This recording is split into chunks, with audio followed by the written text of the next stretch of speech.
more than a penny earned. With GPA Energy Sense rebate program, the power is yours. Earn money back while saving on your monthly power bill.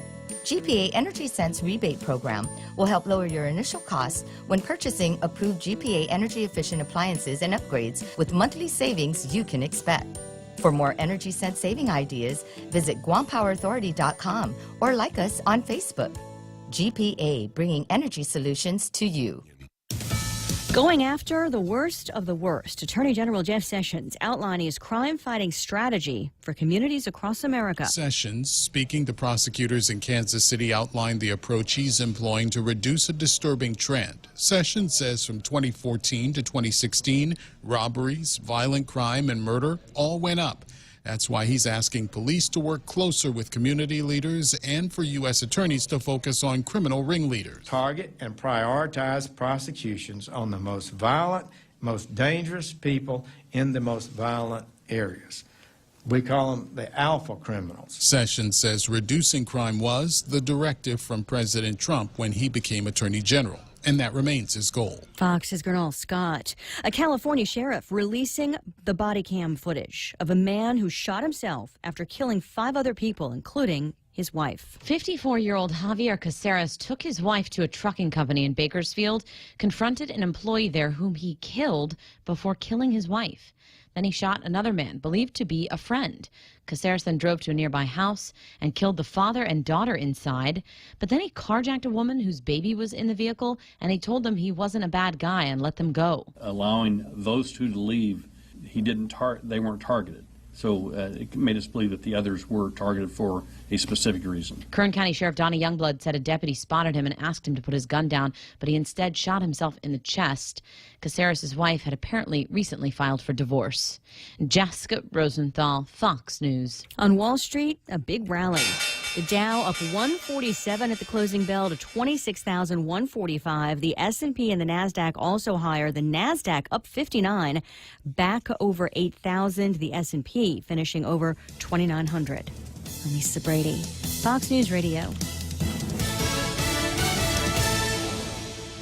Grilled salmon, petite sirloin. Can't decide. What are you doing? Making my top 10 list of favorite dishes at Ruby Tuesday. You really need to get a hobby. But I can't decide. There's no way I can narrow down so many classic dishes to just 10. Then it's a good thing Ruby Tuesday did it for you. It's the all-time favorites menu at Ruby Tuesday Guam. We took our most popular dishes and put them on one great menu for only $14.99. Hickory pork chop, Parmesan shrimp pasta, prime loco moco. 10 top sellers at one great price. Pick your favorite for a limited time at Ruby Tuesday Guam.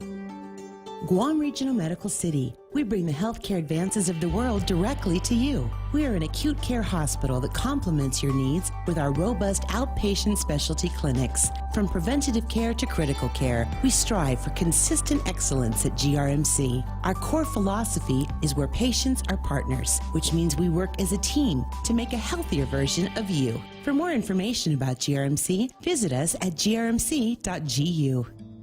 In illness and in wellness, Calvo's Select Care is health care that is there for you. That's why over 80% of the Guam medical community places their trust and insures with us. We offer our members wellness and fitness programs for a healthier lifestyle and provide a comprehensive medical network on and off island to help members from unexpected illnesses. Contact Calvo's Select Care today for more information. Get a 20-ounce stainless steel Circle K Coffee Club tumbler. Just stop into any Circle K, sign up for our Power Pass rewards program, and after your purchase of 15 cups of premium coffee, any size, you get your tumbler for free. While supplies last, conditions apply. See store for details. Get a 20-ounce stainless steel Circle K Coffee Club tumbler. Just swipe your Power Pass key fob when you purchase Circle K premium coffee, any size, and after 15 cups, you'll get your tumbler for free. While supplies last, conditions apply. See store for details. What would you do with unlimited internet? With Docomo Pacific, the possibilities are endless. Docomo Pacific is throwing off the data caps so you can enjoy more of the things you love. Watch, stream, download, and play with no end in sight. Stop by any of our stores or check out DocomoPacific.com to learn more. Life becomes limitless with Docomo Pacific. Better together.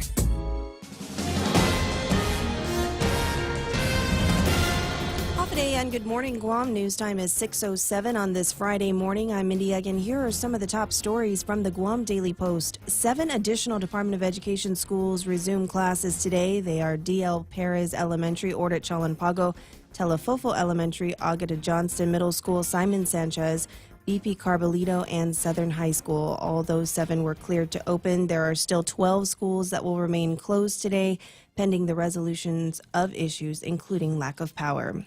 56 families or 300 people remain at the Estumbo Gym after they were displaced from Typhoon Mangkhut. Dededo Mayor Melissa Tavares said those who were displaced were not just from Jigo and Dededo. She said they had families come in from Jotnya, Manilao, and Tamuning. About 20 families in the shelter completely lost their homes. Another 8 individuals were homeless before the typhoon and were living on the streets or abandoned structures. She said there are approximately 92 children who are 16 years of age and younger who need shoes, socks, and clothing.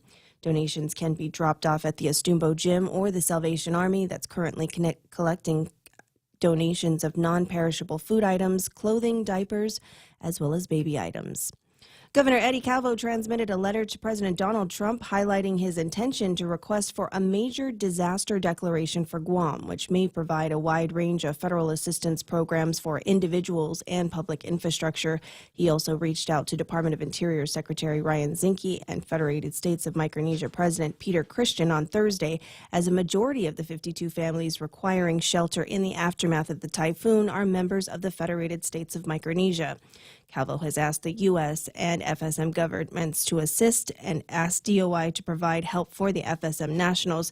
In a letter to President Christian, the governor sought his help as these individuals do not qualify for assistance from the federal government. A medical examiner, Dr. Aurelio Espinola, said he made a mistake, and a woman who was found dead in a Mechechi home did not have her feet bound. The unidentified woman was found dead behind her home in Dededo on August 31st.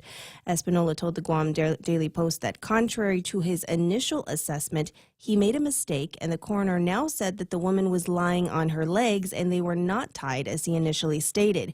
He was unable to determine the exact cause of death and deemed it undetermined and said there was no evidence of any trauma to the woman's body. Police previously said an abandoned car had led them to the woman's neighbor. Since the woman's passing, neighbors say her home has been ransacked. A jury returns a verdict in just a few hours in a sexting case in district court. The story after this. Sizzling hot, that's what our special summer loan is, with rates as low as 4% and amounts up to $50,000. You can use your money for whatever you want, like back to school expenses, tuition, travel, or paying down expensive credit cards. A sizzling hot special summer loan with great rates as low as 4% at Bank Pacific today. Bank Pacific, where others put branches, we place roots.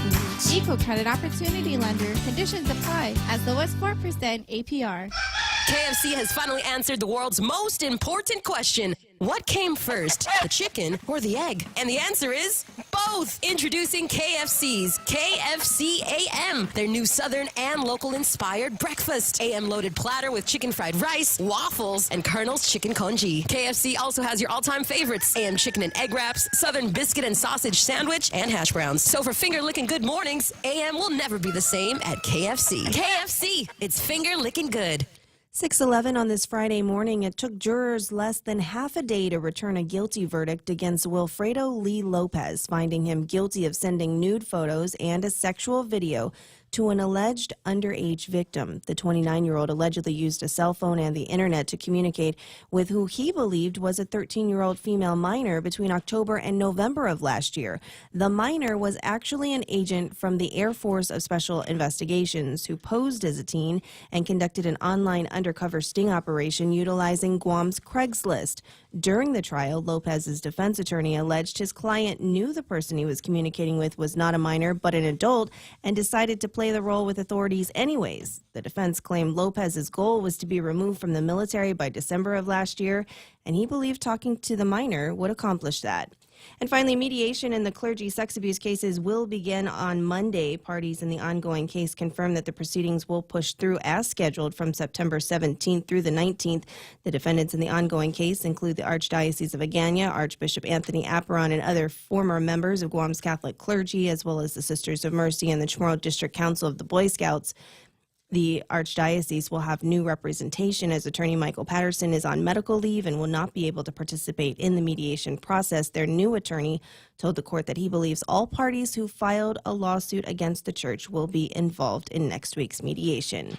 And that's a look at all of the latest headlines from the Guam Daily Post. You can log on to postguam.com or pick up a copy of today's Guam Daily Post. Here's Ray now with the weather. Oh, let's take a look at Friday weather, maybe talk about the weekend stuff here. Partly sunny skies, isolated showers and thunderstorms. There's north winds about 10 miles an hour, shifting gradually to the east by Sunday. Highs around 88 degrees, and overnight lows 78 degrees. Sunset tonight, midday 6:23. Sunrise tomorrow morning at 6:09. There's a couple of things that you need to know about in terms of water. There's a high surf advisory in effect until 6 o'clock tomorrow along west-facing reefs. That's 6 p.m. tomorrow. High risk of rip currents in effect through Saturday afternoon along west-facing reefs as well. So try to stay out of the water. Certainly stay away from the reef line if you're going to be going anywhere near the beach. 6:13 in the morning. And you know how I feel about the beach. Mikey, could you do me a favor and take a call? Oh, there's no radar today. Yeah, no radar. It looks like broke it. Yeah, the they're having Typhoon broke it. They say it's a telco issue. They lost their connection, so they've contacted maintenance, and hopefully they can investigate it, get it back running. I do know some showers moved in later last night, especially in the south, and they had quite a bit of flooding and some other things going on there. Looking at the satellite right now, and this is going to take a little bit of almost We're right in the middle. expert interpretation. We're I in the see middle. us there. Yeah, it looks like we've got a big plume of instability off to the west, but I think that'll stay out west. A little concerned about some of the stuff to the east, but it looks like that's dwindling as the sun starts to come up. So just look for some of those isolated showers. May get a little more moisture coming in from the south later on this weekend. Could bump up to scattered showers on Saturday and Sunday, but for the most part, should be okay. All right. Definitely not a typhoon. Is it possible there could be grill marks this weekend? Oh, absolutely. There Absolutely better be. grill marks. There better be. All right. Hey, I got a video. Neats, if you're on, do me a favor. You sent me a video on Facebook. Can you send it to me on the WhatsApp? Send it to 988-5874. That's 988-5874. She sent me a video of a water spout. Wow. Yeah. Here? That's the question.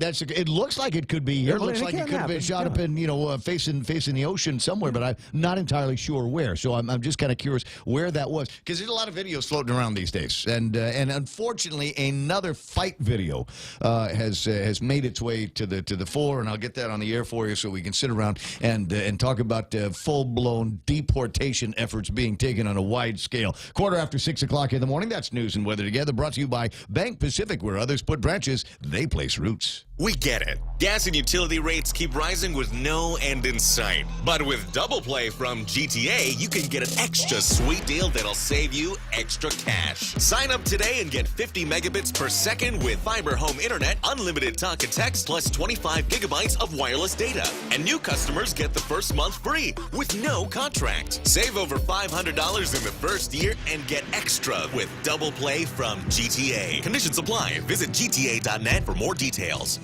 I'm sorry, I'm mimicking the producer, counting me down, counting me into the King's commercial where I Next, get you're to going say, to copy what I say. it's Friday, and on Fridays, it's beef tanak over at King. You just go eat it for no other reason because you didn't have to cook it. That's the thing. Go over to King's and enjoy that great lunch special or the Pick 2 or Pick 3 combo. Lunch on Friday. It's here at King's.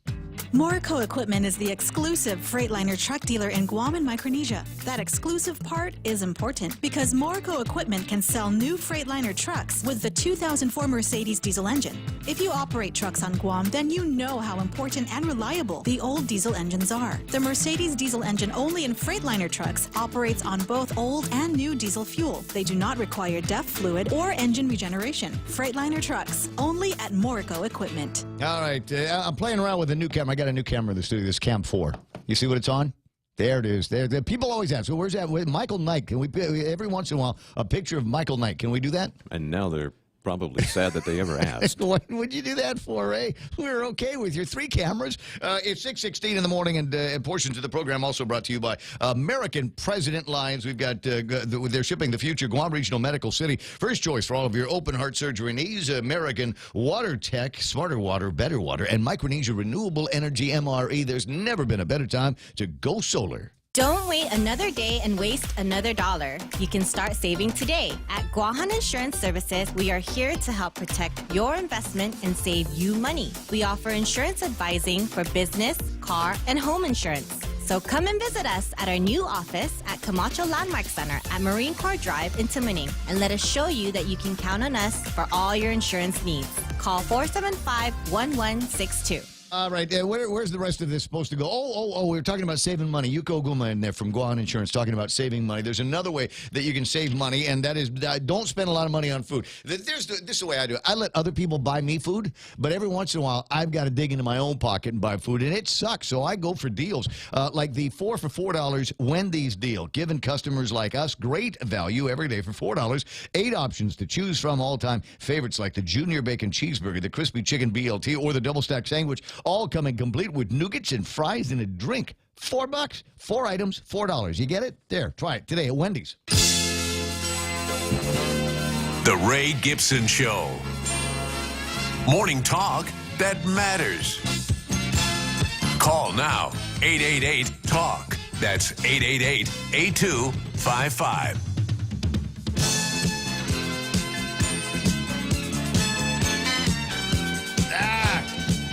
I never get sick. I refuse to get sick. I'm going to get sick. I'm going to get sick. You know what? It's just too much. There's just too much going on. You got to run up to the transmitter in the middle of the typhoon in the beginning. It's raining, and they get wet, and then you get inside the air conditioning, and then all right. So I'm getting something up here. Can you hear it? Can you hear a little bit? A little bit, yeah. We need better food for the hamster. Can I park in handicap then? Absolutely, but it's down at the end of the building here. I don't know what they're thinking. Right. It's 6:19 in the morning. Welcome to the program. Excuse the mess. This is the Ray Gibson Show on 93.3 The Point. My name is Ray. Mike Knight, you've already met him. He took care of the weather. And then Mindy Uggan, who's taking care of the news for just a couple more newscasts. And golly, we're all disappointed about that. Oh, no, really. Kevin will be back. Kevin is great. I got a note from Simon Sanchez, who was asking, where is Kevin? Kevin is in, I'm not sure. Taiwan? Yes. Taiwan, Taipei. Should be making his way back here before long and back in that chair on Monday. Yes. But we're going to miss you. You've been absolutely. She's been coming in every morning and fixing breakfast for us and bringing coffee. The coffee. There was Did you see that box of donuts? Do you remember? I have a box of donuts for you guys. Was it Wednesday she came in and offered to iron all of our clothes? Yeah, lies, all lies. It's actually we're gonna miss you. We're gonna miss you. It's been nice to have a softening of the testosterone that normally is associated with this show. It smells better here in the morning. You get 3 guys walking around the radio station at 5 o'clock in the morning, and all of a sudden there's a. Hey, that's girl deodorant. I smell secret. What is that? That's nice. So we're gonna miss you, but you get to go back to being mom and being the manager of everything over at the Guam Daily Post. Did you have a good time this week? I did. It's been fun. We had a good time as well, and some crazy conversations. You know, Kevin and I, we get our conversations. You and I have our conversations as well. And you were about to launch into one about somebody asking, "Hey, have you seen that video?" And we're like, yeah, because we're the news. We've seen all of the videos out there. So there's just there's your chats just blow up every day with new videos. It seems to be. It seems to be. We've the one from Kaiser, the 1 or 2 or 3 now from Kaiser that we have seen. There's 3 different versions of it from 3 different times and angles, and then there was the one over at Payless that started shooting through the other day. Then there's a new one from the laundromat. I got a new one from a laundromat somewhere around here, and this much better footage here. The footage on this one is a lot clearer. You can much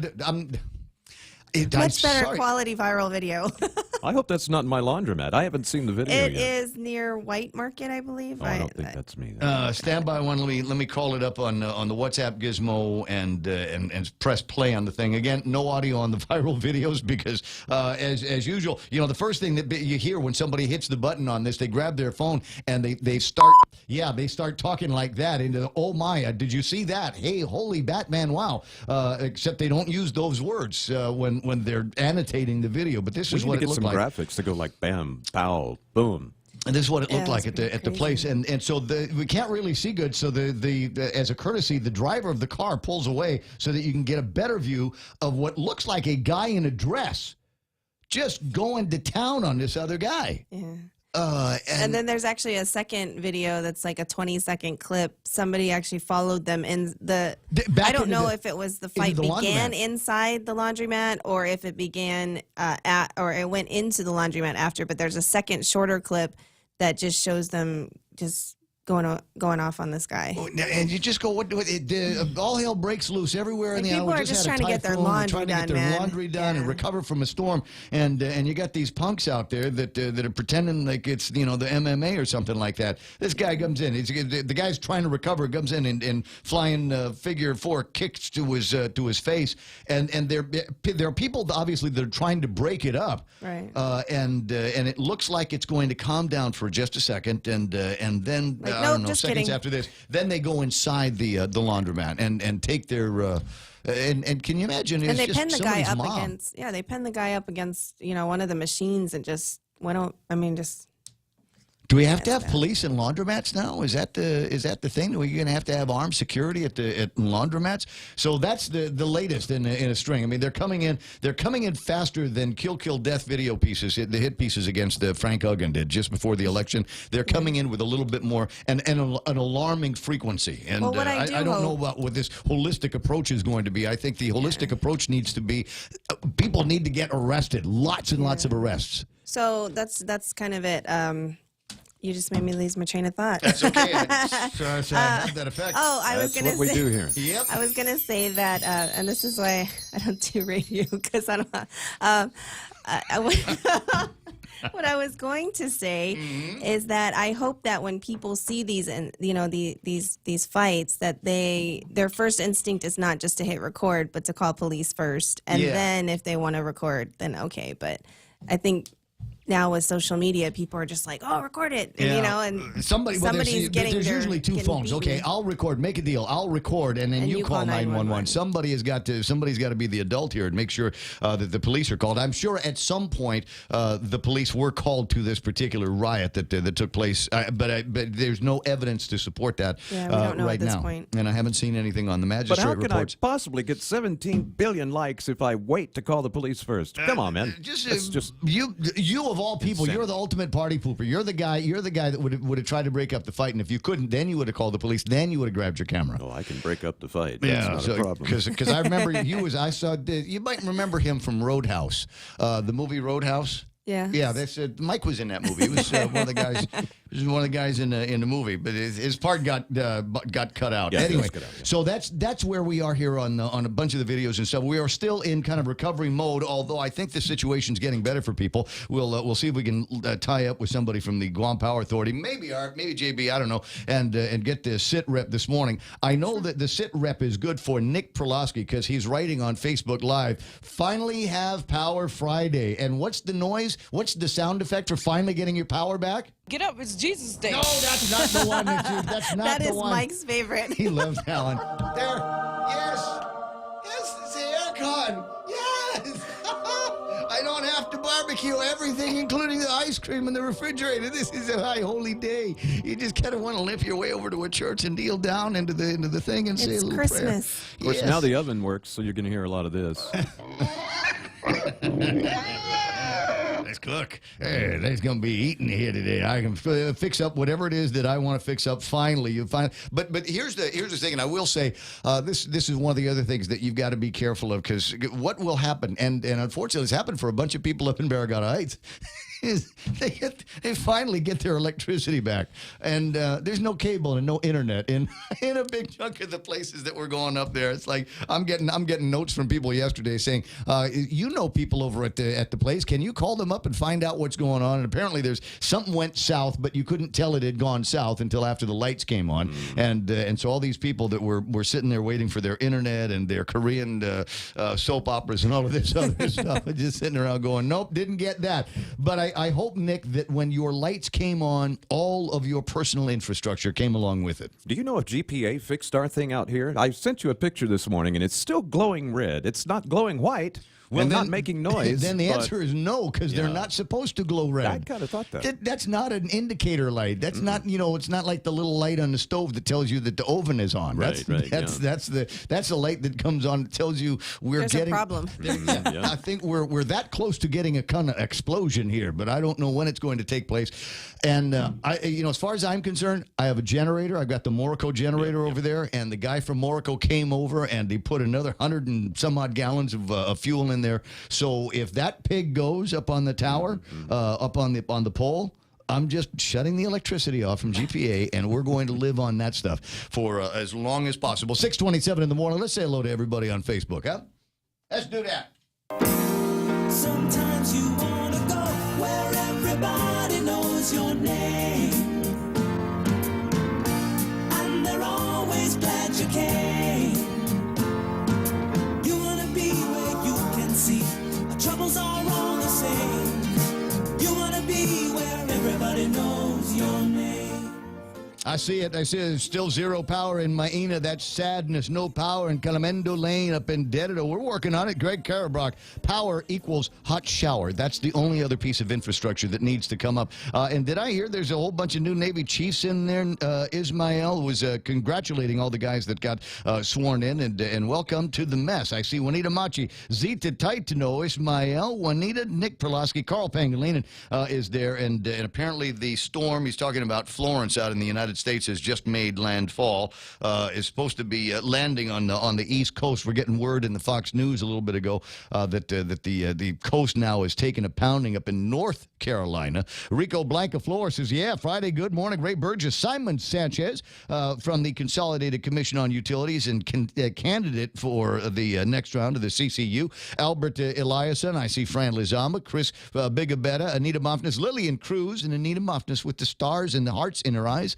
That never gets old. Joe Takai. Hi, James Howard. Good to see you there. Bigabetta says, just waiting for Ken LG to come in and try to lie to all of us. ...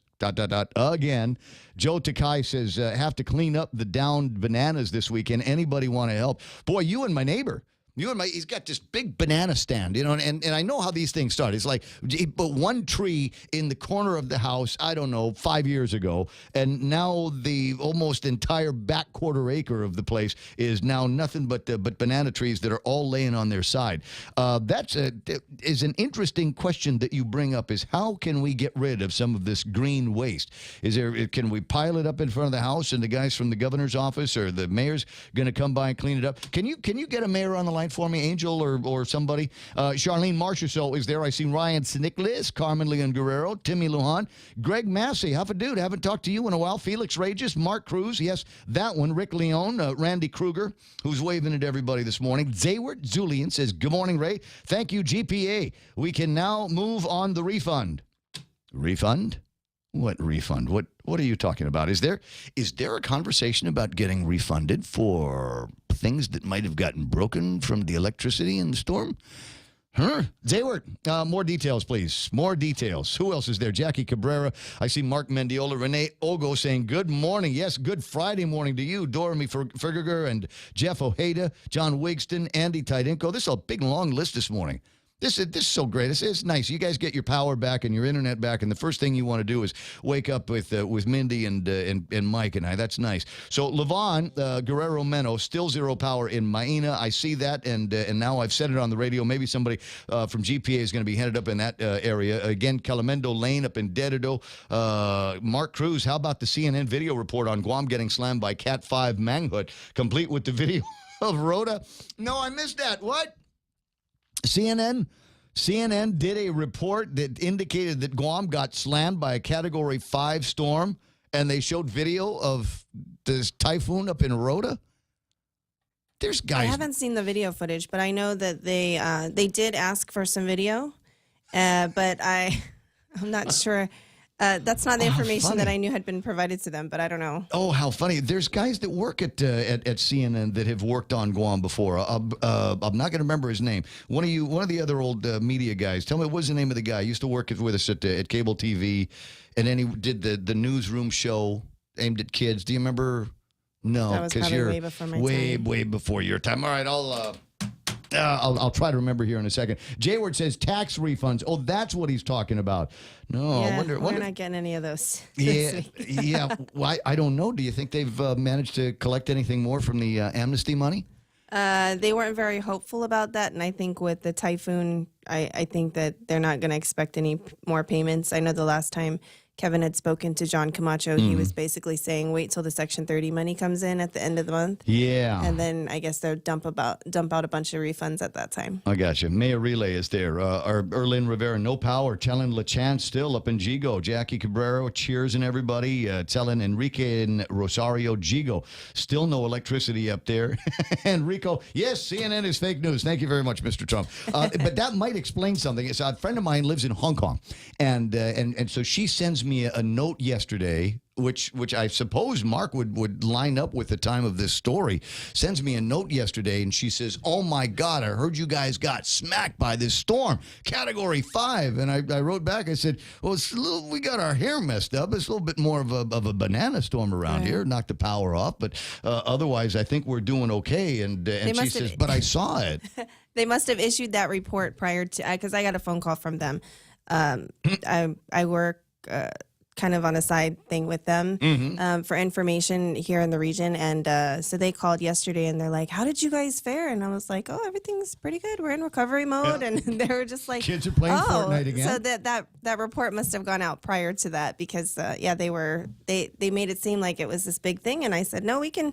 I can get some video to you. I can get you some information, but things are pretty normal."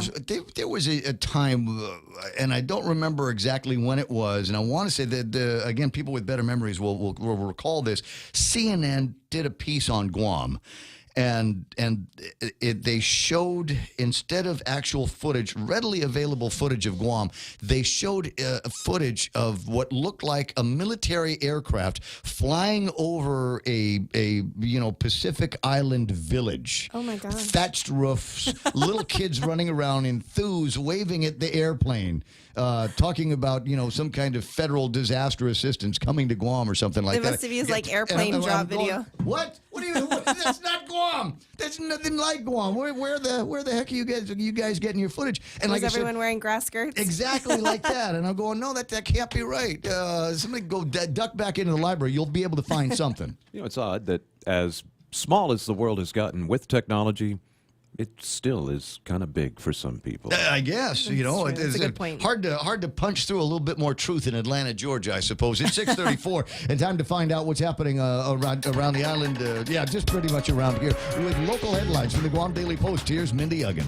34 minutes after 6 a.m. Good morning, everyone. 93% of circuits have been restored, and Guam Power Authority crews continue restoration efforts. As of last night, GPA crews had re-energized several general areas in Santa Rita, Umatic, Barragata, Tamuning, and Dedido, as well as 8 elementary and high schools. Crews spent the evening, though, working in the Chalon LaChance area. I know you mentioned that this morning. A Sangsang, Machinao, Ironwood, areas of Dedido and in Mataguac, Agafagumas, Gadsdenero, and routes 9 and 3. Now, GPA crews are also in central Guam. We're told that they're working to energize isolated areas along Chalon Maimai, in Manilao, Mama Sandy, and Turner Road in Pidi and Maina Village.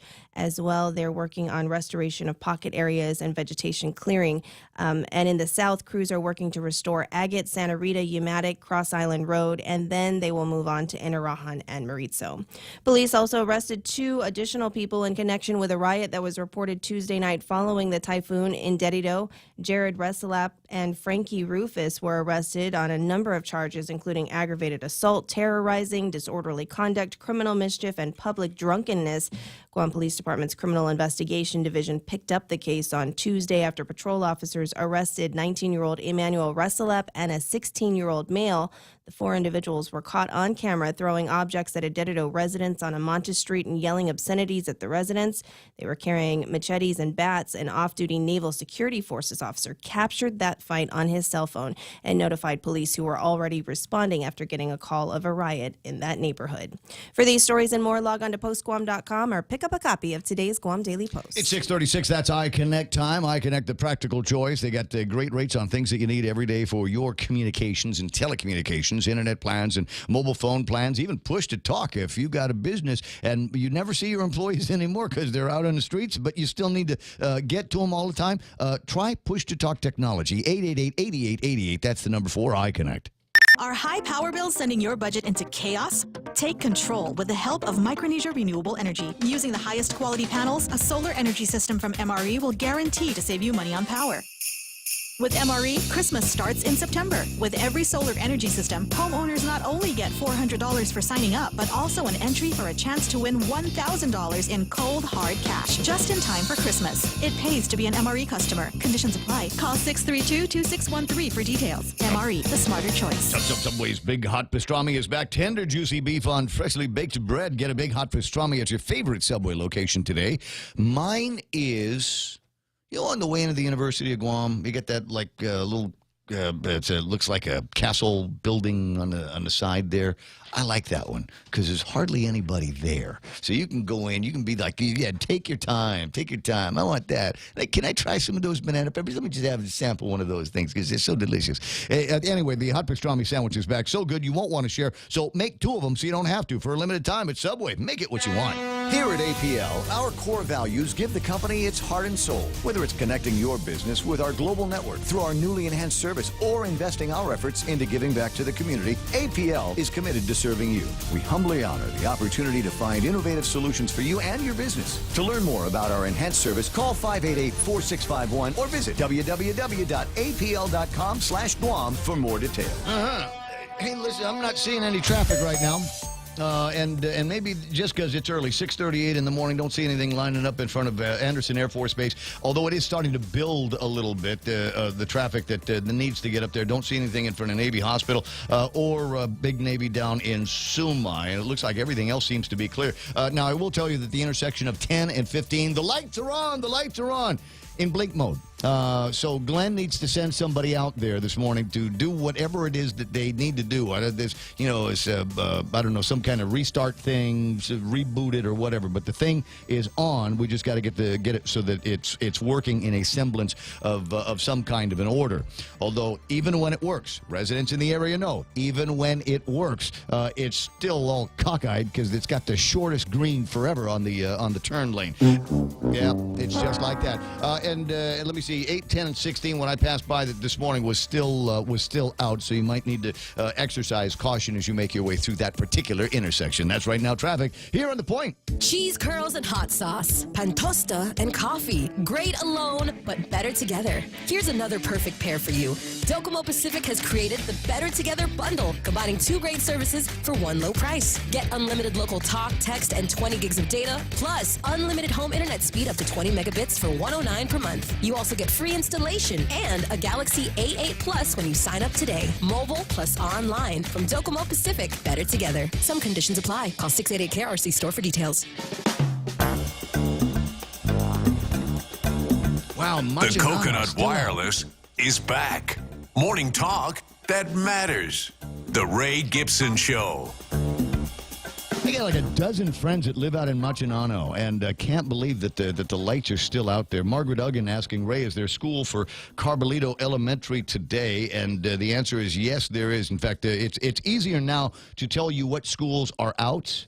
Can we do that? Yes, Simon, you're right. Brian Todd is the name of the guy at CNN. And he used to work once upon a time in the Guam Cable TV newsroom, and as many of the journalists did back in the old Guam Cable TV days, put together a good demo reel and sent it off to a bunch of people. One of them ended up being the guys over at CNN, and they hired him.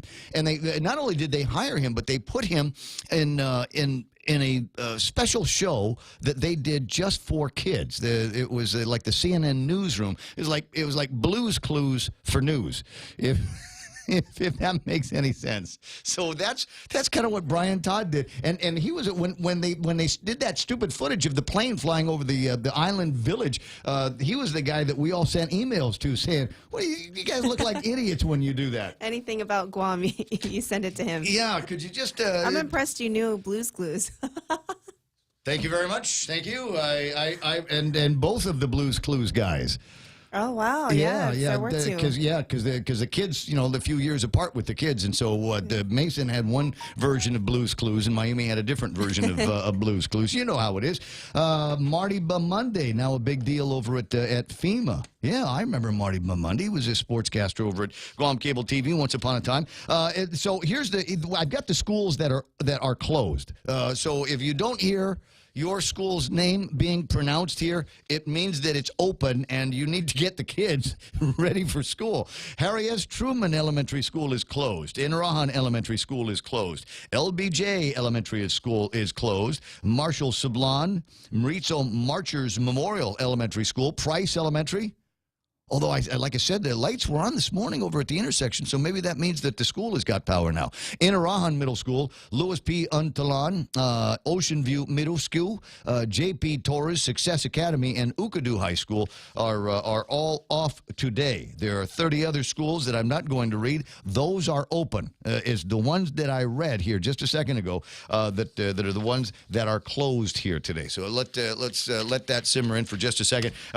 Mark Cruz send me the link, and he actually posted it up on the Facebook Live. So if you're curious about it, then you can go chase it down yourself. If you're not curious about it, wait, hold on a second, turn that thing off, and let me see if I can play this. If we do it right, it will be the CNN coverage of Super Typhoon Mangkhut as it tears through Guam.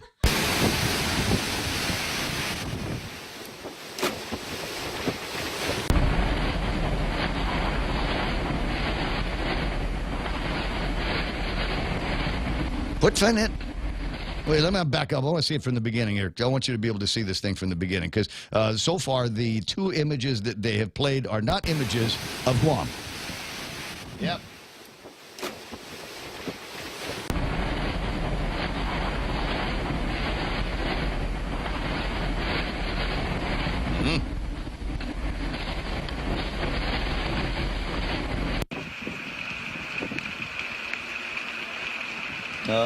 U.S. Coast Guard Sector Guam, but I don't know where that is.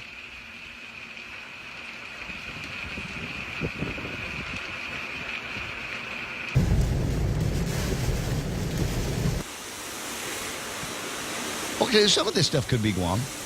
There's nobody talking on it. How odd. Well, thank you very much. Thank you. Just a little videography there. Just a little loop video of all of that stuff. I'm waiting for somebody to take all of the viral videos of the fighting Micronesians and putting all of those things together. I think that'll make for an exciting kind of video piece. But there's another one that went out last night that you can find on the Guam Daily Post's app. Did you sanitize that before you guys put it up on your app? The one with Paulie? Oh, yes, they did. Thank God. So because he was really last part. He was really excited. Paulie was really excited. So this is where we are today in the state of technology. What we've got is the WhatsApps, and everybody on Guam is on WhatsApp. I think if we did a study, we would find that we are about 1.5 persons away from each other. I think there's no one person on Guam that I can't find through somebody else. And I've done that many times where I just go to a couple of chat groups and say, hey, I need to find how do I get a hold of Caesar, my buddy Caesar, my friend Caesar, who I don't have on my contacts list currently. And usually it takes, a couple of minutes, and then somebody will chime in with a contact drop. You press that, and then bang, we're all together. Anyway, so our friend Paul Bloss, his nickname is Kuksika. It's okay. No, I think he gave himself that nickname, and if he didn't, he's earned it. Yes. And so he lives right off of Route 8, and he's in a great spot, and he's always outside because he's always doing something. He's always tinkering, playing with the kids and stuff. So he's always outside, and he's always got his phone in his hand. And so yesterday, the word that there was a car stolen had gone out. Who got the car stolen? The car was stolen from the GFA, the Guam Football Association soccer parking lot. So SIFA now has that, where GPD, that lot there in Tidzin. So somebody stole a car from the lot. One of the players' cars got stolen in the parking lot during practice between 5 and 7. Within an hour and a half, the police run a high-speed chase through Barragata, and Paulie goes out there and has got pictures of the... his commentary is pretty His commentary is very, very funny. I hesitate to play it on broadcast radio, so I'll just say, if you'd like to see it, go to the GuamDailyPost.com and take a look at it. PostGuam.com on the World Wide Web, and download the app so that you can see those kinds of crazy crazy things as they come up and as they become available. The clean, the clean, sanitized, uncoxicated version of the program. 646 in the morning, 888-8255. That's 888-8255. We'll see if we can get some details on what's happening with recovery today. As you can tell by watching Facebook Live, no shortage of people around here that are taking a look around and going, hey, it's still no electricity at my house. And maybe there's something can be done about that. At least there's a little bit of that going. There's two things that you can see happening on the Facebook Live. Various comments from people that are saying there's no electricity at my house yet. And Chris and Kenley and Guerrero in a battle of the 3 Guam code annotated. There's this little running skirmish that they've got going on here. Lady D says, Ray, you guys are an affiliate of Fox News. Let them know that CNN is at it again on fake news, and let them know Guam USA is more than able to handle ourselves. Yes, I appreciate that. And to the degree that it is absolutely and 100% true, that's yes. But I don't want to tell anybody. I want them. I want the federal government to come out here with bags of money, container loads of money. That's what I want. And I want them, as a result of this storm, the brutality of the Category 5 hurricane winds that we had to, wait a second. Send everybody. Hold on a second. I'm headed somewhere with this. The brutality of this storm that came through here, which now requires a significant construction surge on Guam that we cannot do on our own. We need the H-2Bs to come back to Guam, and not just to work on the military projects, not to work on build-up projects. I got my Auntie Nang down in the village. She lost the tin roof to her shack where she cooks for her family. She cooks out there for her family. And who's she going to call, right? The boys are all deployed. The boys were all on drill last weekend. They can't fix any of that stuff. Now they're all directing traffic on the road. Who's going to fix Auntie Nang's roof? Right? Yes. I need 2 or 3 Filipino guys from Manila or Cebu or wherever it is that these guys all end up coming from. We need to be able to bring these guys out. So that's the answer to the question. And I have in the notes here somewhere, Eddie Bazacalvo, you might have heard of him. He's the governor of Guam, has apparently not yet asked for attention from federal government. He's written a letter with the intent, I think is the... Yes. So my understanding is the process is that they have to do assessments, and Art's about to call any minute. Is they need to do all of these assessments first, and once they're able to determine that and then put a cost estimate to that, then all of that gets submitted, and then he can make that formal the formal request. But I guess he was just kind of preempting that. No, I don't know about that. When I spoke to FEMA yesterday, he was saying that the assessments need to be conducted first, and then they come up with the cost estimate, and then the governor just submits it. And I said, well, the congresswoman has already made that request. Right. And he said, no, based on I believe it's the Stafford Act, the request actually has to come directly from the governor. It can be supported by a congresswoman or a state senator or something. Okay, understood. So, but that's what's going to happen. I hope that they remember to put the thing in there about H-2Bs. And again, there's significant damage that has taken place on the private sector side. In fact, they're asking now for businesses to come forward and identify some of the losses that they have incurred as a result of this. And it seems to me that now would be a good time to tie in the two issues and say, listen, we're really hurting here, and we really could use some forward action or a temporary, reprieve from this rule that seems to continue to be in place over at the Department of Justice, isn't it? Where they're holding off all of the H-2B applications on the civilian side? USCIS.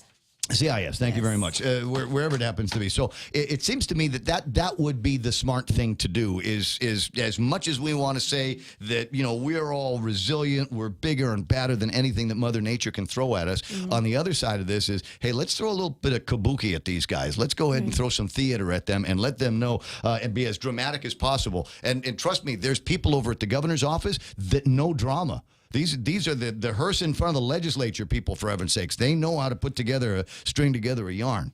And so maybe that will help us get the labor that we need for all the construction projects. But party pooper time.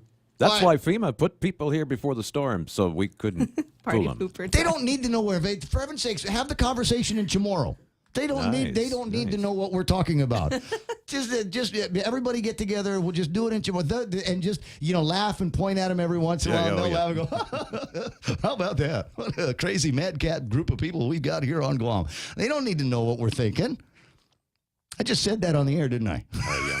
Yep. Internal dialogue alert. Way to go, Ray. Whatever. Well, it blew that plan out the water. But Ray Gibson Denise says we need to show the others that Guam USA is compassionate to the less fortunate, and we're well on our way to recovery and are great for visiting hospitality. Thank you very much. But if Lady D, if that makes you feel better, you can disagree with me if you want to, but make it on the air. 888-8255. That's 888-8255. Yes, we'll handle that conversation the same way that we handled it when at my grandmother's house when I was a kid growing up. If mom and dad and grandma and granddaddy didn't want us to know what they were talking about, they said it in tomorrow.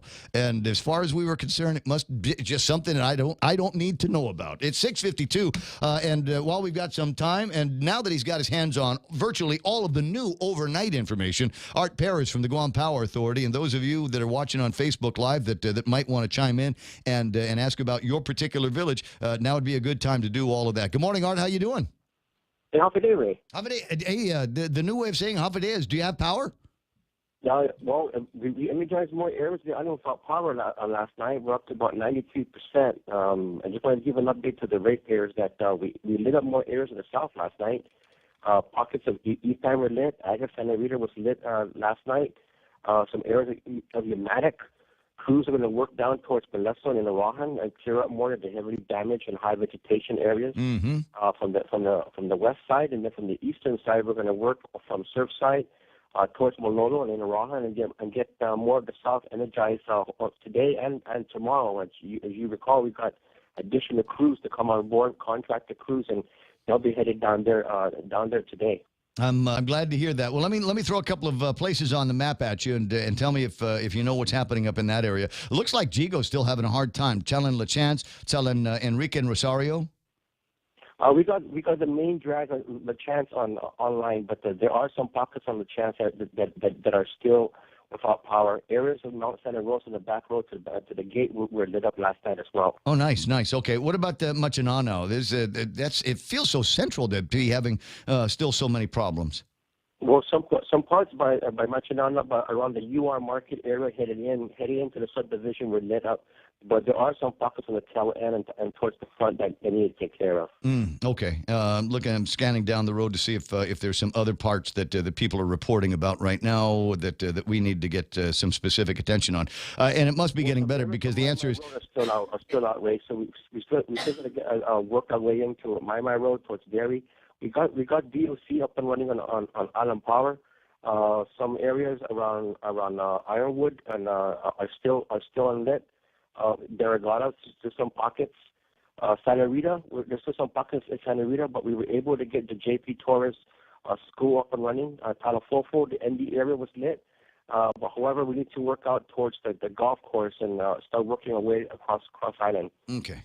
All right. Well, while you were making those announcements here, a couple of folks, Judy, your customer Judy Shockley says no power at Ganya Heights by the Casa de Flores apartments. Well, I know where they're at. That's right. Coming in off the street across Guam High. Yeah, that's one area pocket that we need to go back towards. Okay. Apra Heights. Apra Heights, correct. Salan Mapao in Telefofo. Or is that Mapao? Yeah, that's along the area that I mentioned, going out towards the golf course. Okay, all right. So along the golf course, and you're going to get some attention on that today. Ask about the Berdalio subdivision up in Jigo.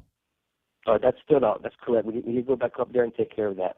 Levon C. Guerrero, and I say Guerrero, and you instantly think of Maina, right? So the whole village of Maina, she says, is out. It's still out, Ray. I'll have a better update of that when I get into the office. Wow. Well, that's vegetation, right?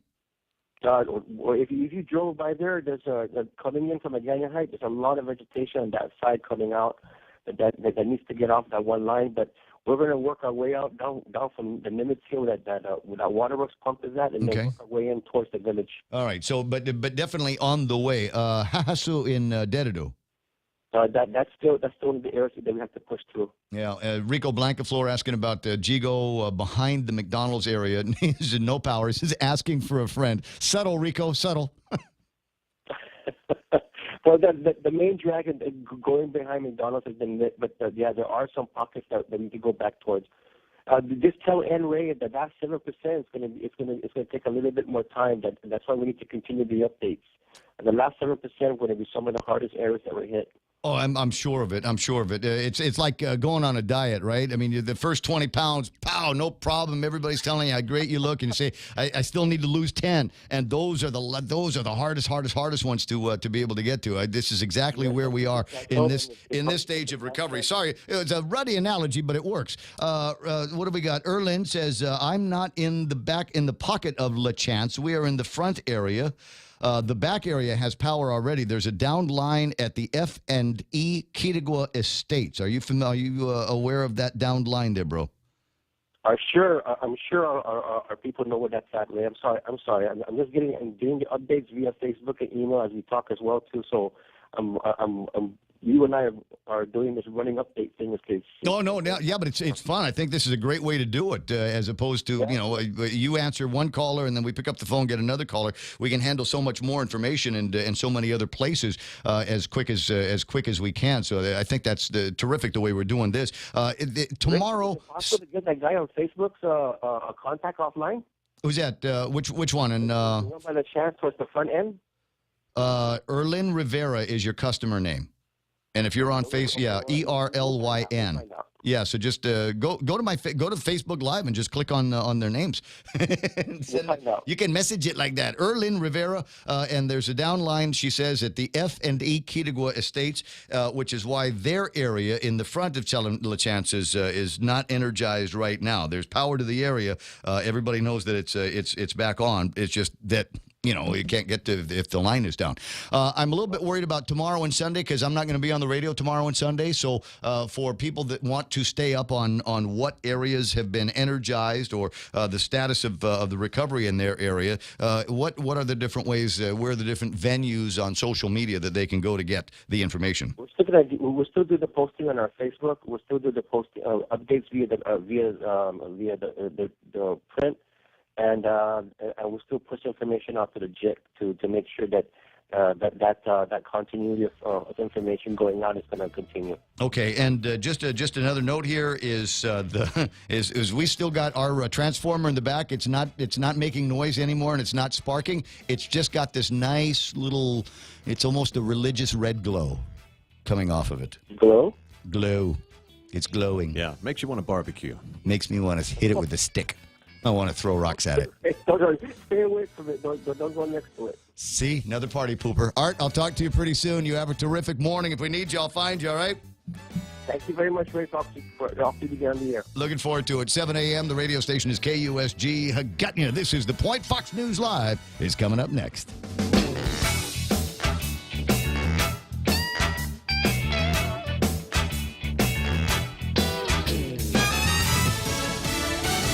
It's one of the worst-case scenarios. Lisa Brady, Fox News. Hurricane Florence practically parking off the Carolina coast, slowing down to 5 miles an hour. That means more time with torrential rain and a life-threatening storm surge. Fox's Eben Brown is about 100 miles from the center, live in Wilmington.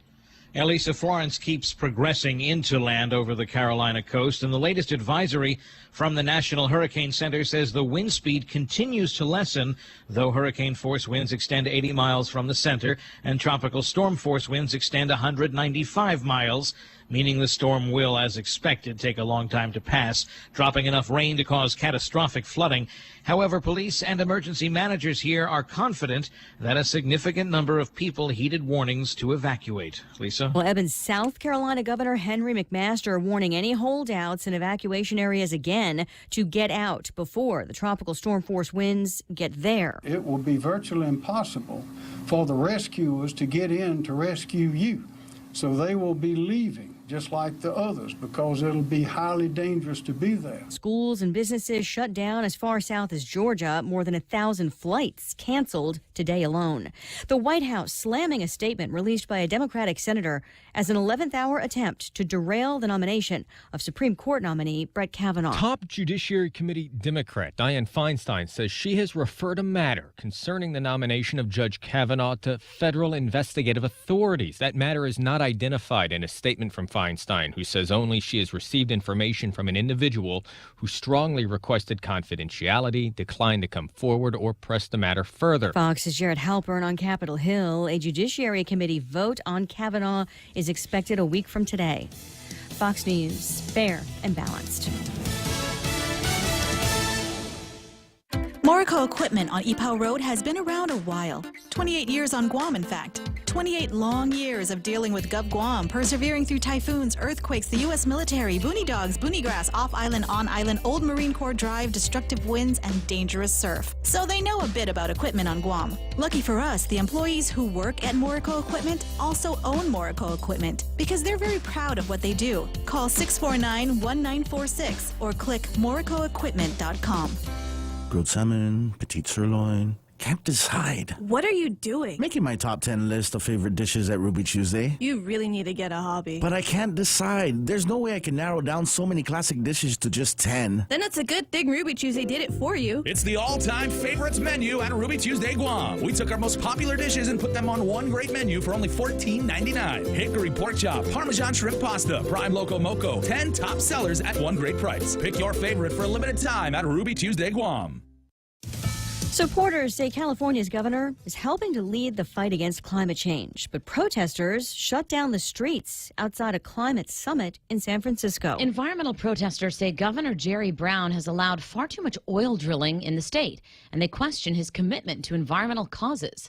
Brown said he takes a broader view of what is needed, highlighting a new state plan under the Air Resources Board that covers the whole range of emissions, from oil to transportation, to trucks, to housing, commercial, agriculture, cement, battery storage, you name it, it's there. He told the summit that he signed a bill demanding 100% renewable energy in the electricity market by the year 2045 and said the state's goal is a 45% reduction in oil production and consumption. Fox's Jessica Rosenthal. Critics say Brown's policies go too far and threaten the economy. The head of Amazon digging into his deep pockets for some good causes. Amazon founder and CEO Jeff Bezos will be starting a $2 billion charitable fund aimed at helping homeless families and starting preschools in low-income neighborhoods. Bezos making the announcement today on Twitter, saying it will be called the Bezos Day One Fund, with the initial $2 billion investment all coming from him. Bezos is the wealthiest man in modern history, who's believed to be worth over $160 billion.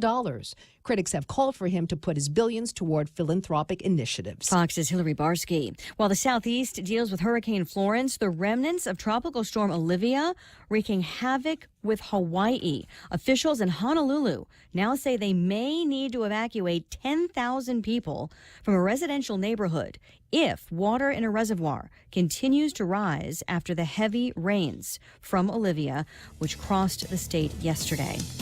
I'm Lisa Brady, Fox News Radio. Family Finance, serving the people of Guam since 1959. Now you can start planning for the holidays by getting a personal Christmas loan from $1,000 up to $3,500. Family Finance has 3 convenient locations to serve you. Give them a call in Dededo, 633-4473, Hagåtña, 475-4545, and the Upper Tumon location on the 2nd floor of the Pacific Building at 647-5626. Get your Christmas loans today from Family Finance. Taste the sizzle at Chili's with our new fajita flavors. Our signature fajitas are served with sliced bell peppers, caramelized onions, topped with chipotle garlic butter, and chopped cilantro. Build your fajita with over 16 ounces of tender grilled chicken, juicy steak, and a dozen pieces of seasoned grilled shrimp in the family fajita trio. All served with warm flour tortillas and fresh toppings like mixed cheese, guacamole, salsa, and pico de gallo. Experience bold, sizzling fajita flavors only at Chili's. More life happens here. Don't wait another day and waste another dollar. You can start saving today. At Guahan Insurance Services, we are here to help protect your investment and save you money. We offer insurance advising for business, car, and home insurance. So come and visit us at our new office at Camacho Landmark Center at Marine Corps Drive in Tamuning, and let us show you that you can count on us for all your insurance needs. Call 475-1162. Honolulu, Seattle, LA, Vegas, Chicago, New York. With your First Hawaiian Bank United Mileage Plus credit card, you can save 10% on United flights to these great cities and anywhere else in the U.S. Book your tickets at the United City Ticket Office, talk to your travel agent, or go to united.com and use promo code FHB18U. Visit FHB.com/United Fair Sale 18 for offer details and restrictions. Terms and conditions apply. First Hawaiian Bank, member FDIC. Get a 20-ounce stainless steel Circle K Coffee Club tumbler. Just stop into any Circle K, sign up for our Power Pass rewards program, and after your purchase of 15 cups of premium coffee, any size, you get your tumbler for free. While supplies last, conditions apply. See store for details. Get a 20-ounce stainless steel Circle K Coffee Club tumbler. Just swipe your Power Pass key fob when you purchase Circle K premium coffee, any size, and after 15 cups, you'll get your tumbler for free. While supplies last, conditions apply. See store for details.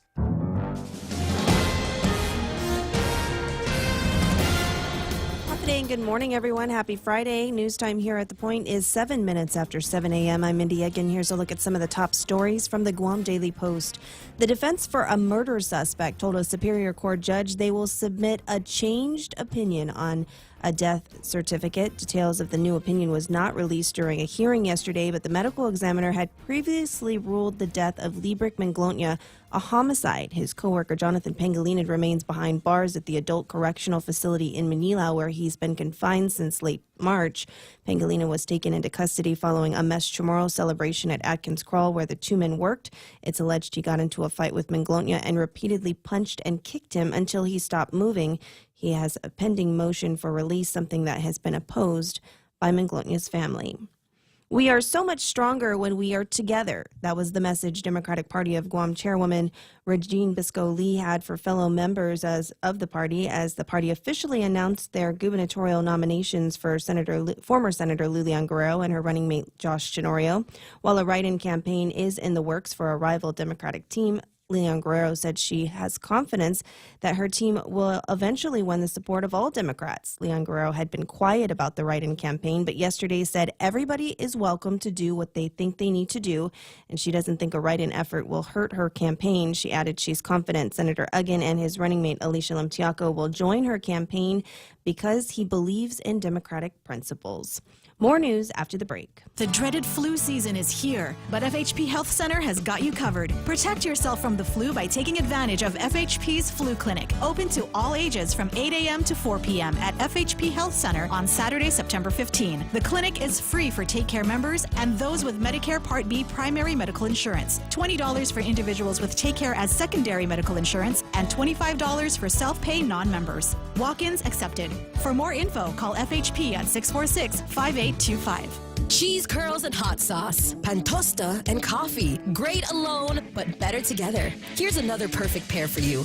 Docomo Pacific has created the Better Together bundle, combining two great services for one low price. Get unlimited local talk, text, and 20 gigs of data, plus unlimited home internet speed up to 20 megabits for $109 per month. You also get free installation and a Galaxy A8 Plus when you sign up today. Mobile plus online from Docomo Pacific. Better together. Some conditions apply. Call 688-KRC store for details.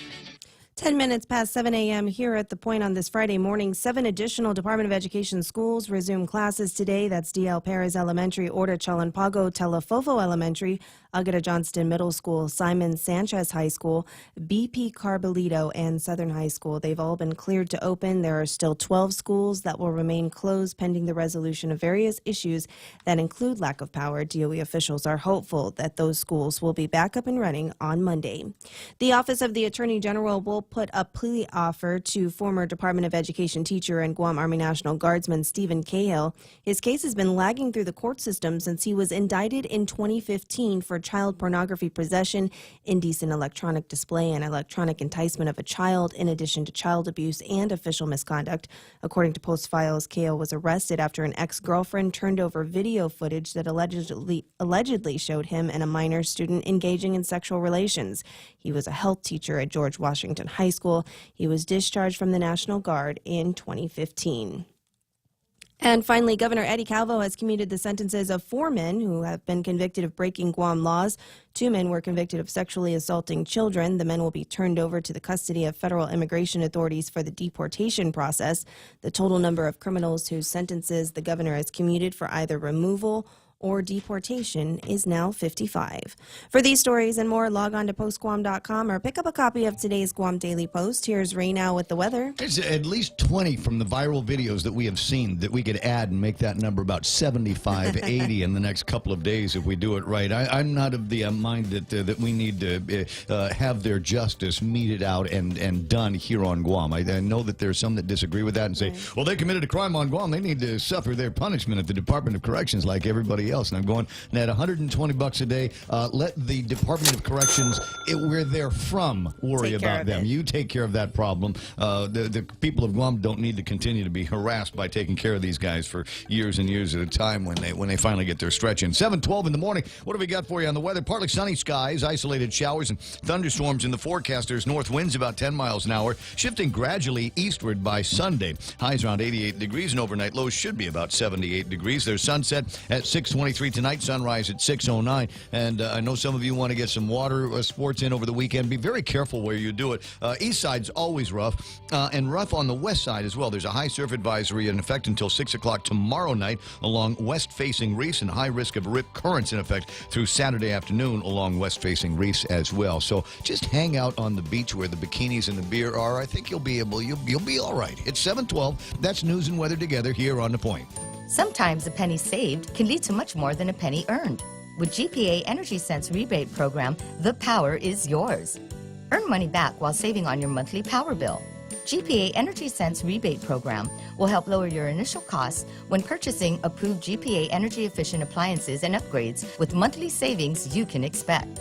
For more Energy Sense saving ideas, visit GuamPowerAuthority.com or like us on Facebook. GPA, bringing energy solutions to you. 7:13, and you might, if you're watching on Facebook Live, somebody asking Megan a remark about, well, you know, it used to be they'd roll out in the villages. If you had the electricity problems or were doing typhoon recovery, they'd just assemble a whole convoy of vehicles, and they'd go in the villages, and everybody'd be working on, getting everything restored. And he says, well, I'm not really seeing so much of that these days.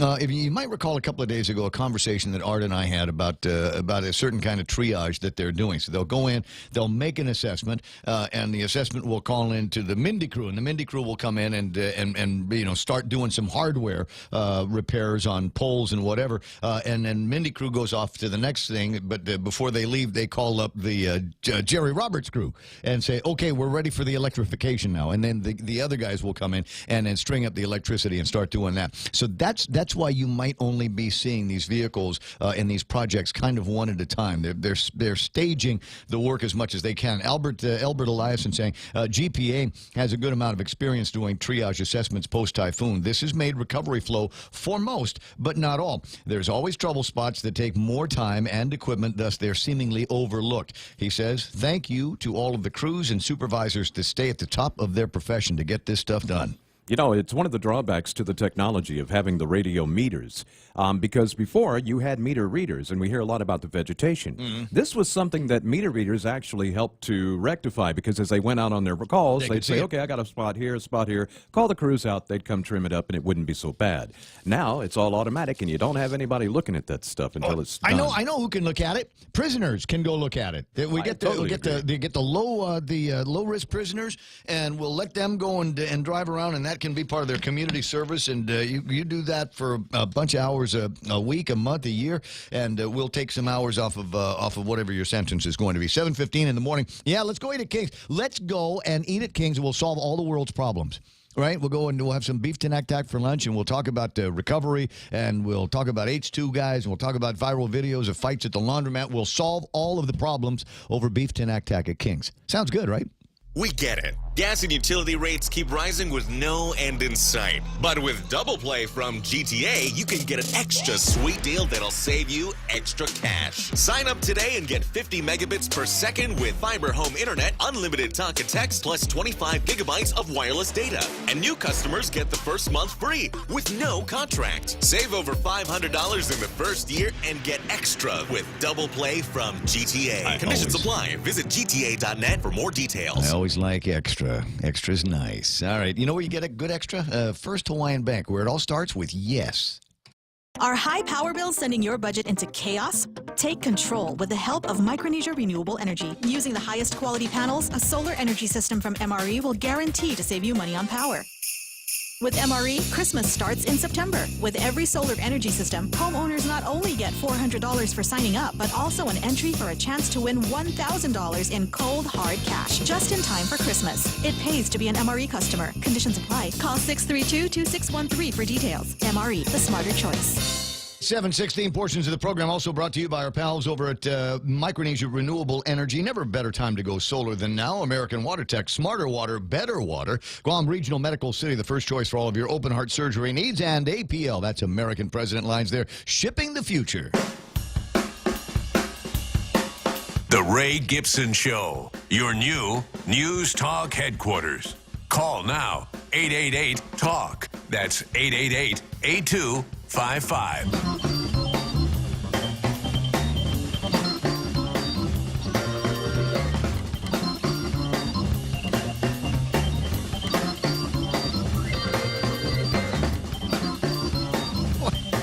Trying to make sense of some headlines here. Apple's new iPhones are boring. Investors should rejoice. What? Huh? This is a story off CNN Tech, and I'm curious about this. I went through this a little bit of the conversation yesterday. I'm not an Apple fanboy. I don't have an Apple Watch. I don't have an Apple phone. Everything else, virtually everything else, though, is I've got a MacBook. That's what I carry around me for my general working. I've got iPads galore. I've got an iPad here. I've got an iPad at the house. And I've got specific uses for those things that I really enjoy. One of them is iBooks. And I'll tell you why. It's not because I'm a voracious reader.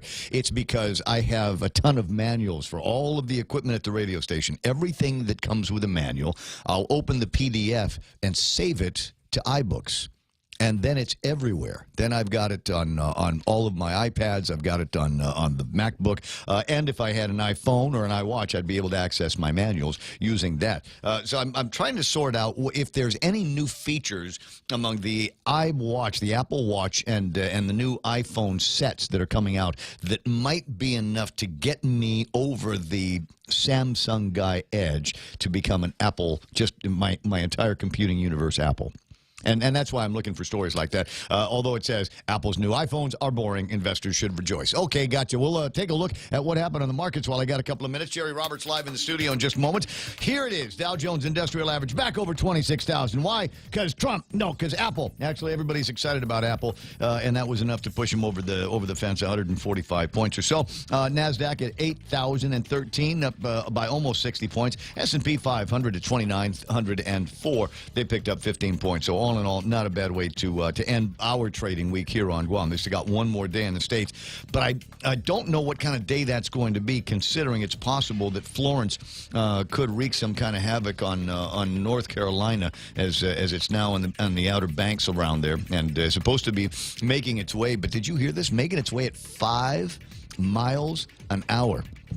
So you've got those what, Category 2 winds that are going to be basically taking their sweet country time, making it through the Tar Heel country. That's the least of the worries, because unlike Texas, who suffered from Harvey last year, another very slow-moving storm, the thing about Texas is that slow, sloping coastal plain, you only get about up to, say, 50 feet in elevation inside 100 miles inland. Yeah. The Carolinas, as you know, are not Flat like lands. that. You know, it's flat for the first 20 miles. You're in Tennessee before you start to see anything that looks like elevation. Before I don't know. I mean, you get up in Asheville. Wilmington, North Carolina, and you're starting to see hills. The topography is much different there. It comes a little bit higher, a little bit faster. And so you're going to have a lot of what they call the orographic effect that I've talked about in the past. And that's basically just the effect that the landmass has on lifting up the air parcels and squeezing out the moisture. As the air rises, it condenses. As it condenses, it gathers together and falls. So, and in these tropical systems, that can be a problem because you're already dealing with copious amounts of rain. Now you've got that. You've got upslope flow and slow movement. Pray for them. Going to be a tough time. Going to be a tough road. We've got our own things to deal with, and we'll talk about operations like the Hadza Foundation, Protege, Letexan, and some of the things that they're going to be doing to provide some kind of relief for individuals that have been displaced. 20 after 7 o'clock in the morning. Jerry Roberts, Batman in the studio. How you doing there? I'm doing good today. Yourself? Yeah. So now I'm getting a touch of something. Hang on a second. Just put your hands on the radio when you feel the radio. Yes. Come out! Come out! Out, demons! Come out! This man is clean. Get up! It's Jesus Day. Almost. They get that Friday feeling. Everybody kind of frisky on Fridays, isn't it? Don't you get that feeling? A little bit. Wake up in the morning on Friday. I woke up this morning. You know what I was thinking about? I have no idea, but you're going to tell me. I'm going back to bed soon. That's the negotiation I make with myself at 4 o'clock in the morning when the alarm goes off. Is I begin counting down to the next time I can be back in bed. You do the same thing? I woke up with my cat's butt in my face. Nice. Always nice to have company, isn't it? Isn't it nice? There's no topper for that. No, I think we better just get into Jerry Robertson this morning's live extra point. Some days I sit in front of my computer and my mind begins to wander. And I wonder, what if? I'm Jerry Roberts, and I have some questions for you regarding my wondering today on the Extra Point. What if? What if the governor and the speaker of the Guam legislature swap jobs for the rest of their terms? Never mind the pesky laws that a bunch of rain-in-your-parade attorneys would surely cite to prohibit such a thing. Therese Terlahi goes to Adelup. Eddie Calvo heads for Agotnya right now, today. You can't tell me that Eddie wouldn't dig having the hammer in his hand, telling the Democratic majority that they are completely out of order. And Therese would have 3.5 months to fix all the stuff the legislative majority thinks this administration has done wrong. Or what if the managers of all the GovGuam agencies and departments and the managers of an equal number of leading businesses change places? Private sector managers get to run the government, and government managers run Guam's largest companies. What do you mean we need to think it over to see how we can make it work? No, do it today. Make the switch. A good manager would be able to apply sound management principles to any job. Isn't that right? Or what if the employees of King's ran Applebee's, and the Applebee's workers ran Lone Star, and people at Lone Star operated Roy's? Everybody at Roy's took over at Burger King. What if the teams at Docomo, IT&E, GTA, and iConnect all played musical telecom chairs? Do you think it would work out? What if the entire staffs of GMH and GRMC swapped hospitals for a while? What would happen? Okay, how about Mobile, Shell, and the 76 stations? Let's toss Hilton, Weston, Lotte, Outrigger, Pacific Star, and Dusitani into the mix. How would each change if operated by the crew of another hotel? Would it be a different experience if AK made the switch with Nissan, if Cars Plus did the same with Triple J, and if Guam Auto Spot swapped hats with Prestige Motors? Why am I suggesting all this? Am I just being silly? Or is it possible that another manager or team allowed to peek behind the curtain of our operation might find ways to improve in how we do some things? Knowing what we know about them, what might they see that we don't see or don't see any longer? What might they do that we haven't done? I encourage organizations of all types and sizes to play the game of what if. That's the Extra Point. Get out there and make something good happen today. For 93.3 in the Ray Gibson Show, I'm Jerry Roberts. Man, that's radical paradigm shift. Sorry. Yeah. No. I like it. Well, I mean, it kind of happens from time to time, but not in that kind of wholesale, full cloth scenario that you provided. I mean, how many people, ourselves included, have worked in other places, management operations positions, and now are someplace else, able to see what we can do here that we couldn't or didn't do there. Yeah, and when you walk in the door with new guys' eyes, okay, and that's not to be sexist, okay? When you walk in the door with brand new eyes in an operation, you're seeing things that the people who've been there for a long time no longer see. Can't see. Yeah, can't see. So, I mean, this is an idea that is not going to happen. The one thing I threw in there that I thought, well, I don't know, GRMC and GM8 switching. How would that work? But the thing is, you walk in the door and you begin pop, and all of a sudden, why are they doing this? Why are they doing that? What can we do? What can we do? And it will work both ways. Everybody has their own things that they can improve upon, and somebody else's eyes looking at it may make it happen. Well, there could be some opportunities. You know, typhoons blow different things in and blow different things out. Yes, so I think there's opportunities for that big paradigm shift. Of course, one of the things that you've got to get over is there's a desire. Two desires. One of them is to do too much, and the other one is not to do enough. And I'm the latter. I'm the guy that comes in, and unless I see something that is glaring, unless I see something that is really, really out of place, really requires a fix, I'll sit back before I start rearranging furniture. Right. But at some point, I'll decide, okay, that's enough. And not only am I rearranging furniture, I'm ordering new stuff. Yeah. Because it's time for all of that, and it's time for the activity, the action to take place. At least that's the way I view the way I've done operations like this in the past. And I think it's a good way to look at it. Right. I Just wait a little bit, find out who the power people are in the office, who the power players are, because it's not always the manager. It's usually somebody that's got a little bit more control, a little bit more on the ball, and a little bit more gravity in the office. That's not something that comes with a title. And it's always good if you're in an operation to look at it the way you do, for the benefit of the people who work there.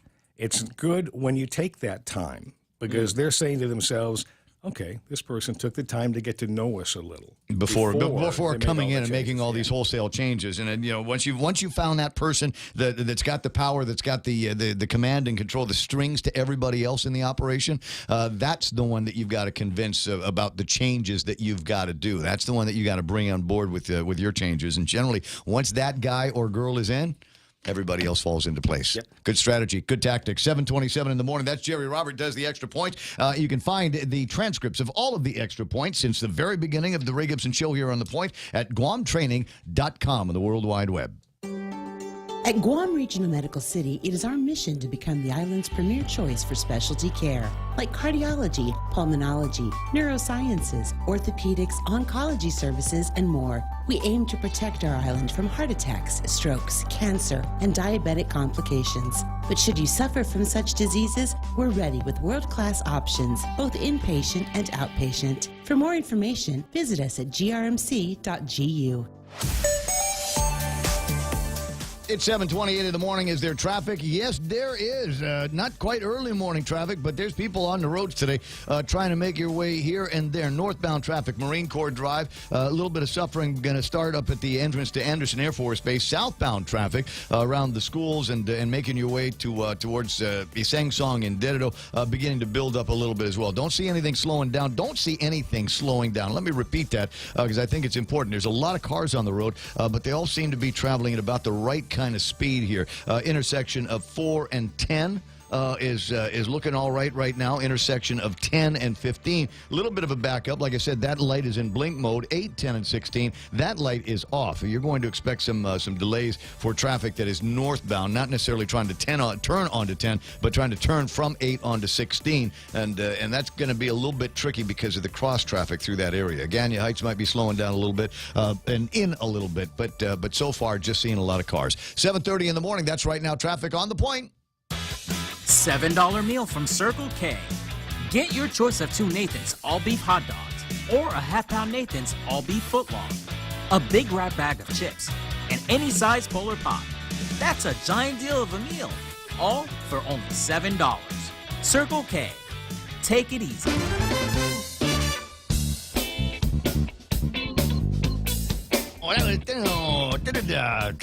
7:30 in the morning, and a couple of notes here. People concerned about what the power bills are going to be like once the electricity is back on. They're going to find a way to rape us on the power bill? I don't know. At the end of the day, we as ratepayers get to do an assessment on the GPA assessment. And a note, just because there's a election coming up, and the election in November will feature an opportunity to make some changes on the makeup of the Consolidated Commission on Utilities. There are 3 3 positions that are up for grabs. There are 4 people that are running, 2 of which are new. You've got Mike Limtiaco and Will Parkinson that have thrown in their hats in the ring and competing to a degree with Simon Sanchez and Francis Santos for those particular chairs. Brad writing, surely Simon will be able to justify raising rates for some reason. I don't know. You know what? Brad, ask him. He's is online. He was online with us earlier on Facebook Lives. He might still be there. You might want to ask him what his thoughts are on the rate scenario post-typhoon, post-recovery. It's bottom of the hour on the program, The Ray Gibson Show, 888-8255. Send emails at raygibsonshow@gmail.com on the World Wide Web. And don't forget, among my favorite things, because it's the gift that keeps on giving. WhatsApp is now the new entertainment of the government of Guam, as far as I'm concerned. I know it's not a GovGuami thing. I don't know how we lived without WhatsApp before, but now that I've got it, I swear I'm never, ever going to let it go. You can WhatsApp us at 988-5874. On the other side of Mindy's headlines, I will take you through another video. It's not another fight video. This one here, tiny bit more entertaining. What is it? It's the guys sleeping in the cars. It's on the road, just kind of 2 guys zonked out in the car. I'll share it with you in a minute. 7:31. It's been a rough night. Headlines from the Guam Daily Post. Sometimes you just don't know when to put that last beer down. From the Guam Daily Post, here's Mindy Uggan. 31 minutes after 7 a.m. Good morning, everyone. The Guam Power Authority's systemic power restoration continues, and they say approximately 95% of the island-wide power system's distribution feeder lines are energized, bringing power to homes and businesses. Now, the agency cautions that restoration of power to the final 5% of customers is going to be the hardest and most tedious work for GPA operations crews.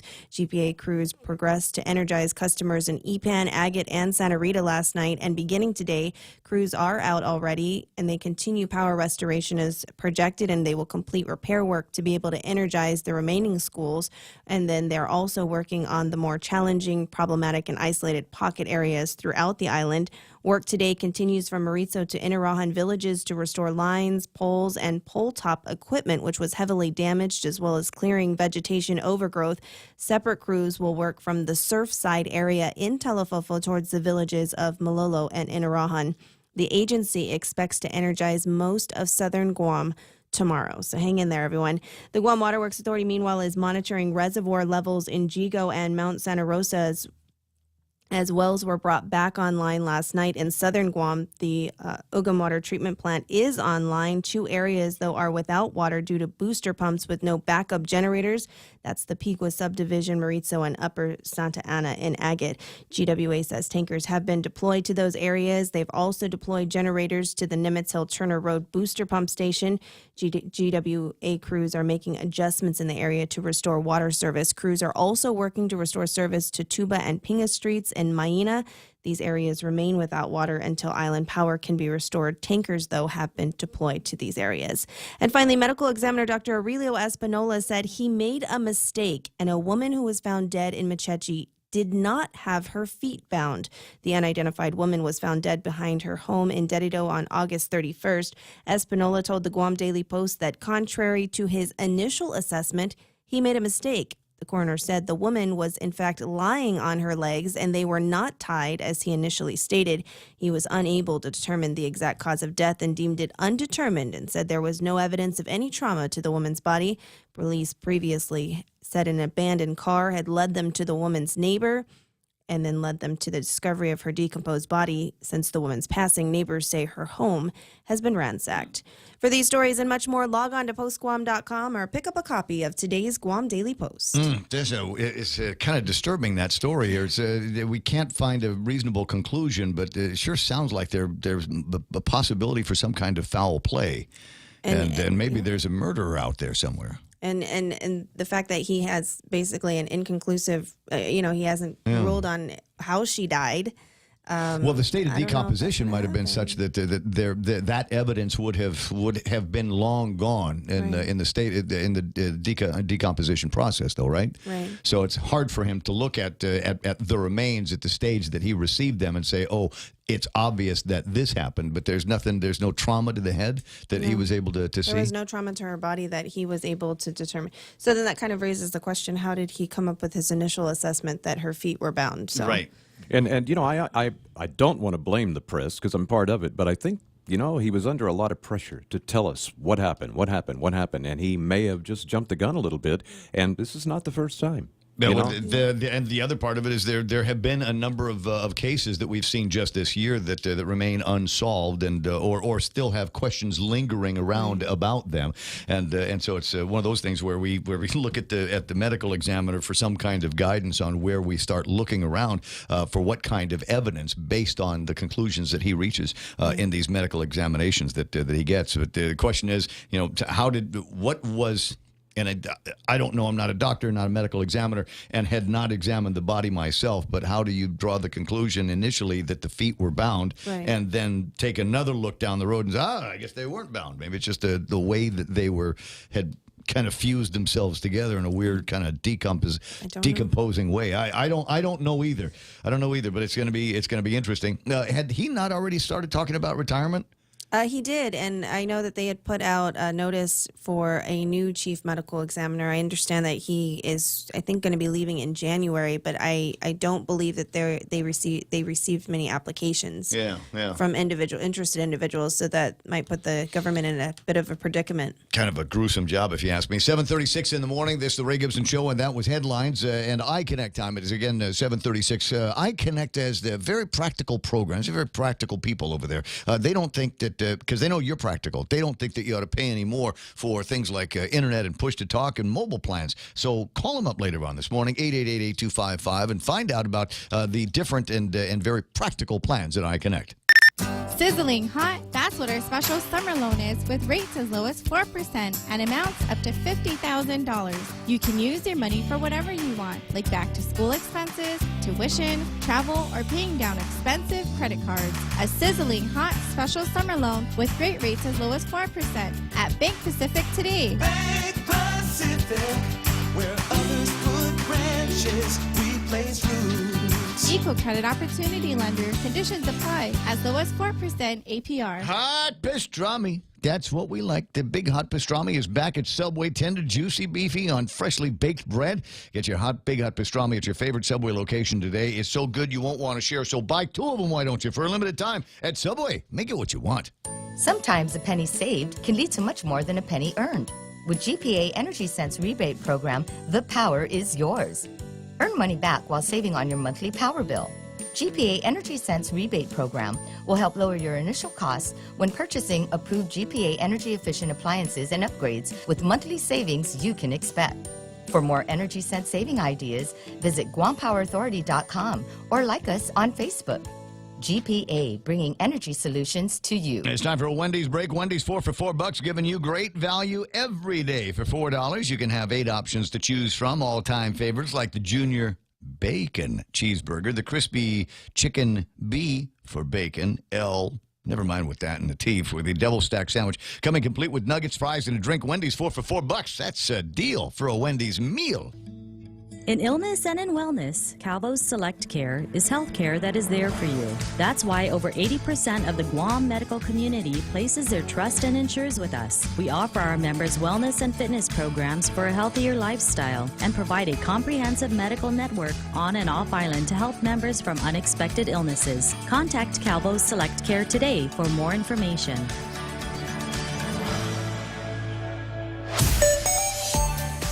And looking to see if traffic is changing too much. As I said earlier, we've got a lot of cars on the road, but most of them seem to be going the speed limit and driving the regular speeds. Not seeing that happening at the flea market, at the farmers market area up at about, where is that? Fatima Street, across the street from Fatima, and the mobile station out there. Watch out for a little bit of a slowdown through there. Traffic southbound Marine Corps Drive, starting to build up. It'll relax a little bit once you get past St. John's, but I think that's the beginning of of what we're going to see developing over the course of the next hour or so. Traffic behind that, traffic coming in southbound Marine Corps Drive, beginning to build from about where Jack in the Box is, and then you've got traffic over at GRMC and Marine Corps Drive. That's going to start to get busy as well. So if you're stuck in traffic around those areas, that's why. Route 8 on Mighty heading into Agana, that traffic's looking all right until you get, where does that begin? I gotta zoom in for a second. No, that ought to be all right. Just a few cars looking at to make its way into Teedson here, and that's all I'm looking at. Nothing in front of Navy Hospital, nothing in front of Big Navy down in Sumai. Whoa, wait a second, hold on. Hold your breath for a second. Yeah, the traffic actually leading into Big Navy and Sumai has built up and has slowed down. So you might expect some delays, as you would at 7:40 on Friday morning as you make your way down in that direction. That's right now traffic here on The Point. KFC has finally answered the world's most important question. What came first, the chicken or the egg? And the answer is both. Introducing KFC's KFC AM, their new Southern and local-inspired breakfast. AM-loaded platter with chicken fried rice, waffles, and Colonel's chicken congee. KFC also has your all-time favorites, AM chicken and egg wraps, Southern biscuit and sausage sandwich, and hash browns. So for finger-licking good mornings, AM will never be the same at KFC. KFC, it's finger-licking good.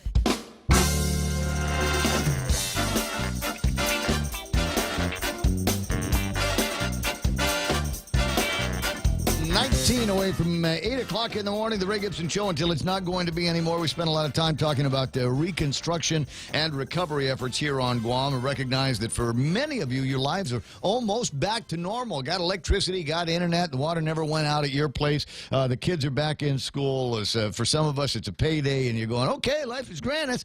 Why is everybody else complaining? What's the matter with them?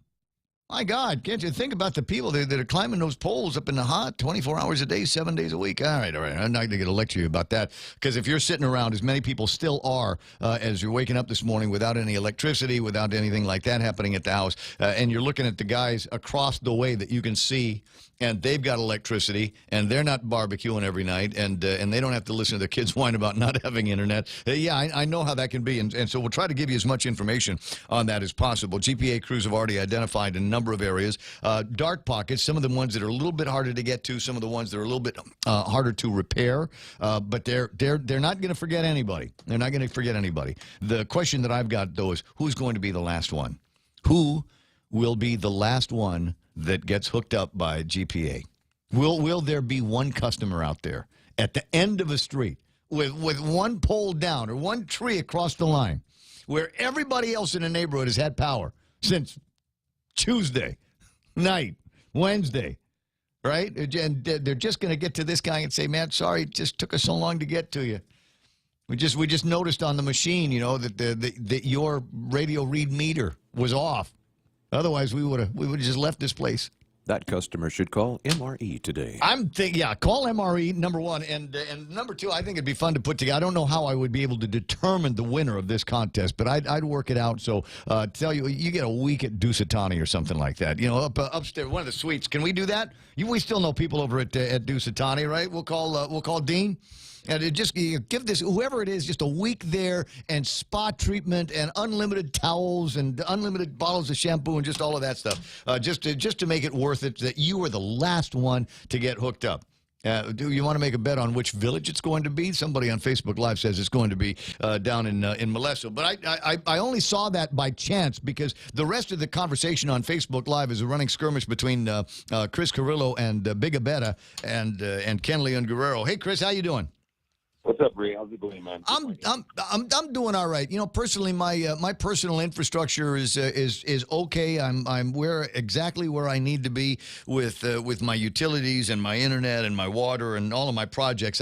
You can't really see it on the Facebook Live, but if you look at me up close, I've got paint in my hands because I've got a project house that I've been working on, and I'm just about done with that. But it requires an incredible amount of painting. It's my least favorite DIY. If you know what I mean. Yeah, well, I'm just blessed because I live close to the university and we got our power on relatively quickly. So kudos to GPA GPA. I know they're working hard for everyone out there. Oh, they absolutely are. I think everybody's working hard. In this case, I have yet to find anywhere, and I'm not looking hard, I'm looking anywhere for where the government has let us down. I know that there's people that are concerned about it, but GPA has been out there, and I know that GWA has had their challenges, and they've got people that are working. The men and women of the Guard at the intersections. Mm-hmm. That's life-saving, bro. That's a life-saving thing that all these people are doing. So, yeah, I'm very happy. I don't have a lot of patience for complainers, because I know that everybody is working as hard as they possibly can to get us back to normal. Yeah, it's just, people are not upset at GPA. They're upset at the situation, and they're not having power, and everyone can understand what they're going through. So we feel for all of them, and if they need to take a shower, call us. Yeah, we'll find a way to get you. I'll hose you down. No problem. Yeah, no, bring the kids. I'll hose them down too. We'll just get everybody as clean as possible between here and there.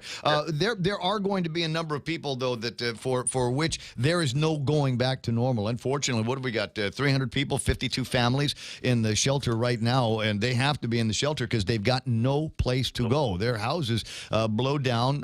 Virtually all of their personal possessions have been scattered to the four winds, and so that's going to be the next stage in the recovery process. Once things get normal for just about everybody, we'll start talking about how we're going to improve the lives of our fellow Guamanians that don't have it so good because they ain't got nothing now.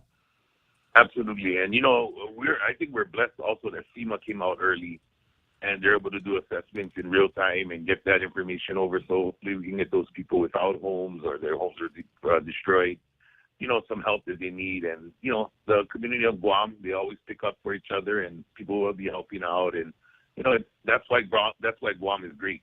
And, people care about each other, and they care about laws, and they care about making sure that their neighbor is okay. I was out in a storm, and there was a car on my road all night. I see cars coming in on my road, and I'm like, why are these people driving around, So I went down and I talked to my neighbors the next day, and they said, oh, nothing was missing. I said, yeah, I seen a car driving, and they're like, oh, yeah, we've seen that car too, and they were calling GPD. And, the response by the first responders, by the GPD, GFD, GPA, and all of them has just been tremendous. So thank you to all of them for what they're doing. Yeah, a lot of heroes sung and unsung in this particular storm. So absolutely. So there's for people whose lives have gone back to normal or whatever that semblance of normal was. I think we're also kind of looking forward to the time, and maybe Monday is going to be it, or Tuesday next week, where we can spend a lot more time talking about the political gossip that is floating around these days. There's a rumor floating that sources say. I hate using that phrase as a journalist, as a commentator, a guy on the radio. I hate using the phrase, but in this case, I literally can't tell you who it's from, although I know the source. And it's somebody whose opinion I trust. And based on what she thinks she is seeing, it's possible that Frank might be chickening out of this write-in thing. What are you hearing? I'm not going to comment on Frank.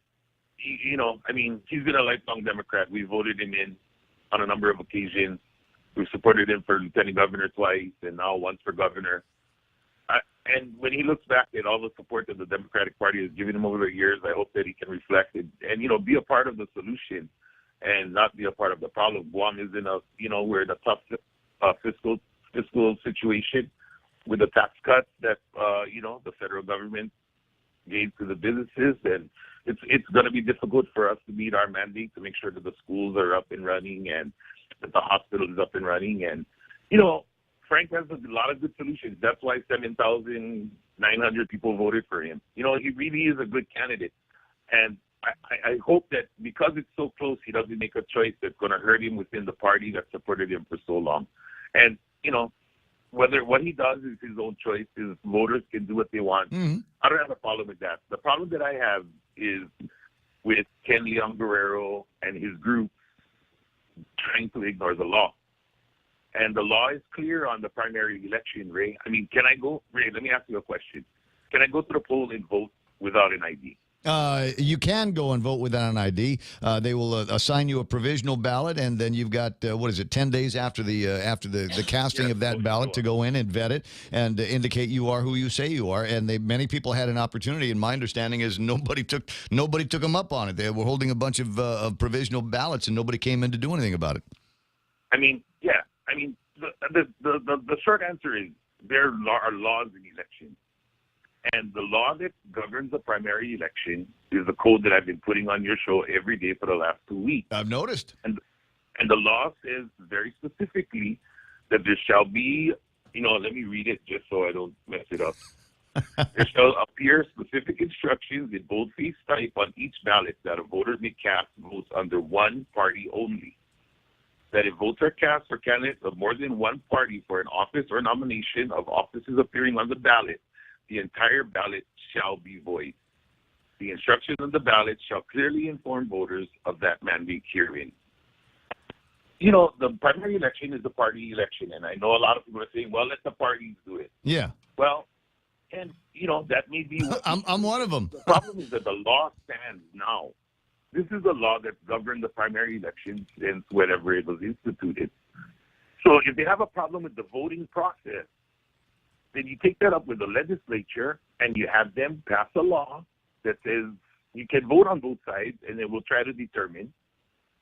Or you just got to deal with the consequences. Well, technically, you cannot vote on both sides. You have to declare by that first vote on whichever, wherever you are on that ballot, which party it is that you're going to vote for. You cannot, in a primary election, be in two parties. You cannot. That's the reason for the law. And, in 2010, there were 4,000 spoiled ballots. In 2012, 2014, there were 3,000. Now they're down to 907. I mean, let's just say if that 907 votes broke down the way the rest of the election would. But, the rest of the election did, which is, statistically probable. Then Frank would get 31% of that vote, and Lou would get 32%, which means that he would still have a net loss, like he did when they counted the absentee ballots. I don't know that kind of statistics works the same way in a cast election. It would be, that's why we have to do the count. That's why there needs to be a count. What is happening? You got to count. You got to count the good ballots because you can't. I don't think you can go and say that the 900 or so spoiled ballots are going to follow the same kind of trend that we saw for the entire election, especially considering the disagreement on whether we're between 3% and 2% on the percentage of difference. So I don't know that mathematically is the same kind of predictability that we're talking about. Well, okay. It's not a poll. This is the actual election. Right. I accept what you're saying, but I'd like Ken to acknowledge that there's a specific law that once you cast votes on both sides of that ballot is void because we cannot then determine which party you're voting for in the election. And then, no matter what, but because there's a vote for Frank and then 15 Republicans are going to just vote the Frank, that's not how it works. It's a party election it's stood the test of time. How many voters have been disenfranchised in the past? Where was he in 2010? With 4,000 voters that could have changed the election for Mike Cruz against Eddie Calvo. Probably. That could have made a difference. And where was he then? Why is it now that there's 907 votes that he's trying to... Those ballots, for all intents and purposes, don't exist because they didn't follow the law. I cannot go and vote in Maina, and then go and vote in Manilao because there's a law that prohibits that. The same law prohibits you from voting on both sides of the ballot. It's simple, like super simple, clean reading of law. And what he's trying to do is take parts from the code and say, it shall be liberally constructed to favor the voter. That's what you do. But that's what you do, Chris. And you've been in scraps before in your life, and I've been in legal scraps before in my life, where you look at Bill Clinton. It depends on what the definition of is. You remember that?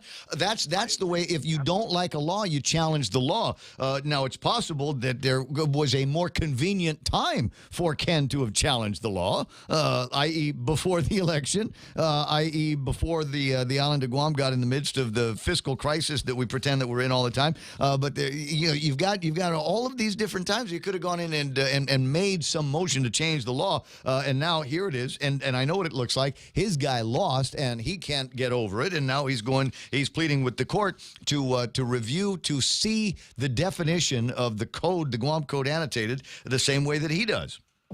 Yeah, I understand.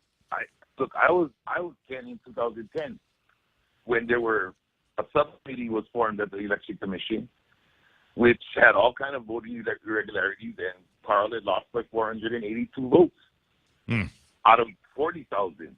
You know, so I can appreciate where he's coming from, but when the law is so clear, the law is very clear on this. You cannot vote on both sides of the ballot. That's the law. Okay, and again, his interpretation of that is that speaks to almost a ministerial construction of the way the ballot is supposed to read, as opposed to something a little bit more direct that says you cannot vote on both sides of the ballot. So is there a section of the Guam Code annotated outside of the section that you've quoted that is as clear as that says that you cannot vote on both sides of the ballot? Ray, it's the conduct of the primary election is the code that I'm quoting. That's what that section is. Conduct of the primary election. Right. And the But where is the basis? Where's the base law that section that you are quoting is supporting? That's the base law for the conduct of a primary election, that you can only vote for one party. But my understanding is that section just tells the Election Commission how to format the ballot. No, that's not even about the ballot. That's about tabulating. That section says if you vote on both sides of the ballot, the ballot shall be entirely void. The entire ballot shall be void. Right. So I'm trying not to take any sides here. I'm just saying that that's his argument. And based on his argument, if you understand his argument, you go, yeah, that kind of makes sense. And then you come along and then you come out with something else, and I listen to you and you go, yeah, that kind of makes sense too. Let's leave it to the judge, but it doesn't look like that's going to happen. It looks like they're going to have to go judge shopping on this, because I think Vern pulled one of those. I'm related to everybody. I can't possibly hear this case now. Right. And Ken's going to, try and look. I'm not. You're bringing a guy from Saipan. Didn't we do that before in one of these cases? We had to bring in a judge from Saipan. I did on the Supreme Court for the Carl case in 2010.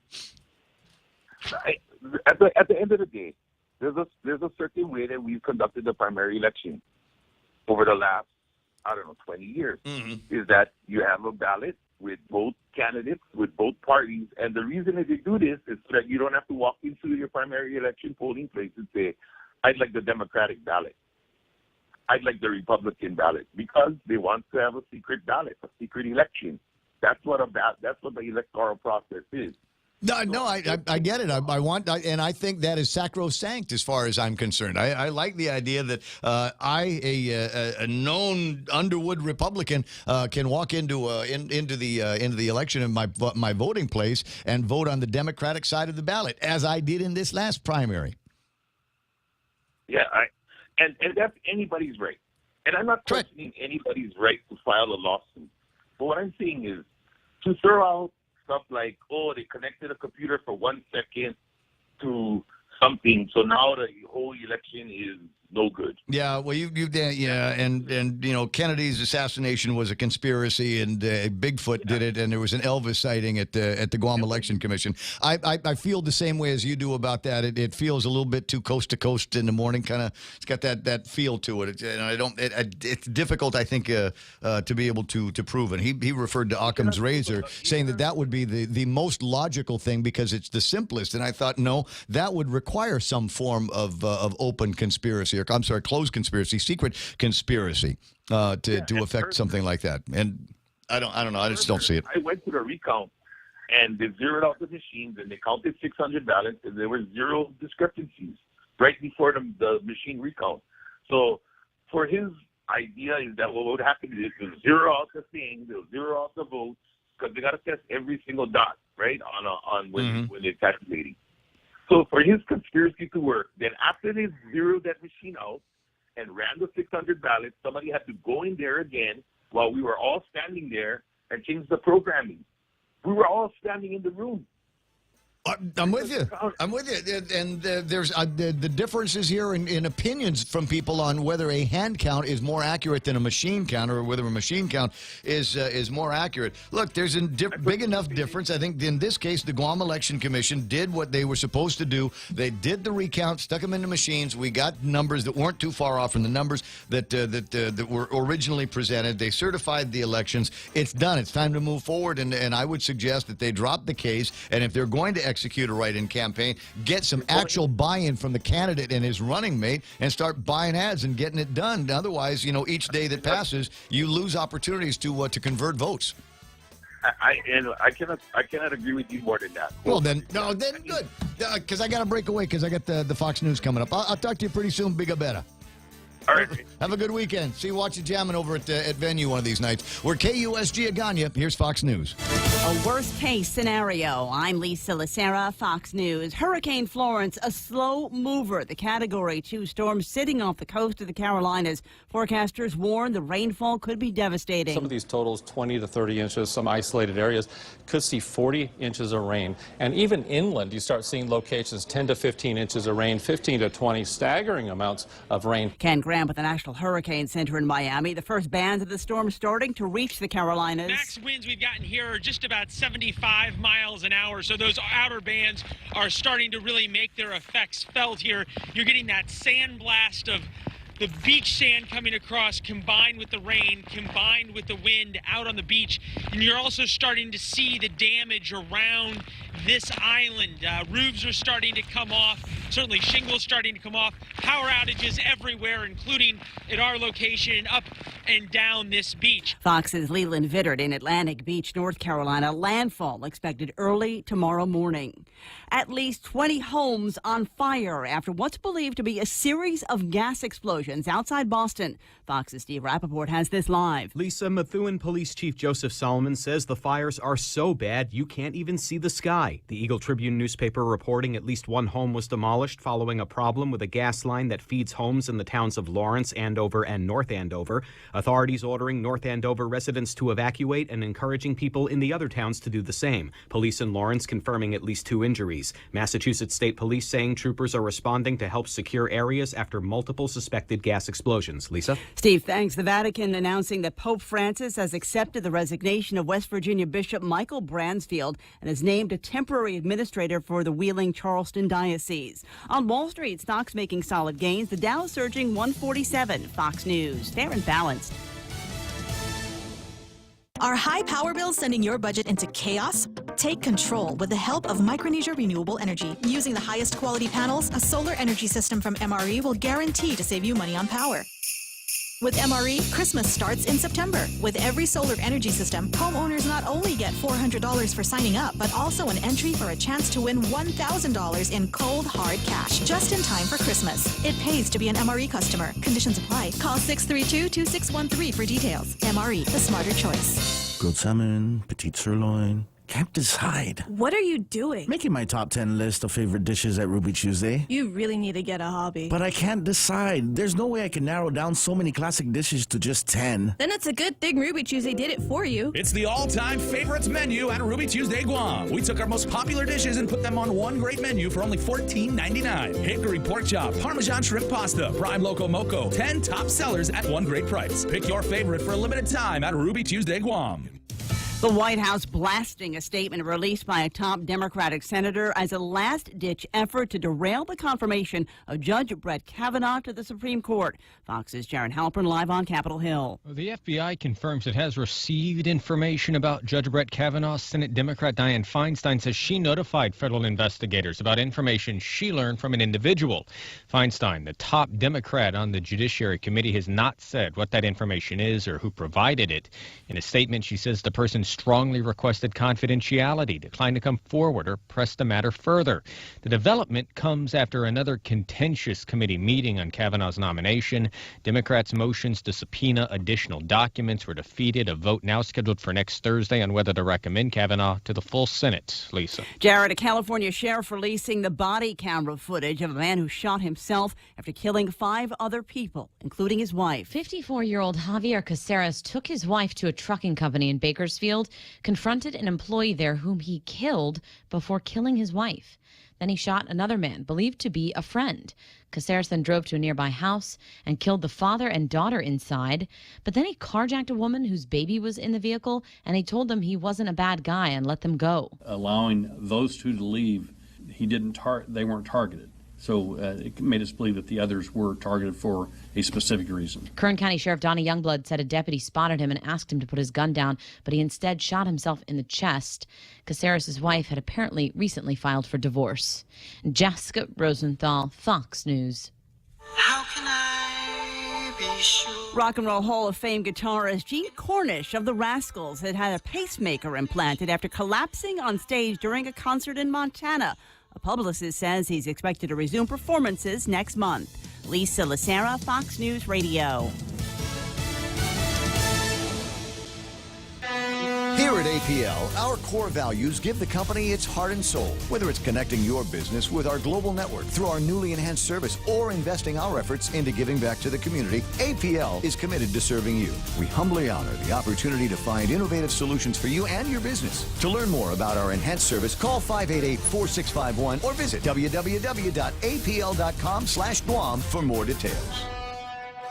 The dreaded flu season is here, but FHP Health Center has got you covered. Protect yourself from the flu by taking advantage of FHP's Flu Clinic, open to all ages from 8 a.m. to 4 p.m. at FHP Health Center on Saturday, September 15. The clinic is free for Take Care members and those with Medicare Part B primary medical insurance, $20 for individuals with Take Care as secondary medical insurance, and $25 for self-pay non-members. Walk-ins accepted. For more info, call FHP at 646-5825.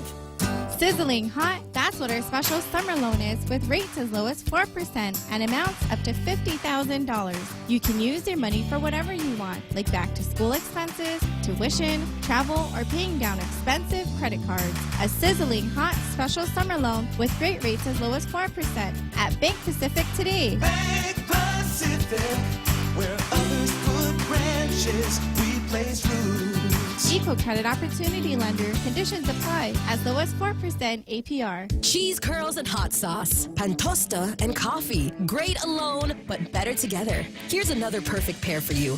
Docomo Pacific has created the Better Together bundle, combining 2 great services for one low price. Get unlimited local talk, text, and 20 gigs of data, plus unlimited home internet speed up to 20 megabits for $109 per month. You also get free installation and a Galaxy A8 Plus when you sign up today. Mobile plus online. From Docomo Pacific, better together. Some conditions apply. Call 688-CARE or see store for details. Sometimes a penny saved can lead to much more than a penny earned. With GPA Energy Sense rebate program, the power is yours. Earn money back while saving on your monthly power bill. GPA Energy Sense rebate program will help lower your initial costs when purchasing approved GPA energy efficient appliances and upgrades with monthly savings you can expect. For more Energy Sense saving ideas, visit GuamPowerAuthority.com or like us on Facebook. GPA, bringing energy solutions to you. Top of day and good morning. News time here at The Point is 7 minutes after 8 a.m. on this Friday morning. I'm Mindy Eggen. Here's a look at some of the top stories from the Guam Daily Post. Congresswoman Madeline Bordallo has proposed amending House rules to seek congressional voting rights for Guam's next delegate.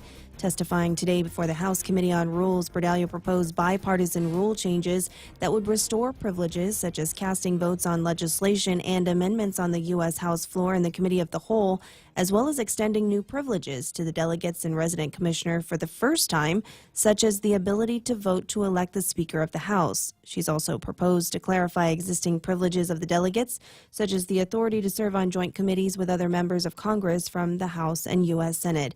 Bordallo said the proposed rule changes would empower the delegates and, by extension, the more than 1.5 million disenfranchised Americans they represent. The Congresswoman said voting on the floor of the House and extending other responsibilities granted to the representatives of the 50 states would make them more accountable to their constituents. The Guam Election Commission will continue with general election preparations even as a lawsuit regarding the primary election proceeds at the Superior Court of Guam. GEC legal counsel Vince Camacho said the commission had no choice as federal law requires absentee ballots for uniformed and overseas citizens be mailed out by next Friday.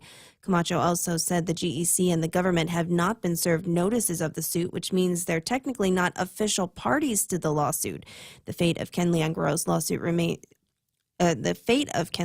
lawsuit seeking consideration of 907 crossover ballots remains open as Superior Court Judge Vern Perez disclosed potential conflicts over presiding over the case.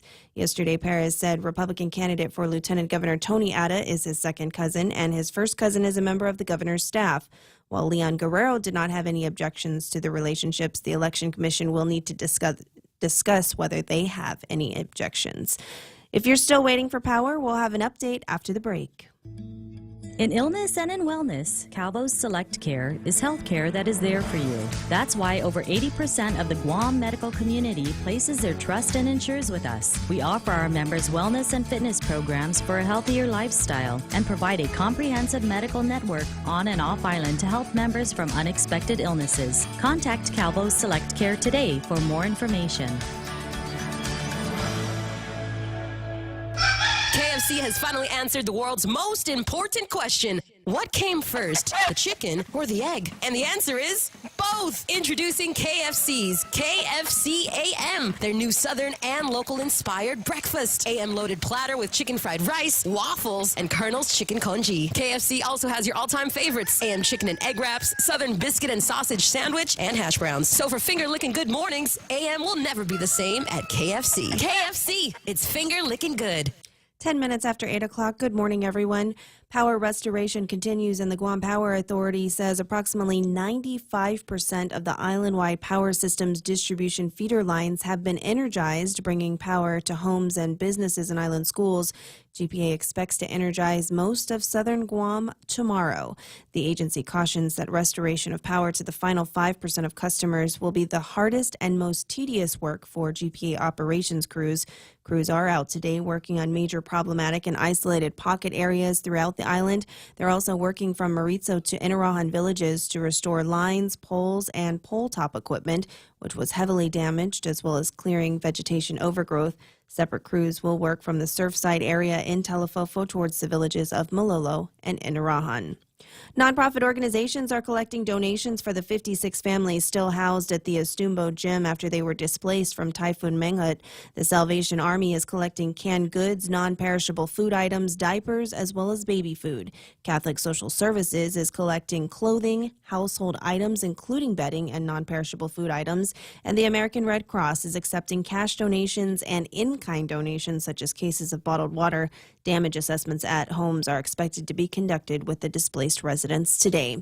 For these stories and much more, log on to postguam.com or pick up a copy of today's Guam Daily Post. Here's Ray now with the weather. It's rain now. Yes, a high surf advisory in effect until 6 o'clock tomorrow night along west-facing reefs. High risk of rip currents in effect through Saturday afternoon along west-facing reefs. There's partly sunny skies today. Isolated showers are in the forecast. Thunderstorms out there as well. North winds about 10 miles an hour, shifting gradually easterly by Sunday. Highs around 88 degrees. Overnight lows 78 degrees. And my friend Michael Knight suggests that maybe there will be an opportunity for some grill marks this weekend. You think there'll be enough blazing sun? I actually do. I think it'll do good. Maybe a little moisture extra kind tomorrow, but shouldn't be too bad. Just scattered stuff maybe, if that even happens. But I think it's going to be a great beach weekend as Menghut continues to pull away to the west.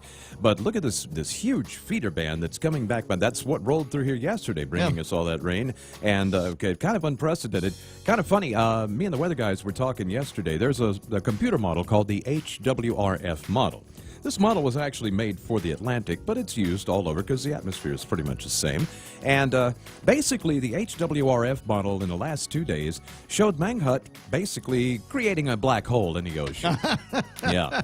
There were some really crazy numbers coming out of there, so we were all kind of laughing about that. Yeah. Well, so it's an incredible amount of mass in one small pocket. So there's a highly, highly dense system, which means that it is sucking weather towards it. That's right. Okay, so if I understand the black hole analogy, and so what we're seeing here in our little section of the Pacific Ocean out here in the Western Pacific, we're beginning to see a lot of what would normally be our own weather in our to the a little bit more to the east of us, but that's getting sucked in by the storm. In a lot of ways, yeah, and it was kind of funny. The model was showing a central pressure forecasted of 777 millibars. I mean, that's almost 1,500 miles away. It's about that, yeah. And of course, 777 It's amazing that it would millibars. still be having that much of an impact on It really us. is. It is a very deep system, even so, right now. I believe it's below 800 millibars right now, which is a very strong storm. But some of those numbers were just unrealistic. But yeah, this is just a monster out there. And again, to say it again, I've said it several times. Yeah. We really dodged a bullet. lucky people here in the Guam place. All right, so I've got this video. Can I play this video while we're talking? Because you know what? I'll wait for Blake. See if Blake recognizes these guys, because he gets out a little bit more than me. It's 8:14 in the morning. That's news and weather together here on The Point. We get it. Gas and utility rates keep rising with no end in sight. But with Double Play from GTA, you can get an extra sweet deal that'll save you extra cash. Sign up today and get 50 megabits per second with fiber home internet, unlimited talk and text, plus 25 gigabytes of wireless data. And new customers get the first month free with no contract. Save over $500 in the first year and get extra with Double Play from GTA. Conditions apply. Visit gta.net for more details. It's 8:15, time to start thinking about lunch, and let me take the thinking away from you. You've had too much thinking that you've had to do in the last few days. I'll just remove this pressure. Lunch is today at King's. Okay, we're all getting together. King's. Beef Tenactac, that's the special. Pick 2 or pick 3 combo. Maybe you don't want that, but that's where we're all going to be at King's, where we will solve all of the problems, like when is the power coming back on, and what are we going to do about all these viral fight videos out in the villages and all of that stuff. We'll solve all of the problems, and it'll work too if somebody writes it down. So bring a pen. Family Finance, serving the people of Guam since 1959. Now you can start planning for the holidays by getting a personal Christmas loan from $1,000 up to $3,500. Family Finance has 3 convenient locations to serve you. Give them a call in Dededo, 633-4473, Hagåtña, 475-4545, and the Upper Tumon location on the 2nd floor of the Pacific Building at 647-5626. Get your Christmas loans today from Family Finance. Yeah, it says Micronesia Renewable Energy, American Water, Tech Smarter Water, Better Water, GRMC, the first choice for all of your open heart surgery needs, and APL, that's American President Lines, bring you the Ray Gibson Show here on The Point. Morico Equipment on Ipao Road has been around a while. 28 years on Guam, in fact. 28 long years of dealing with Gov Guam, persevering through typhoons, earthquakes, the U.S. military, boony dogs, boony grass, off-island, on-island, old Marine Corps drive, destructive winds, and dangerous surf. So they know a bit about equipment on Guam. Lucky for us, the employees who work at Morico Equipment also own Morico Equipment because they're very proud of what they do. Call 649-1946 or click moricoequipment.com. Hey, get a new car. What kind? Fancy one. 2019 Lexus ES350 and support the Red Cross. Raffle tickets on sale at Atkins Scroll, drawing September 22nd. Need not be present to win. Ray Gibson brings you closer to the action. Watch and listen live on thepoint.gu.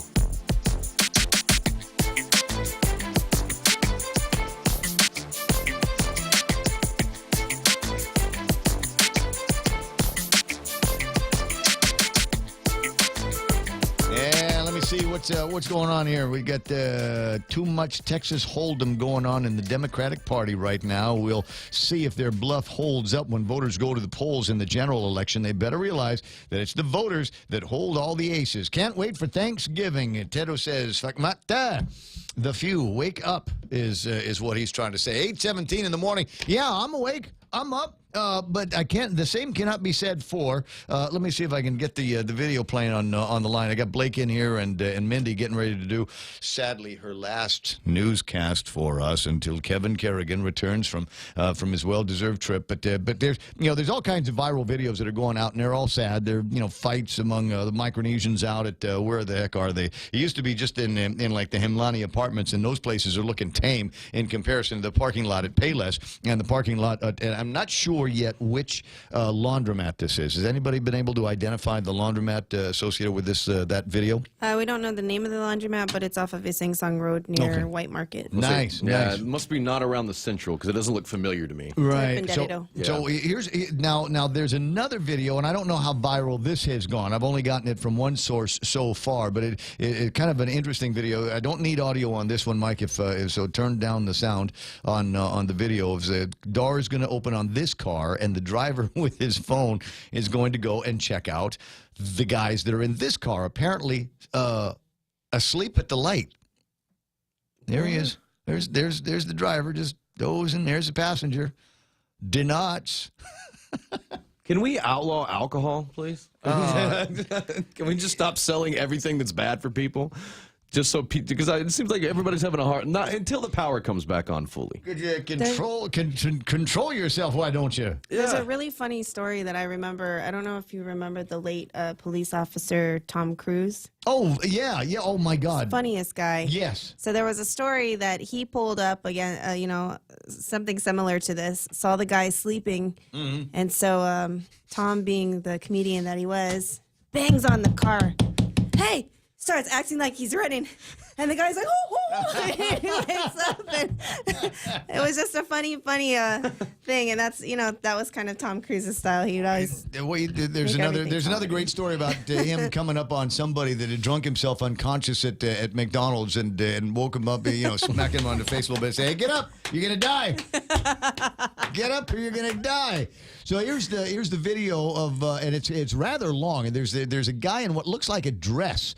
That just goes to town, wails on this guy while he's sitting down. The dude with the long hair? Yeah. I saw that earlier. Watch this guy. Like that guy, yeah. Cross him, kick him in the face while he's down, and then it looks like people are trying to do the responsible thing and break the fight up. But it escalates from here, and then it goes inside. There is another video of what the melee looks like inside, and I hope the police get their hands on both of these and use whatever tools, whatever technology that they have to be able to magnify these images and get some faces and arrest them and put them on the deport list. The governor's office reporting that they've got 55 people so far whose sentences have been commuted and thus allowed for them to be sent away from Guam.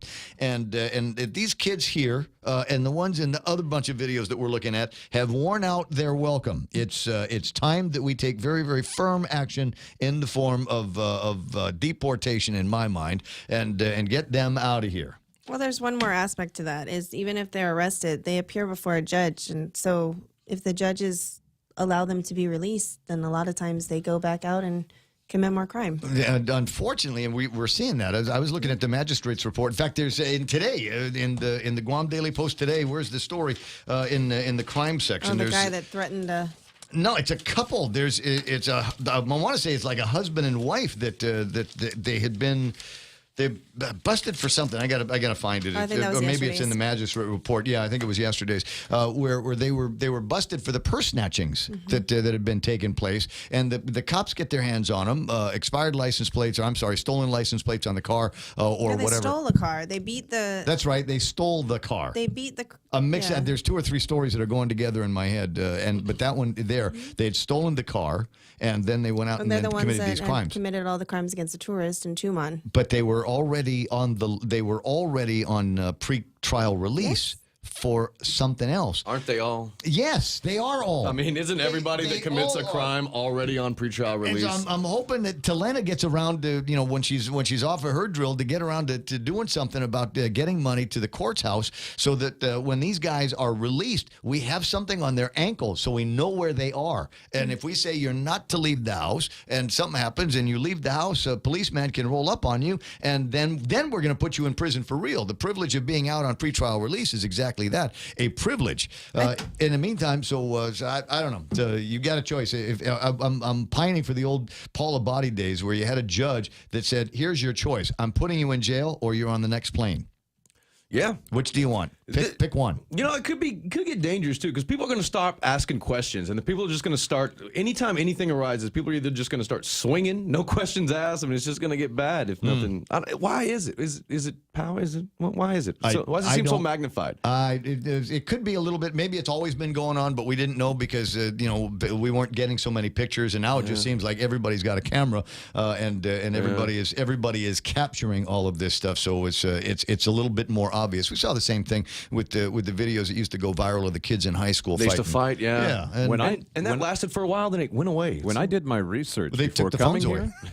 it's well known to people that want to move here that Guam is a violent place. There's no I came shortage anyway, of people but, that will scrap. If they, especially tomorrow's, if we think that somebody is taking advantage of us, there's going to be a fight, and I might wake up in jail, I might wake up in a hospital, you might wake up in jail, you might wake up in the hospital, but you'll know you've been in a fight, and or so maybe you just won't wake up. Ask that dude from AK. Yeah, well, there's that. 8:23 in the morning. Oh, serious subject. We're supposed to be launching our way into sports with Blake.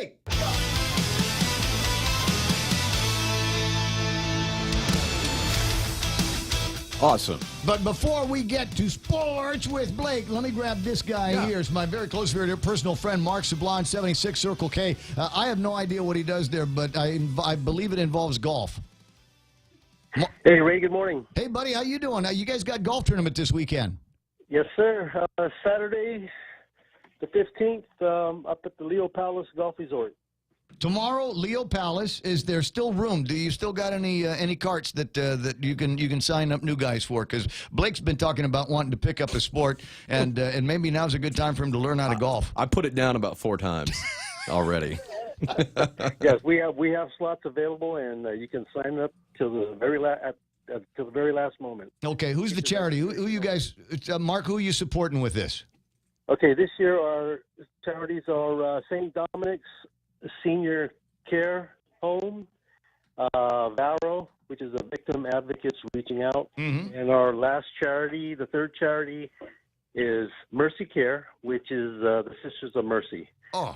All the proceeds go to these 3 organizations. Now, I like the way you guys do that. Now, obviously, you are a man of some great reputation here on Guam, and my guess is that everyone that you called and said, hey, we're doing this charity tournament, 76 Circle K, and we really would like for you to come forward with some awesome donations and prizes for our golfers. So tell me the bouquet of prizes that some of the guys might be able to get.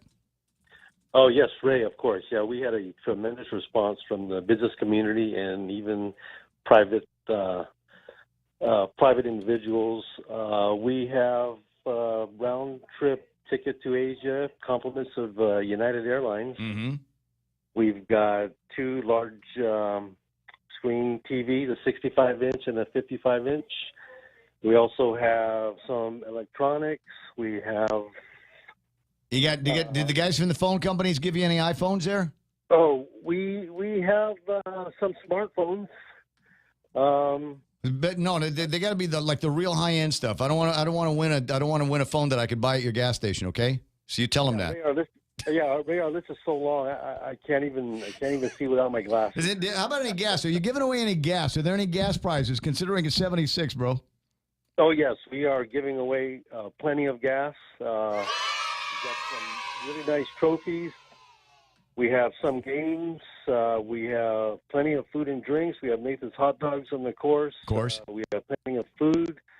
A lot of the beer, wine, and liquor companies, they really, really were awesome and generous in donating plenty of good drinks. So well, I don't know any golf. I don't know any golfers that drink, so I don't know what's going to happen with that. Maybe it's just some water and some Hawaiian punch or something like that for me. 8:27, just enough time here to ask if, as you said, you've still got some slots available. How do people sign up for the tournament? Because it's Friday into things tomorrow.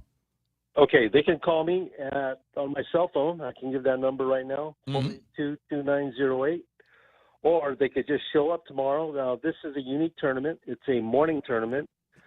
So showtime is 7 a.m., and you can register at the front desk. As soon as you walk in, take a left. It's our front desk, not Leo Palace's front desk. Right. We'll be serving a light breakfast, but you can register right there, and we'll assign you a cart and a whole number. And also, shotgun start is at 8 p.m. Gotcha. 8 p.m.? Of course, 8 a.m. Okay. Yeah. Night golf. Yeah, buddy. I like that. 8:28 in the morning. How much it costs again? How much to get in? It's $250 a team. It's two-man best ball format. Okay, so that's the way that works. And Carl Pangolin is going to be my partner, which means that he is going to have the best ball every time out because I am 11 to the tee and 5 down. So I'm not quite the guy you want to go golfing with. That's a good strategy. Yeah, so just let Carl handle all the heavy hitting. 8:28. Good luck to you, Mark, and good luck on the tournament. Just wanted to give you a shot at getting the word out for the charities. Yeah, thank you, Ray. Thank you for the airtime. Not a problem. Always happy to help. It's 8:28 now with details on the football racket that is going on now. Oh, you guys talk about that. I'm going to go get the prize, all right? Right on. All Yeah, right, we got the Pick'em group going on, and we do have 13 members now, which means everybody is eligible for a prize, of course, except for you and I, but that means there's 11 that are. Let's go through the standings very quickly here. We're kind of running out of time, but DeRocca leads with 101 points. This is where the confidence points come in, because I actually got more picks than DeRocca, but I got less points. It's DeRocca, BRJ Guam, Punch You in the Mouth, myself, and you. And then we got Bull's Best Guess, 1 Minute Manners, Killer Bee, Multiple Scoregasms, Neil, Will TF, ACL Terror, and Easy E. It looks like Easy E didn't actually do the confidence points, so don't forget Easy. Next time, do those confidence points as part of the pick'em. And let's see. So everybody's looking pretty strong as we go in, and we're heading into week 2 here.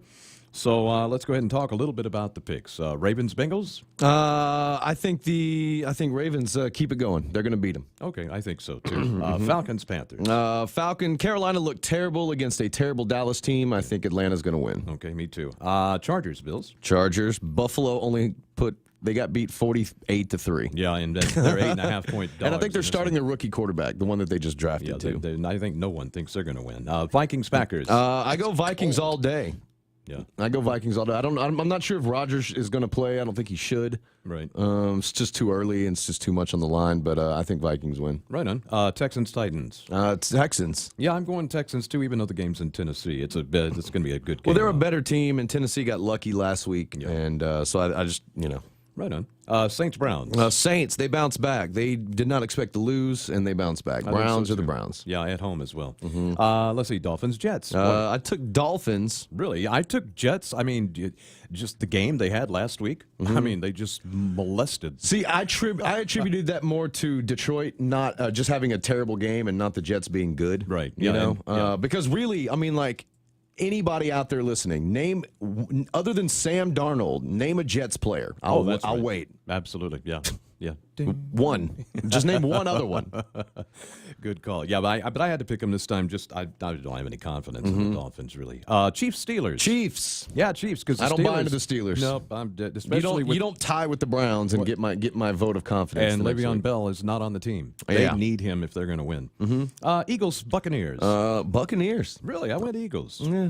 Right. I hate them. So. I don't really have any logic behind that one. It's an emotional pick. Right on. Redskins, Colts. Redskins. Colts are terrible. Same here. Rams, Cardinals. Rams. Cardinals are terrible. I got that too. 49ers, Lions. I actually picked 49ers. I think they had a really good game against a really good team last week. They lost, but I did think that they did surprise me, and I don't think Detroit is that good. No, especially first year coach. And the whooping they took from New York, and they had a bad game. That's going to rattle their confidence. Although they do harbor Jamal Agnew from Saipan on their team. Does do the Lions. So go Lions. Right on. Okay. Broncos, Raiders. Broncos. Yeah, that's what I went to, especially in Denver. Come on. Patriots, Jaguars. Toughest game to pick of the day. Patriots. Yeah, but Jacksonville beat them in the AFC, or almost beat them in the AFC Championship game last year. But I did pick the Patriots because that game. I picked the Patriots. Yeah, I picked the Patriots too, and I actually gave this my highest confidence points. I gave them 11, so I'm pretty high up there. So with the confidence, is that like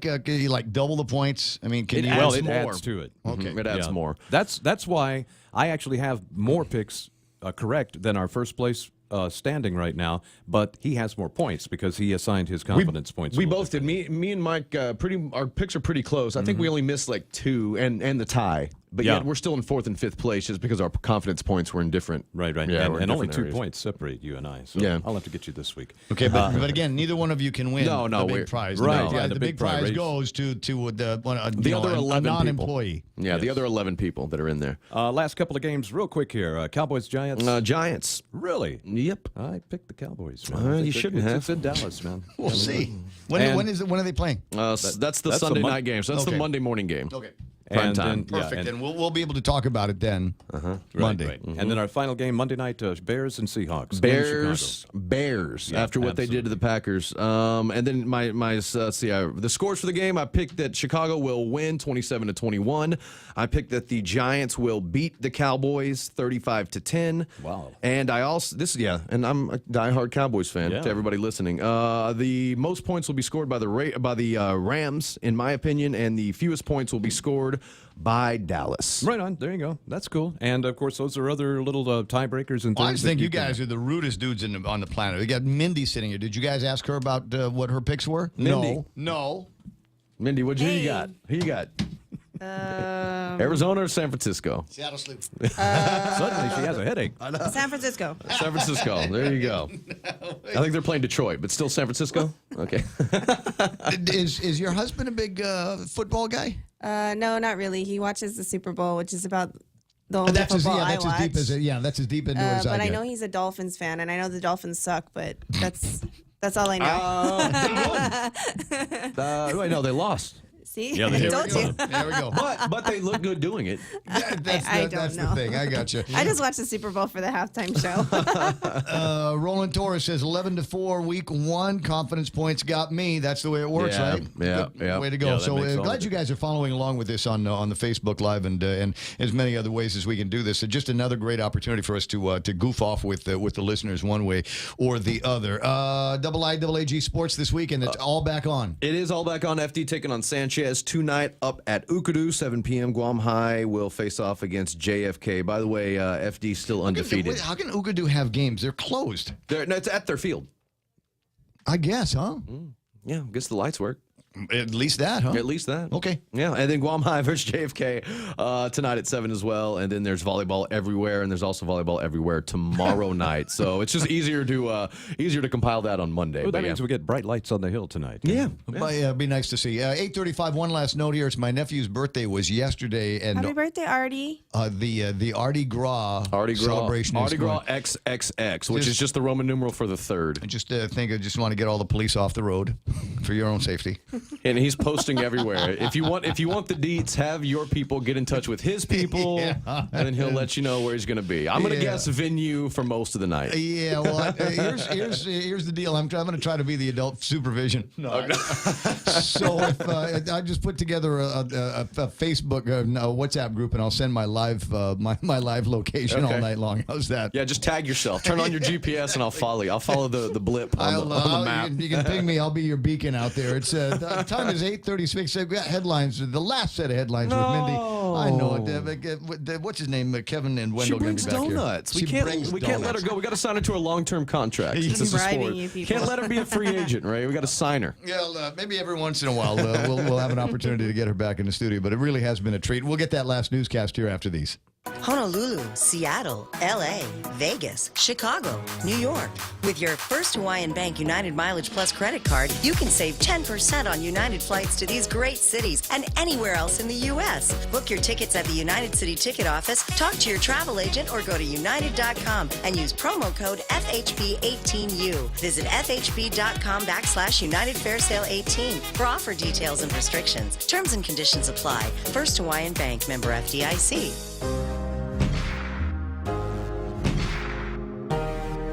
It's 8:37 in the morning, and I just got one of those comments that is going to bend my brain for the rest of the day. Mindy did, in fact, bring donuts, and specifically chocolate donuts, because she heard that I like chocolate donuts, and it's a fact. I absolutely love chocolate donuts. And she says, somebody said the right way to do it, somebody told you the right way to eat a chocolate donut You're supposed to flip it upside down. A chocolate donut. Yes. chocolate glazed donut, right? Right. So flip it upside down the and- chocolate goes on your tongue and not the roof of your mouth. I mean, that's the condiment part. That's the part that you're getting the extra, right? Yeah. Try it next time when you eat the next donut. There might be something to that, off, though. Yeah, well, I mean, if they did it right, then it'll stick to the deal. I understand that, but that there is something to that. I am of the habit of when I eat a cheeseburger at a new place, I'll take one bite regular, right, straight up and down, and then I'll flip it over And bite from the other side? No, and bite from the bottom, from the top to the bottom. Oh. So well, bottom to the top, regular top and bottom, and then I'll flip it over so it's bottom. The bottom is now on the top, and the top is now on the bottom. And that is because the flavors will get to your tongue at different places in the bite, from one bite to the other. So and maybe it's the same thing. it's possible that the burger that you bite into and you go, nothing there. Flip it over, and maybe there's some flavor on the other side that your tongue is missing because it's getting other food first. I miss Cheeseburgers. Whose burgers? Cheeseburgers. Oh, just cheeseburgers? Yeah. Oh, because you got that tooth thing, so you're not able to eat an actual cheeseburger. No, I can if I cut it up in tiny pieces. Yeah, like but I did that's- that Whopper the other day. Yeah, but it's Are you eating fine. it with the It's fork and adequate. It's adequate, but it's not the way that you're supposed to gobble a cheeseburger. 8:38. Here's the last newscast with Mindy Uggan from the Guam Daily Post. 39 minutes after 8 o'clock. Good morning, everyone. It took jurors less than half a day to return a guilty verdict against Wilfredo Lee Lopez, finding him guilty of sending nude photos and a sexual video to an alleged underage victim. The 29-year-old allegedly used a cell phone and the internet to communicate with who he believed was a 13-year-old female minor between October and November of last year. That minor was actually an agent from the Air Force of Special Investigations who posed as a teen and conducted an online undercover sting operation utilizing Guam's Craigslist. During the trial, Lopez's defense attorney alleged his client knew the person he was communicating with was not a minor but an adult and decided to play the role with authorities anyways. The defense claimed Lopez's goal was to be removed from the military by December 2017, and he believed talking to the alleged minor would accomplish that. Police arrested 2 additional people in connection with that riot that was reported Tuesday night following the typhoon in Dedido. Jared Resalap, who's 19, and 25-year-old Frankie Rufus were arrested for aggravated assault, terrorizing, criminal mischief, disorderly conduct, public drunkenness, jurisdiction over an adult, criminal facilitation, guilt established by complicity, as well as multiple conspiracy charges. Guam Police Department's Criminal Investigation Division picked up the case on Tuesday after patrol officers arrested 19-year-old Emmanuel Resalap and a 16-year-old male.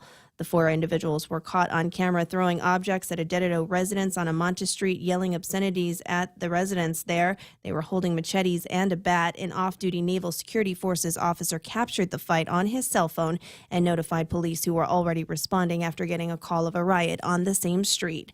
For these stories and much more, log on to postguam.com or pick up a copy of today's Guam Daily Post. Thank you very, very much. I really, really mean it. Really appreciate the weekend some that you get to spend with us this week. And looking forward to when Kevin comes back. I did get a note from Simon Sanchez, who was asking earlier, so where is Kevin? And I said, well, he's out of town, but Mindy's got the job for a little bit.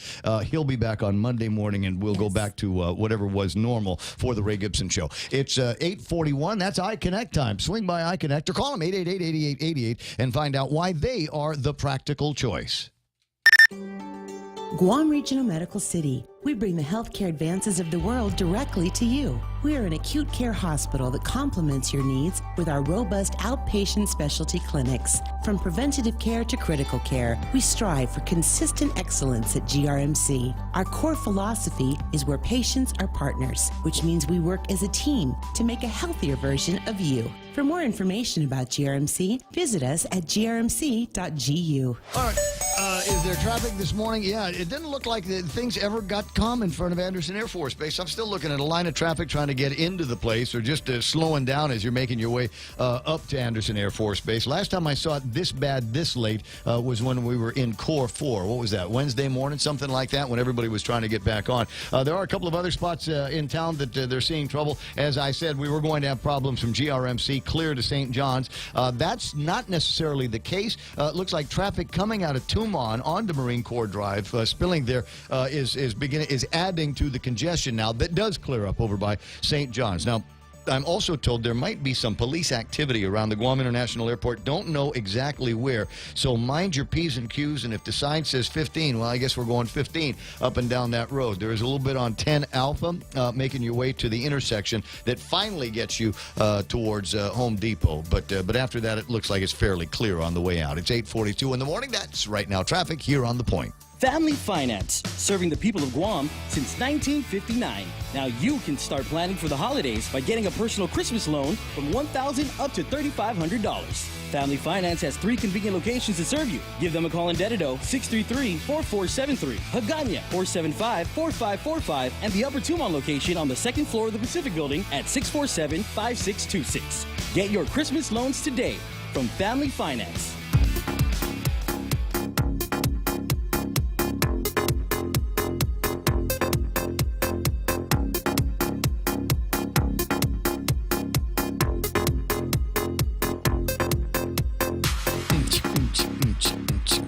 Globe sounded like when it was still the Onyx back in the day here. My name is Ray Gibson. This is The Point 93.3. Our telephone number is 888-8255. That's 888-TALK. The WhatsApp is 988-5874.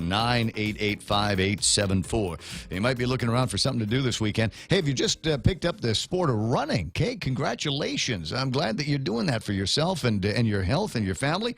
And you might be thinking, okay, I think I've got Teedson down. Ray, what's next? What's the next big race I ought to get myself into? Because I'm a runner now. I'm gonna run. Let's see. Tomorrow, the Guam Running Club will have the 41st 20-kilometer Nimitz Hill Loop. And it starts in Hagåtña. We start right around the ATM for the Bank of Hawaii. And then we kind of run through Hagåtña, take that turn over at the old Spanish Bridge, and then go by the police station, and then we hang a left there, and run a little bit to behind Academy, and then we take a jog up San Ramon Hill, and that's the first of the hills. And you San Ramon Hill it, and then you hit the plateau over by Navy Hospital, and then you got this nice downhill to the Snaky Road, and then you take another left-hand turn that will take you all the way up to the top of Nimitz Hill. That's the hard part. That's the tricky part. That's the part that you got to train for. You go all the way up to the fire station and across from headquarters. And then it's a nice downhill jog. I mean, it's just a sweet downhill jog into Petey. And then from Petey, it's flat all the way across to back to Boat Basin, back to Paseo. That's why it's called the loop. Starts in Hagåtña, ends in Hagåtña. That's 20K. The hard part is running up Nimitz Hill. It can be done. I know people that do it. I generally can't. I can make it, you know where that big tree is? Just on the way into Maina? I can usually make it to there and a little bit past, but after a while the gravity comes to me, and frankly, I can walk faster than I can run up the rest of the way. So you know, I'll usually stop for a beer and a cigarette, and then kind of, you know, just take my time. Figure I'll catch myself. I'll catch the time that I'm looking for on the downhill and on the flat, maybe. So extra goo, hydration, that kind of thing. It's a $5 race, I believe, for everybody. I can double check, but bring a few dollars. That's why it starts at the ATM. $5 for GRC members, non-GRC members, $10. There will be water stops, light refreshments at the finish line, and we wish you very good luck. If you want information, if you're volunteering, hit them at guahanrunningclub@gmail.com. They'll be glad to help you out. It's showtime 4:15. Go time is going to be at 5 o'clock in the morning. 888-8255. And we have been asked by the guys over at the Joint Information Center to continue to talk about one of the lingering issues for people that, you know, have gotten their lives back to normal to a degree, but need to do something with all of the green waste that is now in the yard. Angel Sablan from the Mayor's Council is with me on the line right now. Good morning, Angel. Good morning, Ramon. How are you? I'm okay. Where'd you go before the typhoon? In the typhoon. So we tried to reach you, and somebody said that you were out of town or just out, and I thought, well, that sucks. Okay. But I was here. You were here all the way through? Yeah, that's right. Did you do all right? Are all your people, is everybody back on the grid? Not yet. But some mayor's offices are still without power, but they're still out there working. No, of course they are. Of course they are. Well, the trick part here is that I have got is I've got a bunch of green waste that I got to get rid of. Correct. So you go to your mayor's office and fill out a debris waste form, and they'll tell you where the site is. You go there, and there'll be a monitor there to make sure that whatever in your pickup truck or whatever you use to bring the green waste is green waste, and then you're going to be allowed to go ahead and dispose of it there. Okay, I can't just go directly to the place. No, we need to account for all of the green waste because in case there is a declaration, FEMA will not reimburse Gulf Guam if we don't do any accounting of how much green waste is. Oh, I see. Okay, so first stop mayor's office and get the paperwork filled out, letting them know that I have green waste associated with the storm. Yes. And then I should be able to take it in the truck over to where the depot is, and there will be a guy there that will look for the paperwork and then clear me. That's correct. And there's a site in each of the villages. Can he help me? Can he help you? Can he help me? I got a big coconut tree. I got these like 5 or 6 Needzook trunks that are heavy, and I'm just a small boy. It'll be mayor staff that'll be there at those sites. And no charge for that, right? No. But please, only green waste.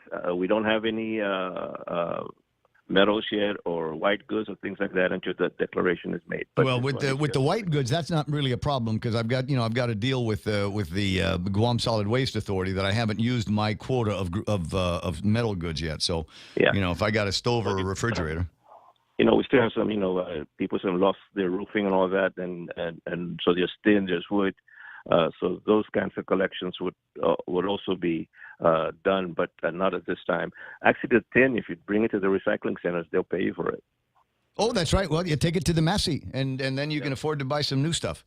That's correct. I got you. Not new, but you're going to afford to buy something. Well, there's something, a 6-pack of whatever for the guy over at the place. Yeah, a pound of nails or something like that from the Massey. For the Massey, by the way, is how we say recycling center. It's always been.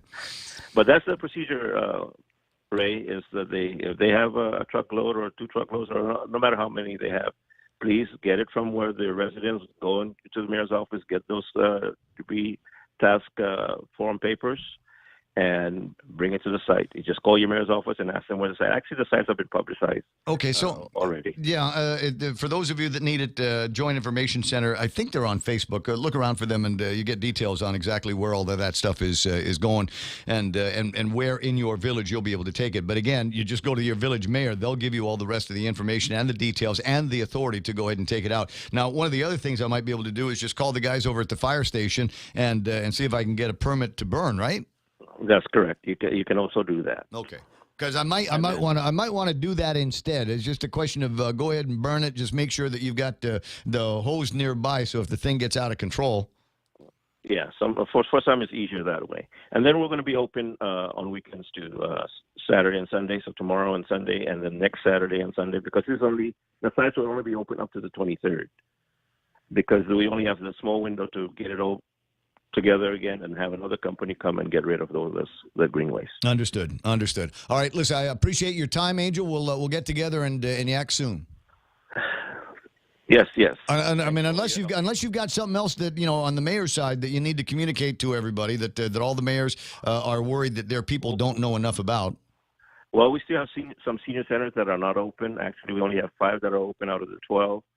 The 7 others still have no power, so hopefully over the weekend that they will, and we can go back to normal on Monday. But we'll make those announcements as well. All right, Roger. Angel, I appreciate your time. Hey, Mike, do me a favor. I'm gonna let this guy go. I've forgotten. I've got a couple of people outside that need to talk to me about the red ball. So go ahead and ask them to come on in. 888-8255 is the telephone number. Again, 888-8255. Also getting word here that there's a backup on airport, and it's hard for me. I'm looking at the traffic gizmo right now to see where that might be. Looks like the road, that access road from over by the Rev and Tax that takes you to that intersection, might have a couple of issues there, making your way onto Route 10A from there. Once you get onto that road, though, once you get to that first intersection, you'll see traffic building, and then you'll watch traffic actually begin to get heavy until you get to that second intersection that finally lets you down over to Home Depot. So anticipate some delays as you're making your way through the Guam International Airport this morning. It's 8:52, and with me in the studio, I got Cheetah Blaze. Good morning, Cheetah. How you doing there? Yay! And also in the studios, I got Marcus Fong. Now, Marcus has been here before. I have. But this is I your haven't. This is your first my inaugural. This is my studio. Yeah. This is the Ray Gibson Wonderful. Memorial Studio. I was trying to get in through Oh, this the front door? Yeah. No, I don't have a front door. You know why? I don't have a front yet for the radio station. You know why? Because there's no manpower here. Once upon a time there used to be a way that you could call up like a construction company and they'd send guys over and they'd build you a reception area. And as Marcus knows, they don't have that anymore. All of those guys that know how to do that are working on base, and the guys that are working off base you can't afford. So that's the way it is. So I got a back door. So I'm glad that you found the back way in. Well, I found him first. So Marcus, so the reason why these guys are here, and I might stick you over the top of the hour because I started late because I needed to get the mayor on the line from the mayor's council to find out about what to do with green waste. I've got some green waste. Okay, but don't tell anybody. The green waste that I have is from before the typhoon. It's from some cleanup work I did before the typhoon. It's so bad. It'll still count, right? Yeah. Because it's still a waste. It's still waste. Yeah. It still used to be It green. doesn't matter when. Yeah, it's just hey, it's going to end up in the same place anyway. It didn't blow away, right? No, so it was my decorations for a while, and now it's green waste. Red Ball, pretty soon.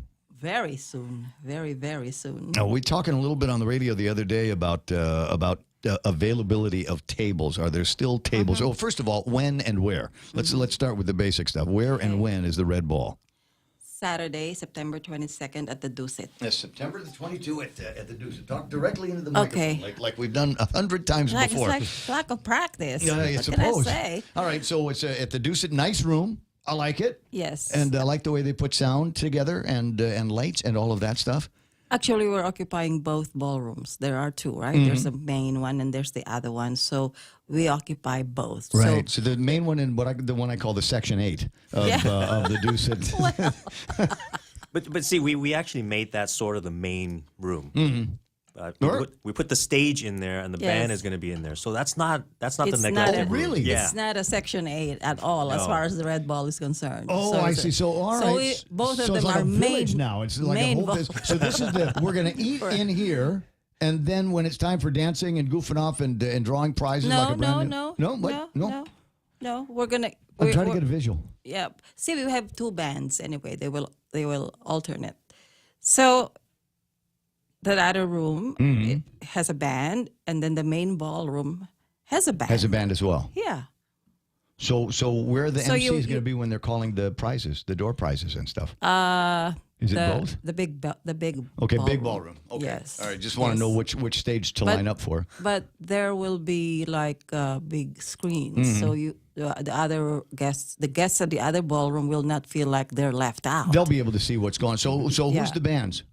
The bands. There's the Redux of Crystal Paco. Paco, yeah. And then the other one is Rumblefish. I know that I love band. Rumblefish. Yes, yeah. They're, I'm not going to say vintage, but, they've been around for a while. Yeah, it's just,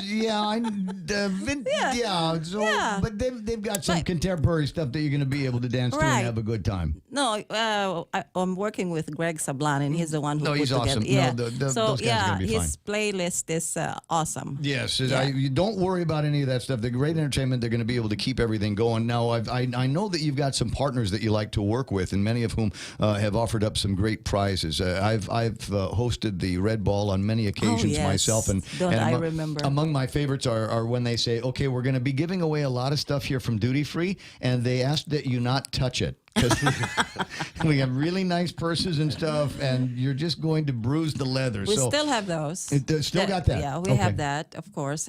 And the grand prize is the ES that you were just talking about a little while ago before I showed up here. Yes, AK is back into it with the folks from the Red Cross. And they donated that to us, Ray.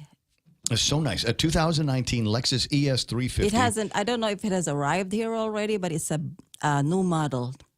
They flew it in with the water and the MREs on the Antonov that came in. That big airplane that came in, they flew in a bunch of these ES-350s aboard that. So it's been around. And they said we need to get it there by the time for the Red Ball. Anyway, if you want tickets to that, you can buy them in Atkins Scroll. So go over. We have several outlets. The Guam chapter, Mm-hmm. AK, JMI Edison, and Mezcla. Mezcla has them? Okay, I got to make sure I get over there and take a look at it. But I mean, that's the big deal, the big draw. What about our airline friends?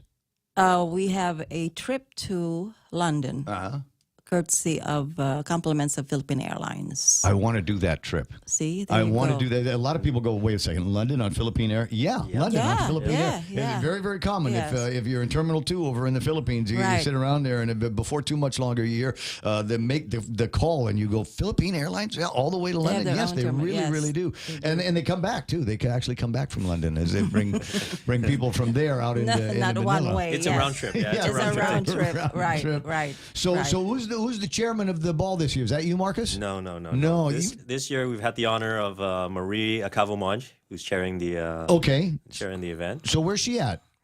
Oh, no. You know what? She's a broadcaster. We're all in one form of recovery or another from that storm that occurred last week. In fact, I'd sent her an email earlier this week. One of her stations was down. I said, listen, if you need any help, you call me up. So I volunteered Mike to go and help if they need anything over at that place.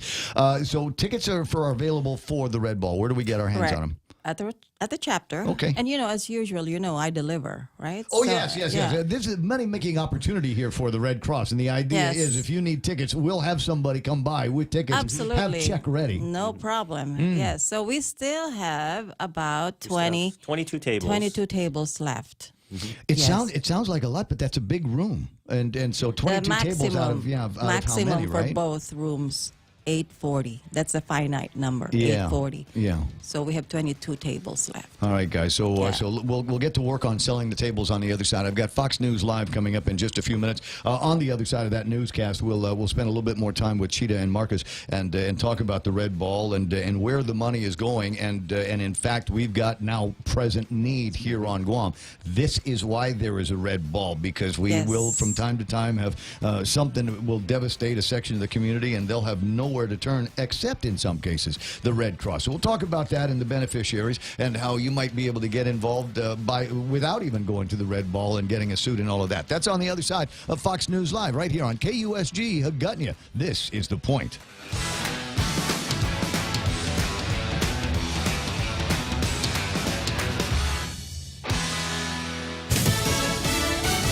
The storm stalled. I'm Lisa Lacera, Fox News. Category 2 Hurricane Florence sitting off the coast of the Carolinas. The outer band starting to be felt. Pulls on shore very, very slowly, does not move much. Winds are going to be the case for probably the better part of 36 hours for so many people here along the coast. That also means storm surge continuing to be pulled in, and then copious amounts of rainfall. This is just one model run. You can see pretty much the entire state of North Carolina in this, although some indications it could likely go a little bit farther towards the south. Fox meteorologist Rick Reichmuth. Late this afternoon, North Carolina's governor requested another federal disaster declaration for more help with debris removal, search and rescue teams, and other needs. There are already reports of trees down and some thousands of power outages. The light's still on here in Wrightsville Beach, but they could go off anytime. Fox's Rick Leventhal on Wrightsville Beach, North Carolina. Virginia Governor Ralph Northam says residents should shelter in place and stay off the roads. FlightAware reporting more than 1,500 flights have been canceled through Saturday.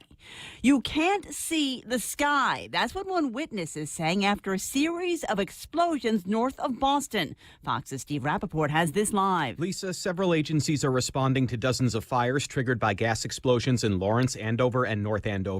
Lawrence Mayor Daniel Rivera confirms multiple injuries, and scammers are already trying to dupe Good Samaritans, according to City Councilman Kendries Vasquez. Something else is that multiple people have gotten phone calls already asking for money to assist victims of the fire. Please understand that that's probably a scam. There's no official accounts open up to this point. The cause of the gas explosions remains unclear, but the Columbia Gas Company announced today it was going to upgrade gas lines across the state, including the area where the explosions occurred. Lisa? Thanks, Steve. The FBI confirming it's received information about Supreme Court nominee Brett Kavanaugh. Fox News, fair and balanced.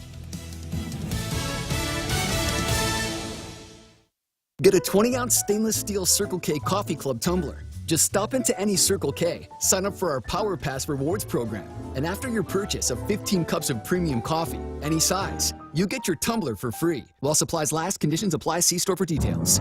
Get a 20-ounce stainless steel Circle K Coffee Club tumbler. Just swipe your Power Pass key fob when you purchase Circle K premium coffee, any size, and after 15 cups, you'll get your tumbler for free. While supplies last, conditions apply. See store for details.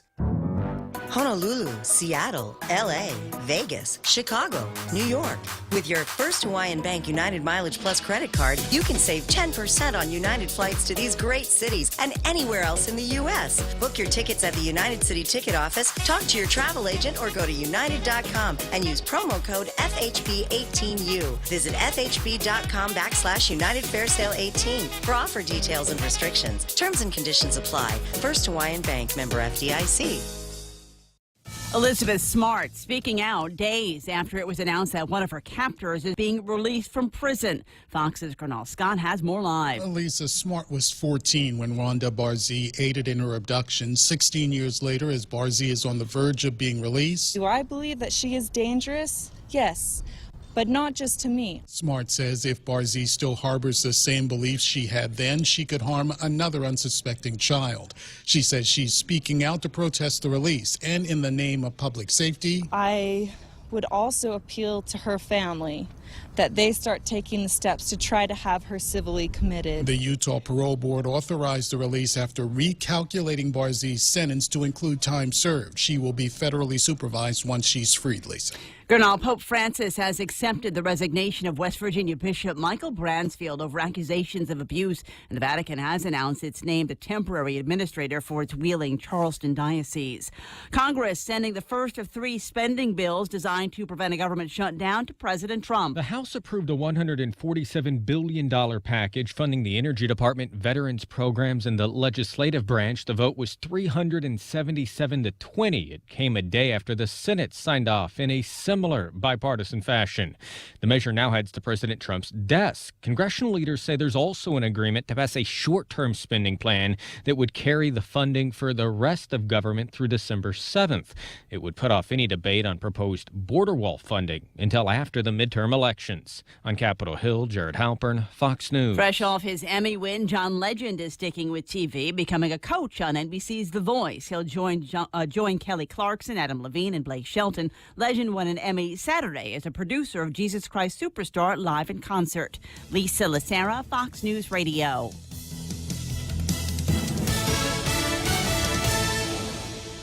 Morrico Equipment is the exclusive Freightliner truck dealer in Guam and Micronesia. That exclusive part is important because Morrico Equipment can sell new Freightliner trucks with the 2004 Mercedes diesel engine. If you operate trucks on Guam, then you know how important and reliable the old diesel engines are. The Mercedes diesel engine only in Freightliner trucks operates on both old and new diesel fuel. They do not require DEF fluid or engine regeneration. Freightliner trucks, only at Morrico Equipment. Portions of the program brought to you by my friends over at King's Restaurant. They're your friends, too. They've been serving you food for, 1,000 years or something like that. I think they're in the Bible. And going back to Bible days, every Friday, beef tenactac. That's the big deal. My favorite. That's right. That's the big deal over at King's. Don't wait another day and waste another dollar. You can start saving today. At Guahan Insurance Services, we are here to help protect your investment and save you money. We offer insurance advising for business, car, and home insurance. So come and visit us at our new office at Camacho Landmark Center at Marine Corps Drive in Timoning, and let us show you that you can count on us for all your insurance needs.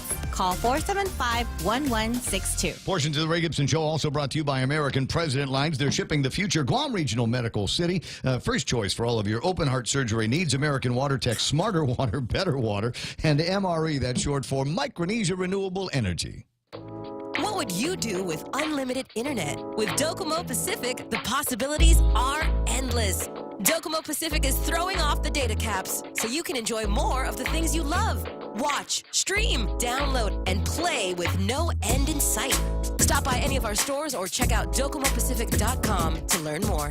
Life becomes limitless with Docomo Pacific. Better together. I'll see you at 6 after 9 o'clock in the morning, 888-8255. Is that time for a Wendy's break? It's any time is a good time for a Wendy's break because they have this 4-for-4 deal. They got 8 menu items to choose from for your basic sandwich, a couple of which have bacon in it. Then you've got the nuggets, and you've got fries, and then you've got a drink. 4 different items, $4. Do the math. That's how you're going to make it through Friday. The Ray Gibson Show. News to fill your mind. Talk to get it out. Turn it up. Now tell a friend.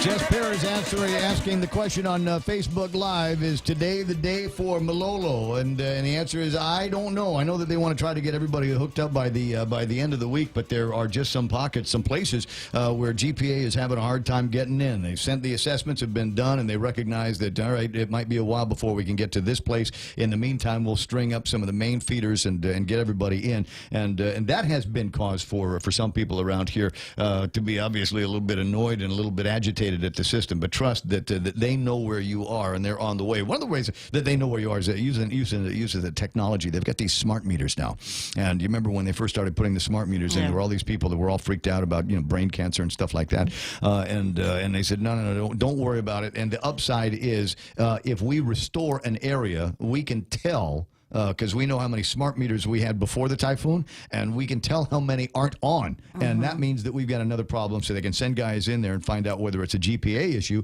or maybe it's a weatherhead issue or something like that. So that's the cool thing. But I've said, Jess Perez, I've said the word Malolo on the radio, and I know that there are people over at GPA that are listening to the broadcast specifically for that. That's the dog whistle. That's how they know that there's still people in Malolo that want to get their electric turned back on. And hopefully everybody's electric will be turned back on for the Red Ball. Again, that's coming up Saturday the 22nd. Saturday the 22nd at the Dusit. Dusitani. There's still about 22 tables left. 22 tables left to sell. And you still now what's the deal? Who have you sold it to? And they said they're making you wait. Whose arms do we have to twist on the radio this morning?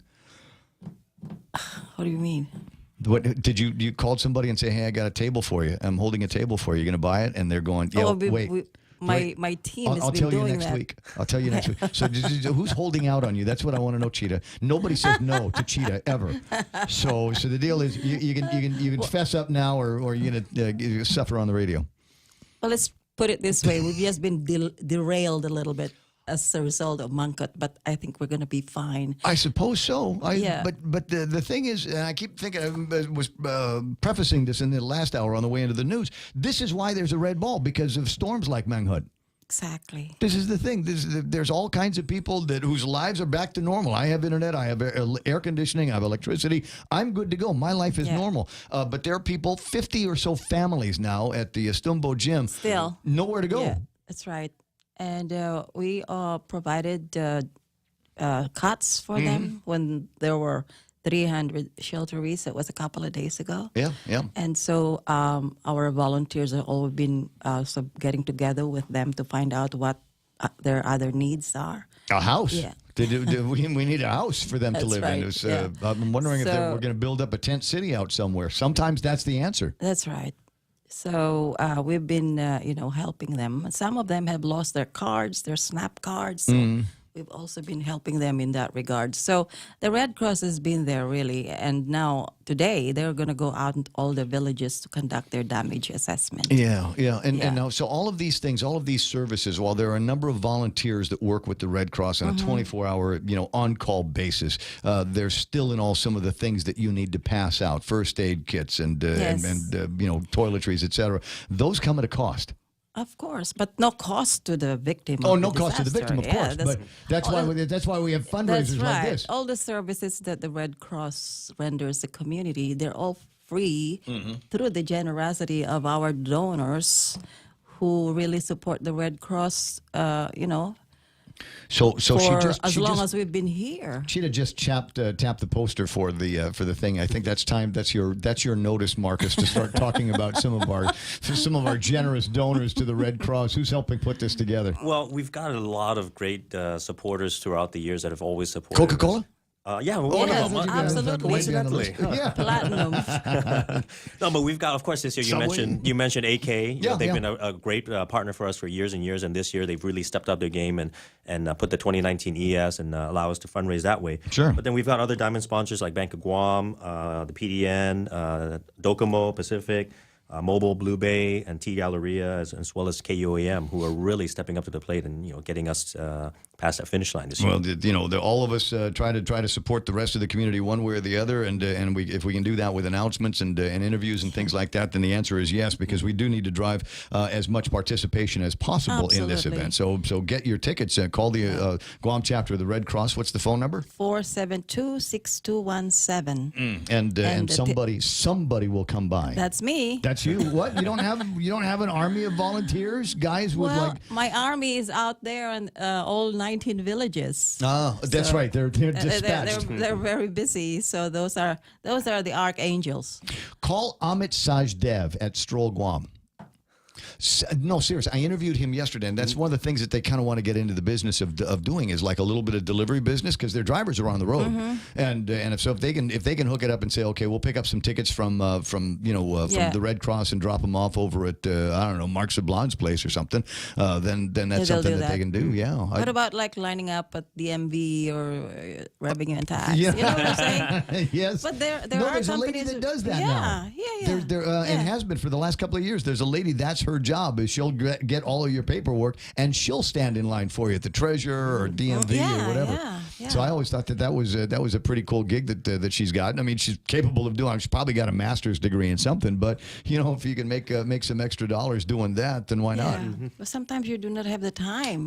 There is a new. I was looking at. There's a new company. I just found them on Facebook. I mean, I think they're like literally brand new, as I had not yet seen them before, and they're called Connect Guam. And I want to say that their job is like if you need a tile guy, you go to Connect Guam and you type in tile guy, and it will come back with all the people that you might be able to hire for some of these small contracting it's like gigs. A Google. You just yeah. And I'm not going to say whether I found a tile guy. Okay, I'm not going to say whether they came back with a tile guy or anything, because frankly, I need a tile guy worse than anybody else needs a tile guy. I have a tile guy. That's all there is. You got a tile guy? I need a wood guy. I need a wood guy and a tile guy. I think he can do both. Yeah. But he's the one who does it for. There you go. I used to have one. No, it's no, the I'll rest give you of the phone number. So the rest of the conversation is going to take place offline because people are going to hear. Wait a second. Did she say she got a tile guy? Yes. Right? Can he do cabinets? Exactly. What about painting? That kind of thing. People are going to start paying. Never mind Red Ball tickets. They're going to. I need your tile guy. Okay, you can have. We'll auction it. Here's the deal. If you want the answer to the phone number for Cheetah's tile guy, you have to buy tickets to the Red Ball. Sounds like a good deal, right? For the Lexus, right? Or go buy the. You know what? I haven't asked Ernie yet. What are the tickets going for the Lexus? Do you know what they're selling those for? 100. 100? Yes. So $100, I got a shot at winning. Absolutely. And you don't have to be there to win. No, and we only printed 1,000 tickets. Mm. But odds are great. In connection with our Lexus raffle, mm-hmm. We are very grateful to the Andrea Ilau Foundation. Of you know course. Ed Ilau, right? Yes. He's on my board. So he created this foundation in memory of his mother, who was a board member of the American Red Cross. So anyway, with that, the Andrea Ilau Foundation is the fundraising arm raffle for the Red Ball. Oh, okay. Yeah. I think I understand the connections now. Yes. Perfect. Yes. Perfect. Okay, so a lot of people are going to get helped out in this particular endeavor, and among them are going to be the people that sell gowns and evening wear and rent tuxedos. Yes. Is there a run on tuxedos for the weekend? Probably. Because mine blew away in the typhoon, so I don't think I've got it. Actually, the truth of the matter is, I don't think I can fit it anymore. I think I've lost too much weight this year, so I think if I were to wear that tuxedo, it would kind of hang on me here. So I need to go get a skinny guy tuxedo. Where do you shop, Marcus? Where are you getting yours? Sorry, I had to get mine off island. I know exactly what you mean, and I know a lot of ladies that have been to the Philippines in the last couple of weeks because they've gotten their gowns there because they don't want to risk having somebody come in with a duplicate at the Red Ball. And if something like that does happen, then you have to junk and poke for who sits in what room. Right? That's the way it works. somebody's got to go home and change. Yeah. Hey, while you're thinking about safety and things like that, the last time I was at the Red Ball, the people I was with drank an awful lot, so we thought it might be a good idea for them to stay in the hotel. Does the hotel, do you know if Dean put together any kind of Red Ball rate? Well, kind of. It's, if I'm not mistaken, it's 25% off of whatever the Oh, that's pretty going generous, rate is. yeah. Yeah, something Okay. like that. Yeah. So look, just take the party, because once we're done once we've drank all the booze downstairs, we'll go upstairs to the lobby bar. Wait, or downstairs. Downstairs. We'll go downstairs to the lobby bar and finish the night there. Right? Is that the way it works? Yes. Yes, it is. I guess. Everywhere. It's like the executive of the year. There's a party after you the go party. back, then you go back upstairs to the room, and then you drink whatever's in the refrigerator that they stock up there. You know, But it's or whatever best you not had to this. drive if, you know. if No, you- we don't. We don't But obviously see, recommend we that have at all. the complimentary wine for dinner, and also we have welcome drinks. Who's So- giving up? Who's giving up the wine? Because that's I know Red Cross isn't paying for it. Somebody's donating that, right? That's coming in from IWS. Nice guys. Yes, Nice guys. Always supporters. Right. We got water, Also that right? coming from Mr. Marcos over here. You got water from your place? Yes. Okay, it's good. Yeah. But I got water donated for my. There was one year we had this one water brand, and they said that we couldn't pour it over the ice. They had to let the customer do it, but nobody else was. I want to say it was like Fiji water or something like that. Don't touch the water. Don't even look at the water. It's expensive water, and we don't want you to pour it over ice until the customer decides that they want to do that. And naturally, by the time the customer opens the water, the ice is gone, right? Yeah. Oh, well, I guess I'll just have this warm tap water here. What the heck? 9:18 in the morning. What am I missing? What else haven't we touched on for the Red Ball? I think we've gotten to just about everything. I think so. I just want to emphasize that we still have 22 tables left, and please, support the American Red Cross. Well, because they're out there in the community right now while we're doing As we this speak, interview. yes. 19 villages are being cruised on by Right. Red Cross volunteers conducting the village-by-village assessment so that they know Correct. exactly what it is that they're in store for, who in the villages are in need of the most help. So we can do that triage now. And that's the way that works. Cheetah, it's always nice seeing you. It's always a Same pleasure here. seeing you. The feeling is mutual, as always. And Marcus, let's go run. All right. How's the judo thing coming along? Jiu-jitsu? Jiu-jitsu, yeah. Coming along very well. How many black belts do you have yet? No, none. Really? Still on that journey. It's a very lengthy journey. Why is that? Well, it's a long art, but it's Yeah. it's the journey, not the destination. No, I hear that from people, but while I've got you, because every once in a while I'll toy with the idea, and then I would give myself a break because I'd be like the youngest guy in the class, right, or the oldest guy in the class. No, not really. Actually, Really? Are there some older guys that are? Yeah, the group of guys that I train with are more of the older. We Which don't try one? to kill each other. And we don't want to go to work with a broken arm or a black eye. Right. So just concentrate on form. Yes. We're going to concentrate on Let's form. learn not necessarily let's learn the art. Let's learn the technique, and let's not try to kill each other. Yeah. So what else have you been up to? I mean, a lot of people don't realize this about Marcus. I don't know where he finds the time between family and work. But where do you Marcus. find the time to do the jiu-jitsu and running and, Red all the Cross. other things, and the Red Cross? Yeah, and you just gotta schedule it. I do jiu-jitsu early in the morning. I trained this morning at 6:30, and Yeah. then I came here. That's it. And Just then I'll be scheduling. joining Cheetah for the rest of the day, and then hopefully I'll get some time in my office. Fortunately, the products that he sells sell themselves. It doesn't need to manage That's too right. much. It's an easy sell. Somebody will come to him and say, what am I supposed to do today? And they'll say, just sign checks. Okay, I can do that. I got to sign checks. That's what I'll do. If only it were that easy. Right, If I hear only that. were easy. 20 after 9 o'clock in the morning. That's the team from Red Ball. And again, the phone number for the Red Cross to call. 472-6217. 6217. 472-6217. Get your share of 22 tables that are out right now. At Guam Regional Medical City, it is our mission to become the island's premier choice for specialty care, like cardiology, pulmonology, neurosciences, orthopedics, oncology services, and more. We aim to protect our island from heart attacks, strokes, cancer, and diabetic complications. But should you suffer from such diseases, we're ready with world-class options, both inpatient and outpatient. For more information, visit us at grmc.gu.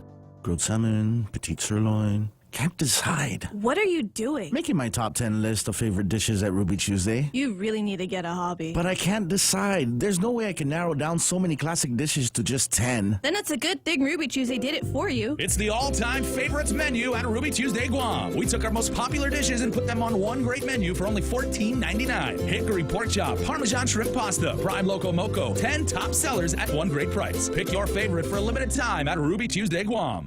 Morico Equipment on Ipoh Road has been around a while. 28 years on Guam, in fact. 28 long years of dealing with Gov Guam, persevering through typhoons, earthquakes, the U.S. military, boony dogs, boony grass, off-island, on-island, old Marine Corps drive, destructive winds, and dangerous surf. So they know a bit about equipment on Guam. Lucky for us, the employees who work at Morico Equipment also own Morico Equipment because they're very proud of what they do. Call 649-1946 or click moricoequipment.com. Family Finance, serving the people of Guam since 1959. Now you can start planning for the holidays by getting a personal Christmas loan from $1,000 up to $3,500. Family Finance has 3 convenient locations to serve you. Give them a call in Dededo, 633-4473, Hagåtña, 475-4545, and the Upper Tumon location on the 2nd floor of the Pacific Building at 647-5626. Get your Christmas loans today from Family Finance.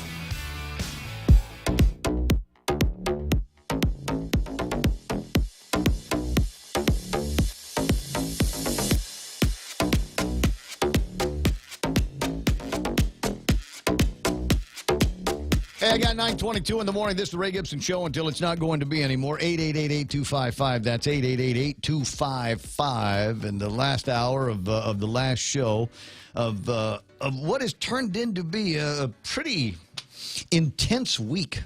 Well, or is that an understatement? Shall I use that as the basis of the understatement that will drive the rest of the program here today? Is that this has been an intense week for us. Absolutely. Knew it was going to be, and it's something that this time last week, you and I having a conversation just amongst ourselves about how concerned we were that the word wasn't going to get around, that there was lingering off in the boondocks of the western Pacific Ocean, a massive storm that was making its way towards the Marianas. And then, thankfully, as the day unfolded, there was more and more of that kind of information. There was more and more social media that was out there. The Joint Information Center, I think, did a fantastic job of putting together the information, if not a little bit dramatic, putting together the information that got everybody's attention.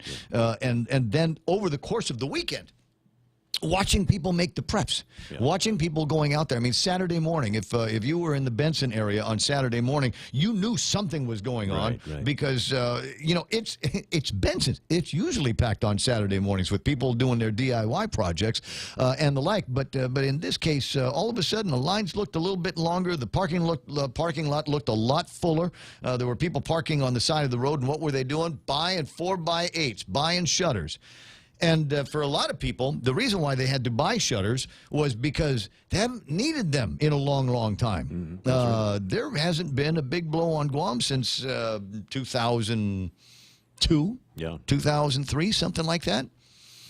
And even then, in my mind, I think a lot of the damage that was caused on Guam by that one had a lot more to do with people not being prepared for a storm as opposed to anything. There was a big storm, don't get me wrong. But there were people that might not have been as serious about preparing as they should have been because they thought it was going to be going someplace else, and it didn't, which is another big difference in the way things were in 2002 versus the way they are now. Is we've got social media, we've got Facebook, we've got Windy, we've got Jeff Pirates Cove. weather.jeffspiratescove.com. We have so many resources that we can go to now, or resources that push their data to us. Right. Yeah, so it was a lot easier to stay, today to stay on top of what was going on as it was in 2002. I mean, 2002, you had to sit at a terminal connected to an internet that at the time was probably a dial-up, right? And maybe if it wasn't a dial-up, we were not talking about crazy speeds here. And download a copy of whatever it was that the National Weather Service's satellite images that they had. It was a process though, but now, like I said, you just got to send your phone, and it's coming to you. Yeah. So I think there's that. So a lot of people that maybe hadn't needed to buy anything to shutter up their windows with in a number of years. Plus, a lot of stores have opened up in a lot of years. And some places, the last thing that you want to have on your storefront is this big, ugly channel for, a sliding shutter system. Right. Yeah, one thing I can say. What are we going to do if the storm gets big? I don't know. Tapex is on the window as a sign for the storm to go somewhere else. I did not sense panic here, though, and that's commendable. Everybody seemed to stay within themselves and just do what they had to do, whatever they could do. Well, it's hard to define sensing panic, because I did. And my examples earlier in the week, I remember Monday coming in on our WhatsApp and showing people what it looked like at the Anderson Commissary. Right. And that kind of locust buying occurs generally in a panic. I've got to get my bread now, otherwise I don't know when the bakery is going to be able to make more bread. What if the typhoon hits the bakery and I can't get any more breaded goods? What's going to happen then? The flashlight section, the raincoat section at Home Depot, like locusts went through there. There's nothing. I think some of that might have been replaced by now, but still. So I think there were a lot of people that might have been doing it. It's fine. We won't call it panic buying. Yeah, but I think there were a lot of people that were in shock at the potential that this storm had. They were strongly compelled to get prepared. Yes. And that's a good thing. That's a good thing. So, and again, as we've talked about since, we really dodged a bullet. That's not to take anything away from the folks who are still dealing with power outages or other hardships from the storm. We understand that. But as a whole, we really did a lot better than it could have turned out. Oh, I'm delighted to hear that, and delighted to make that report when it finally got to be time to watch the storm leave. And I remember kind of waking up that morning after we'd been here all night long, or not all night, but the night before. I was here until about 11 o'clock, went home and crashed, and then came back. And I remember waking up the morning thinking how much more relieved I was because the storm had gone, and I knew that the storm had gone because I wasn't hearing it anymore. I couldn't hear the storm anymore. Lights were out, obviously, but and so I knew that something got hit. And on the way home, I had to pass by a couple of big trees that were laying sideways on the road. So I knew that there was damage, but it was dark, so I couldn't see the extent of the damage. And then I remember driving around the next day going, hey, we did get our hair messed, but it certainly wasn't as bad as it could have been. That's right. So I think that's the other thing that a lot of people are dealing with right now that might be in places like Malolo and Chelan La Chance up in Gigo and a bunch of other places up in Gigo that are without power, going, wait a second, the storm wasn't as bad as they said, so why am I still living like a caveman here? Why do I have to go to the laundromat? Why do I have to drive to the gas station to plug my phone in to get a charge or something like that? Well, I don't understand. It is what it is. I mean, that's just the nature of the way we've put together our utilities here. That's not to say that our utilities hadn't done a bad job. I think to the degree, here's an example. I'm old enough to remember storm strikes that we have had where recovery was slowed down, not so much, it seems to me, by the lack of the guys here being able to do it, the lack of the equipment to drive out and do the assessments and then do the connections. But in some cases was, hey, do we have enough transformers, in the warehouse? Do we have enough additional wire in the shed to restring a village if it came to bullets? Could we do this? And I want to say that there have been times where they've had to be very judicious with the use of some of these spares. But I'm not hearing anybody say, well, we can only go this far because we're out of wire. we were using wire, and then we are out because there was a whole bunch up in Gigo that we had to use to restring Gigo, and now that we're down in Malolo, there's no more wire. I'm just saying, I'm not hearing that, and I think that's a good thing. I think that's a good thing. I know that the GWA has had one or two issues, but have you heard a boil water notice? No, I have not. I think there's enough older brain power at work, more mature and experienced guys that are in charge of things right now that have a recollection of the right way to handle even something as simple as green waste. Green waste. And did I say on the air what about my green waste? I did, right? I think so. Yeah, we were talking to Angel about it. Crap. A bit ago. Yeah. Okay, so here's the thing about my green waste is I got to get rid of it, but the truth of the matter is it was there before the typhoon. I'd done some tree trimming just prior to the typhoon, but as far as I'm concerned, it's still green waste. It still counts. No, and I should still be able to take advantage of the thing. Right? I think the only thing is they won't come onto your property to get it. You got to gather it up and get it to their area wherever. I'll just burn it. You got to get a permit. Yeah, well, I can do that because the fire station's right up the street. I'm not necessarily going to worry about that too much. Got a note from my buddy Phil, says nobody talking about the situation in Rhoda. I have not. I've seen some pictures coming out of Rhoda. I know that the guys from the National Weather Service have already hit a jump and have gone up to Rhoda to begin their assessment because at some point, as Mike has pointed out a couple of times, it looks like their equipment might have gone south, and they might have had a blow that made it so that they couldn't trust or could not take readings of what was happening with the winds and the rain on the storm. So the only way that you can reconstruct that, absent the actual equipment, is you go up there and you do an almost forensic assessment of the damage that's there. You know, how many rooftops are down, which way are the trees bent, and coconut tree don't always lose their crowns. So if they do, we know that happens in a certain mile-an-hour range. The coconut trees don't normally break in the middle. Nope. And so when they do, that is as a result of wind coming through at a certain wind speed. Right. So they'll be able to say the wind was coming through here at 130 miles an hour and it broke this tree. And maybe that's going to be the high water mark based on the visual evidence that's left over. But there might be some other things that they look at as well. The thing I'm more curious about at this point is I have heard nothing about any local efforts to go and help with the relief efforts in Rhoda because they need it. They are going to need it. I know all of this stuff that came in here to Guam, actually, most of it is going to Rhoda. We don't need a lot of that stuff, but they got blown away. They were hit by a typhoon that was 100 miles per hour and strengthening, and that puts a different dynamic in things because as the storms are actually strengthening, there's a lot of instability. There's a lot of just tossing around. The winds are just going everywhere, and it's actually worse than if you had a storm coming in that was, a steady strength and staying in a steady state.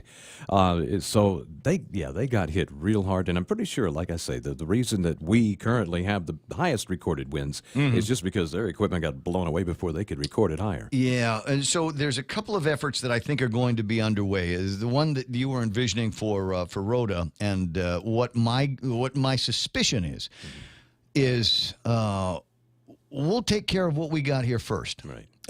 And the GPA guys, because the utility guys are like firemen.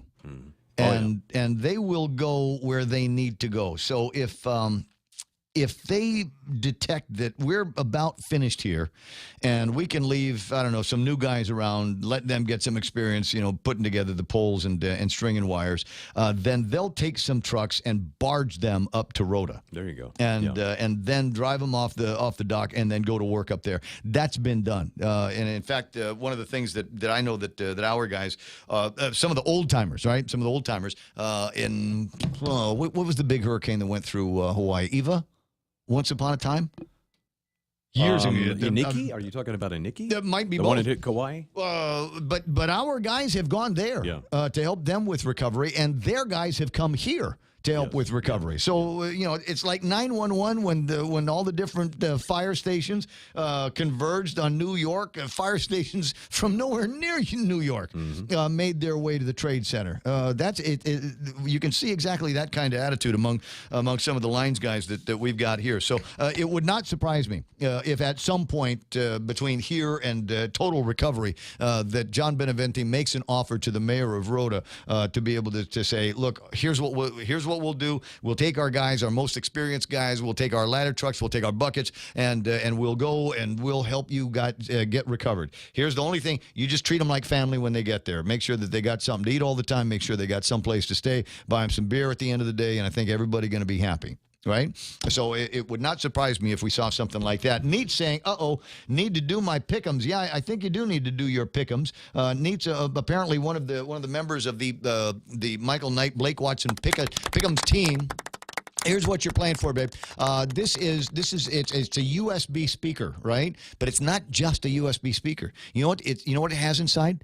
It's got a little Guam Power Authority on the inside. Right? So while you're Bluetoothing your sounds into this, and maybe it's your Bluetooth in the Ray Gibson show into the thing. You can also, it's also got a battery inside that is getting charged off the electric. And then what happens is that when the power goes out because it's a typhoon, then you can use the battery in this to charge your phone. Right? So you've got a little bit of what we in the electronics business call capacitance. You've got a little bit of a storage capability on that. You can't run the air conditioning or the refrigerator or the dryer or coffee maker with this. But I think that's who needs that as long as you've got a working phone, right? Am I right? Thought so. 9:36 is iConnect time. I love those guys at iConnect. They're extremely practical people.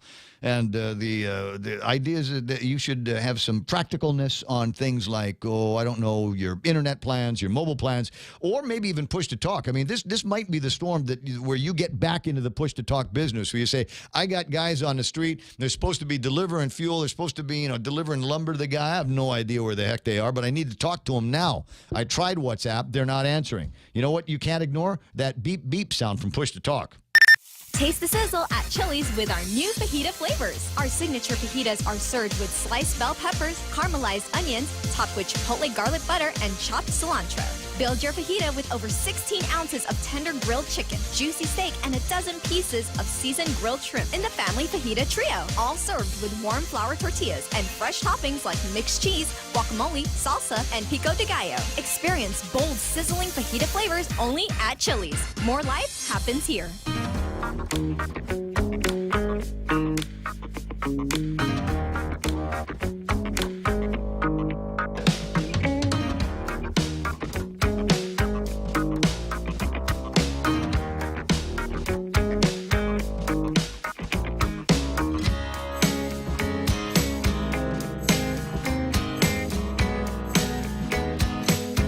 In 22 minutes, it'll be 9 o'clock in the morning. 888-8255. That's 888-TALK. WhatsApp me at 988-5874. 988-5874. What? What are you laughing about? What time did I say it was? 9? It's almost 9 again? Yeah, it's almost in our world. Hey, it's our show. We can do what you want. Actually, that kind of accuracy counts actually is kind of the rule, so I'm glad that you caught that. No, it's the correct time is 9:38 in the morning. Guam Chamorro Standard Time. All right? There we go. There we go. And among the things that have captured our imagination that have nothing to do with power and recovery and typhoons and the like are the viral videos that are going out. That these days we seem to be getting about one new one every day, and with each one new one, I think we've become a little bit more disturbed at what seems to be going on the streets of Guam. Or the laundromats of Guam, or the right in front of Paylesses of Guam.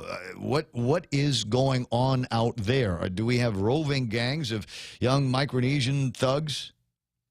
And they'll say, well, I don't know, Ray, should you be that direct about it? Yeah, we need to be direct about it. We need to identify the problem individuals, and that will, it's the admission, the acknowledgement, and that will bring us a little bit closer to what the problems are. And there will be people in the Micronesian community that say, hey, don't paint me with that brush. Right. And the problem is, if you don't want to get painted with that brush, then you've got to do something about it. You got to go and find these young brothers of yours and correct them. These are things I'm sure they wouldn't be doing on their home islands. Or maybe that's why they're here, because they were doing that. Maybe that is. The latest of them is the video that had been pushing through on the internet from the laundromat last night. I'm playing it for you right now on the Facebook Live. Somebody had the sense of presence of mind to get their vehicle out of the way, because otherwise it was going to get banged up in this melee that was going on. We don't know why it started. I don't know what the catalyst of this fight was. Did somebody swipe the quarters for the machine? Did somebody jack somebody else's washing machine when they were about to put a load in? Are you sure that's a guy in a dress, or is that just one badass chick? I don't, I don't know. She's just wailing, man. Holy right? smokes. I mean, it just, and it not looks like they've been trained, some of these guys. Mm-hmm. So I don't know. But here's the thing. I don't want us to get used to this. I don't want to be in here on Monday morning and have another weekend's worth of viral videos that are floating around, and I don't know what to do about it. Not being a law enforcement expert, I would assume that there needs to be some degree of community policing and community outreach into the group. Find out just what's messing them up in the head so much that they're taking their aggravations out apparently on each other in the streets. Yeah, it's sad state of affairs, man. So I mean, this kind of thing goes on there. But I don't want to be sad about it. I want to be proactive. I want to be responsive. I want the community to be proactive about and deal with the reality of this situation. And the first thing that we need to do, at least in my mind, is we've got to go and find these guys and arrest them. Yeah, you are under arrest, and we're going to put you in jail. And they say, oh, it's okay. I'll make bail. I'll be able to get it. No. Your bail is $100,000. We want you to be in jail because I don't want to risk the idea that you're going to get back out on the street and cause some more trouble, as is the case with the guy that was busted up in Kaiser. Right. He's apparently been through the revolving door of our criminal justice system, and that's another place where I think we need to be a lot more reactive. And I don't understand why we've got judges or timid people over at the Attorney General's office that seem to roll over on these guys at the first sign of resistance to a jail sentence. No, I'm sorry, you're going to jail. We're going to hold you until such time as we determine whether you're guilty or innocent. Based on my experience, the police department here does not regard a public disturbance as being something worthy of going out to when being called. I go through this about once a month, hearing these a small group. There's 4 or 5, and it's not always the same kind, and I don't know where they're from. All I know is that, at 3 o'clock in the morning when I'm getting ready to come to work here at the Boss, you got these guys out there hollering at one another and hollering at everybody else, making all kinds of noise, beating up the phone boxes. Yep. And the creepiest thing is when you walk outside, you hear them whistling like the Native Americans did, and they're whistling codes to one another. I'm here, whatever their code is. And, it's just, you call the police and nothing. Just no one shows. Okay. Well, the rule is when seconds count, police are minutes away. Yes. That's the thing. So personally, and I was walking around on my way to dinner last night, and I needed to get something from a car. I said, my daughter says, "What are you getting?" I said, "I'm getting the pistol." And she said, "Why?" I said, "Because we're in a parking lot in Tumon. Anything can happen here." Right. And I refuse to be a victim, and I don't want anybody else to be a victim. This is one of the Nick is talking here on Facebook Live. Here, you want the answer to your question is it can be found in a .44 Magnum. And why not? Not jailed, deport immediately if not a U.S. citizen. Agree with that. Ismail, you nut. One guy's was Team Frank and the other's was Team Lou. Settle it the old way. Everything about politics, huh? Yeah. I was talking earlier about Judge Abadi, and I've mentioned his name before. And there are people that have disagreed with me on this point. Judge Abadi, my recollection is, he was one of these guys that if you stepped out of line, bad enough, he'd give you a choice. If you were lucky, you got a choice. Right. The unlucky ones went to jail. For many of them, for a long time. But some of them were lucky enough to be given a choice. I will put you in the Department of Corrections, or you can join the military. Mm-hmm. Was another option that I know that he gave more than one or two young men. And then the third was deport. You have to leave. In a couple of cases, in a case of a couple of boys that I knew who were very, very naughty boys for the time, real bad kids. That was one of the choices that he gave them. He says, you can go to jail, and if you can imagine a couple of white kids in the Department of Corrections here on Guam, that probably wasn't going to be healthy for them for very long. No. Or he said, you can leave. And trust me, they packed up and they were gone. Never to be seen again. Wow. And so that's the story. And I wish we had guys that had the same caliber of judicial huevos, right? Those are the choices. And what about the Attorney General? What did the AG have to say about it? Back in those days, the AG was largely a political position. They worked for the governor of Guam. They're like, yeah, whatever. If that was what makes us safe, you go right ahead, Judge. You send as many to the Marines of the Army as you have to. That's okay with us because it makes our guy at Adelup and our guy at the administration look better. So I hope that we can get to some of that stuff. And Ismail, thank you very much for swinging me back, pulling me back in the land of political gossip, where we've had darn little time to talk about good political gossip stories. There's a lot of it rolling around, though. Ken Leon Guerrero's lawsuit scheduled but not heard. Chris Barnett wrote this for KUAM. A lawsuit by Ken Leon Guerrero to determine if crossover ballots should be counted was scheduled Thursday before Judge Vern Perez, but not heard. Instead, the judge disclosed various family relationships that may present a conflict. He asked the GEC did file its response to his disclosures by Wednesday. So it's going to be another week or so before we, another 6 days before we figure out what may or may not happen over the court, what the Guam Election Commission may intend to do. Also, both the GEC Counsel and Attorney General's office said they're not ready to argue the case because neither has even received a summons or, in fact, copies of the complaint.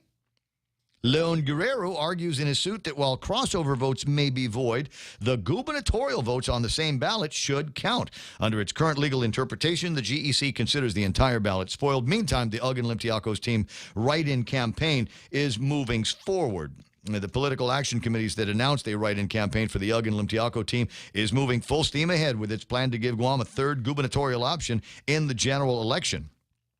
However, I have to, however, Ismael saying judicial huevos means eggs. It means the other kind of eggs, too. Okay, yeah, I was, the testicles is what the word that I was looking for. Do I have to be that direct, Ismael? But I think we know each other well enough. I think you understand me. I gave you the cheer just for saying it. No, that's why he brought it up, because he wanted me to say testicles. Wants me to say another word. Oh, yeah. Yeah. No, I'm not going to do that. But no. Cojones is also a good one. But I'm from here. I'm not comfortable culturally misappropriating that.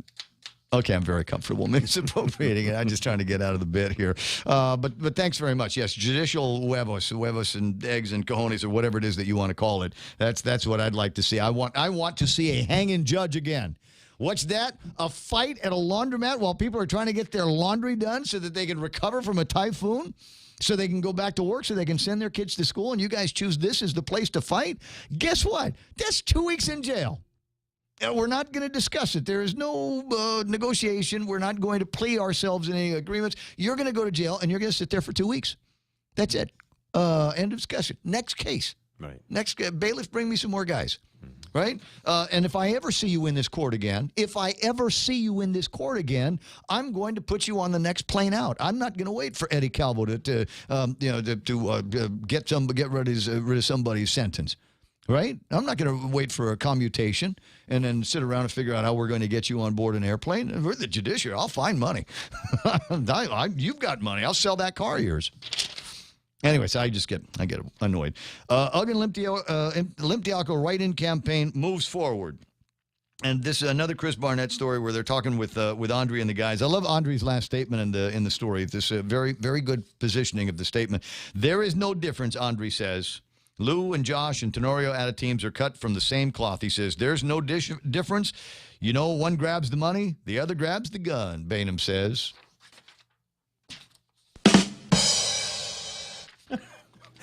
But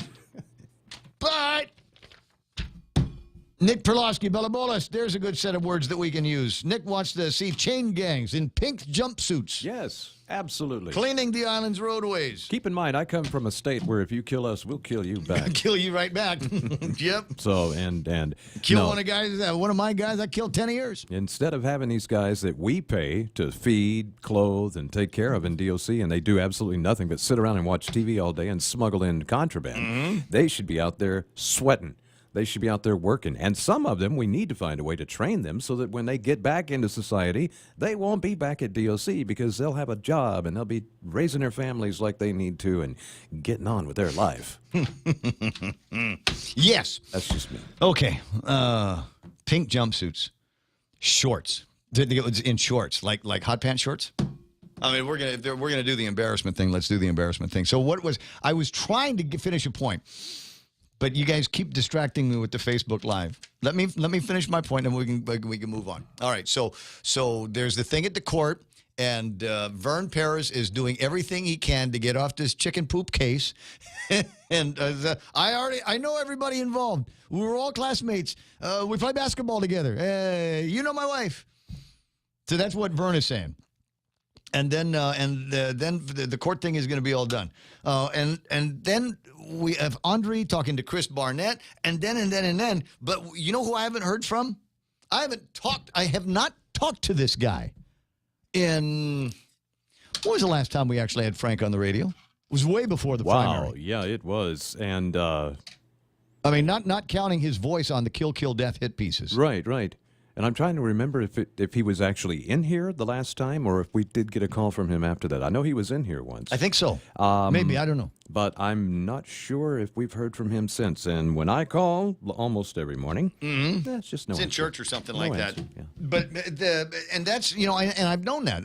I know that he's got some things that he absolutely has to take care of in some places where, my preference is to try to get him on before 8 o'clock. After 8 o'clock, then he's at the legislature and whatever, everything else that he's doing. But I'm not hearing enough from him. There was a statement that came out, and frankly, it was Valerie. Valerie wrote it. I think Valerie wrote it based on what I said on the air. Well, it's just a unity pact. It's just a piece of paper. I'm worried about the people and their lives, and I'm not going to get in the way of this write-in campaign. Right? It's almost a direct quote from what I was talking about. But have you heard from him since? No, I'm serious. Anybody listening to the broadcast, have you sat down and talked with Frank Uggan recently and said, what are your intentions, man? What is it that you want to do here? Are you going to let Andre and Ken and I think Mr. Healy, Instructor Healy, are you going to let them carry the brunt of this write-in campaign? Because I think I know Andre and Ken well enough. I think between them, they might have two dimes that they could rub together. But that ain't going to get anybody almost at a something load of votes in a write-in campaign. You're asking people to make a proactive step beyond just filling in the little globe on the ballot. You're asking them to write down Frank Uggan and Alicia Limtiaco. And for a lot of people, you know what? That's too much work. Yeah. And so you better start. If you think you've got a serious shot at a write-in campaign, you better start campaigning.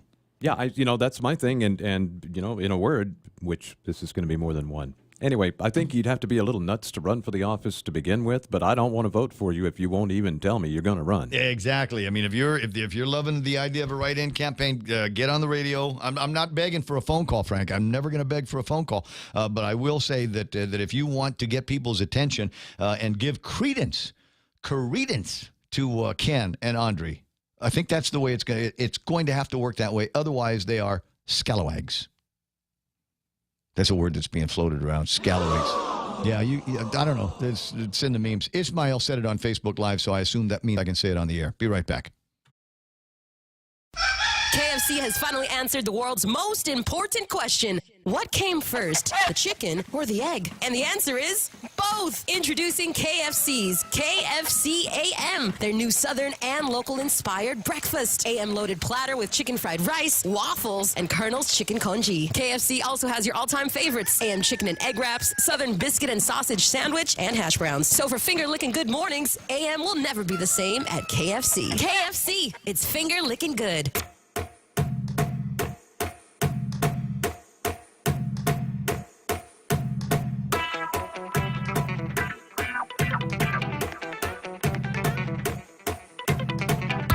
I got him. I see him there. It's my buddy Clayton. Hey, Clayton, how you doing? Hey, what's up? What you up to? What are you doing, man? I'm at Home Depot as usual. Every time I call you, I'm at Home Depot. What are you buying me? What do you want? I got to buy a water blaster. I was thinking about that, and then I remembered my sister had one. So I'm the way it works though is in order for me to use her water blaster, I have to park my daughter with her. And then when I'm done with the water blaster, I can have my daughter back if I bring the water blaster. If we want to, that's the only way. We have to. Yeah. You know how it is. What am I looking for? I've got an empty space in the house that I need to fill. It's 36 inches by about 9 feet high. Okay. And I'll find something that fits that, and I'll drop it off the tray. No, it's one of these. What I'm gonna end up trying to do is to make I've got this empty space. I want to make it like a pantry, and so all I got to do is put one of those pantry doors on it. Those little louvered doors, and then I think I'm gonna be all right. I think you're stocking stuff back up here. Anyway, the reason I call is one of the compelling reasons for me that I didn't want to commit felonies is I never wanted to have a girlfriend named Bubba. So, you know, you could end up in DLC for a long time, and your new girlfriend might be Bubba. Or you might have a new name. You might be you might be your new name is Twinkles. Yeah. Come here, sweetie. I'm your new girlfriend named Bubba. Anyway, that did it for me. I don't know. Straight and narrow ever since. I remember watching the movie Scared Straight when I was, I don't know, maybe 17 years old. It was playing on late night television on the cable system, and I watched that, and I knew that I never wanted to go to jail. I'd actually, by the time I was 16, I already knew guys that were in jail. And I'd go visit them every once in a while and take them some cigarettes and Playboys, and I just thought that's not the life for me. Well, I spent one night in the Rhoda jail. It was like Andy and Mayberry. It was funny as hell because my wife put some bullets in a box that I was sending up to Saipan. Well, you can't have guns. I didn't have a gun, but, you know, if you can't have guns, you can't have bullets. So I spent the night in the Rhoda jail. Barney Fife was the security guard. I remember the first time I don't recall being very old, but not quite a teenager, when I heard about the concept of sex in prisons. And it occurred because I said, well, that doesn't make any sense because it's generally just guys there. And then it dawned on me for a second, and I said, oh. I'm your girlfriend. My name's Bubba. Yeah, you don't think that's going to be the thing for me. So I've done everything that I possibly can to avoid going to jail, and it amazes me how few people there are, and you know, you count up the number of guys in these viral videos that are floating around, and there's at least a couple of dozen of them that have absolutely no respect for the community, no respect for themselves, and no respect for authority. And I'd like to see these people learn some of those hard lessons. And if it involves getting a girlfriend named Bubba, then maybe that's part of the punishment. And then when they're done, send them home.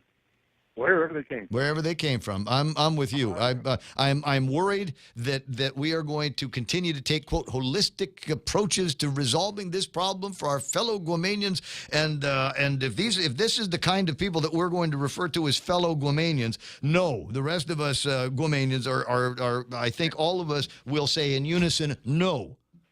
Less with the politically correct crap, and you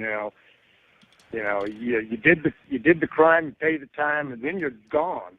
No, I tell you what, I don't want them to pay the crime here. I want them to be gone. More than anything else, I want them to be gone. I don't want to be one of these guys, and it irks me when I heard that from a couple of these attorney general candidates where they said, no, they did the crimes here on Guam, they got to pay their price here on Guam. No, because that means I'm paying their price. I don't want to give them a DEPCOR vacation. Get them on a plane, get them out of here. And people say, well, how are we going to afford the plane fare? You know, we got a ton of mileage that we're sitting on that we can't give away fast enough for school bands and marching units to go off to the States. Take some of that mileage and use it to buy tickets off island for these guys. Yeah, the plane fare is a lot cheaper than housing these guys for years. It's a lot cheaper than housing them for a week.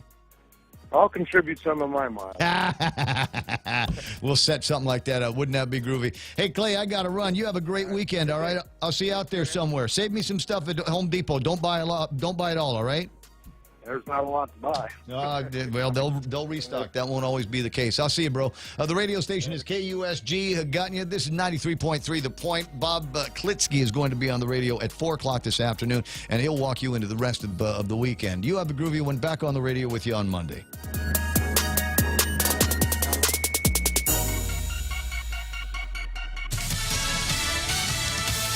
Stalled. I'm Lisa Lacera, Fox News. Hurricane Florence barely moving off the coast of the Carolinas. The high winds just starting to be felt. Those winds, as they blow on shore, are pushing the water there as well. As we talked about for the last several days, we're expecting a storm surge that could reach as much as 7 to 11 feet in this area, somewhat lower to the north and south, but the entire coast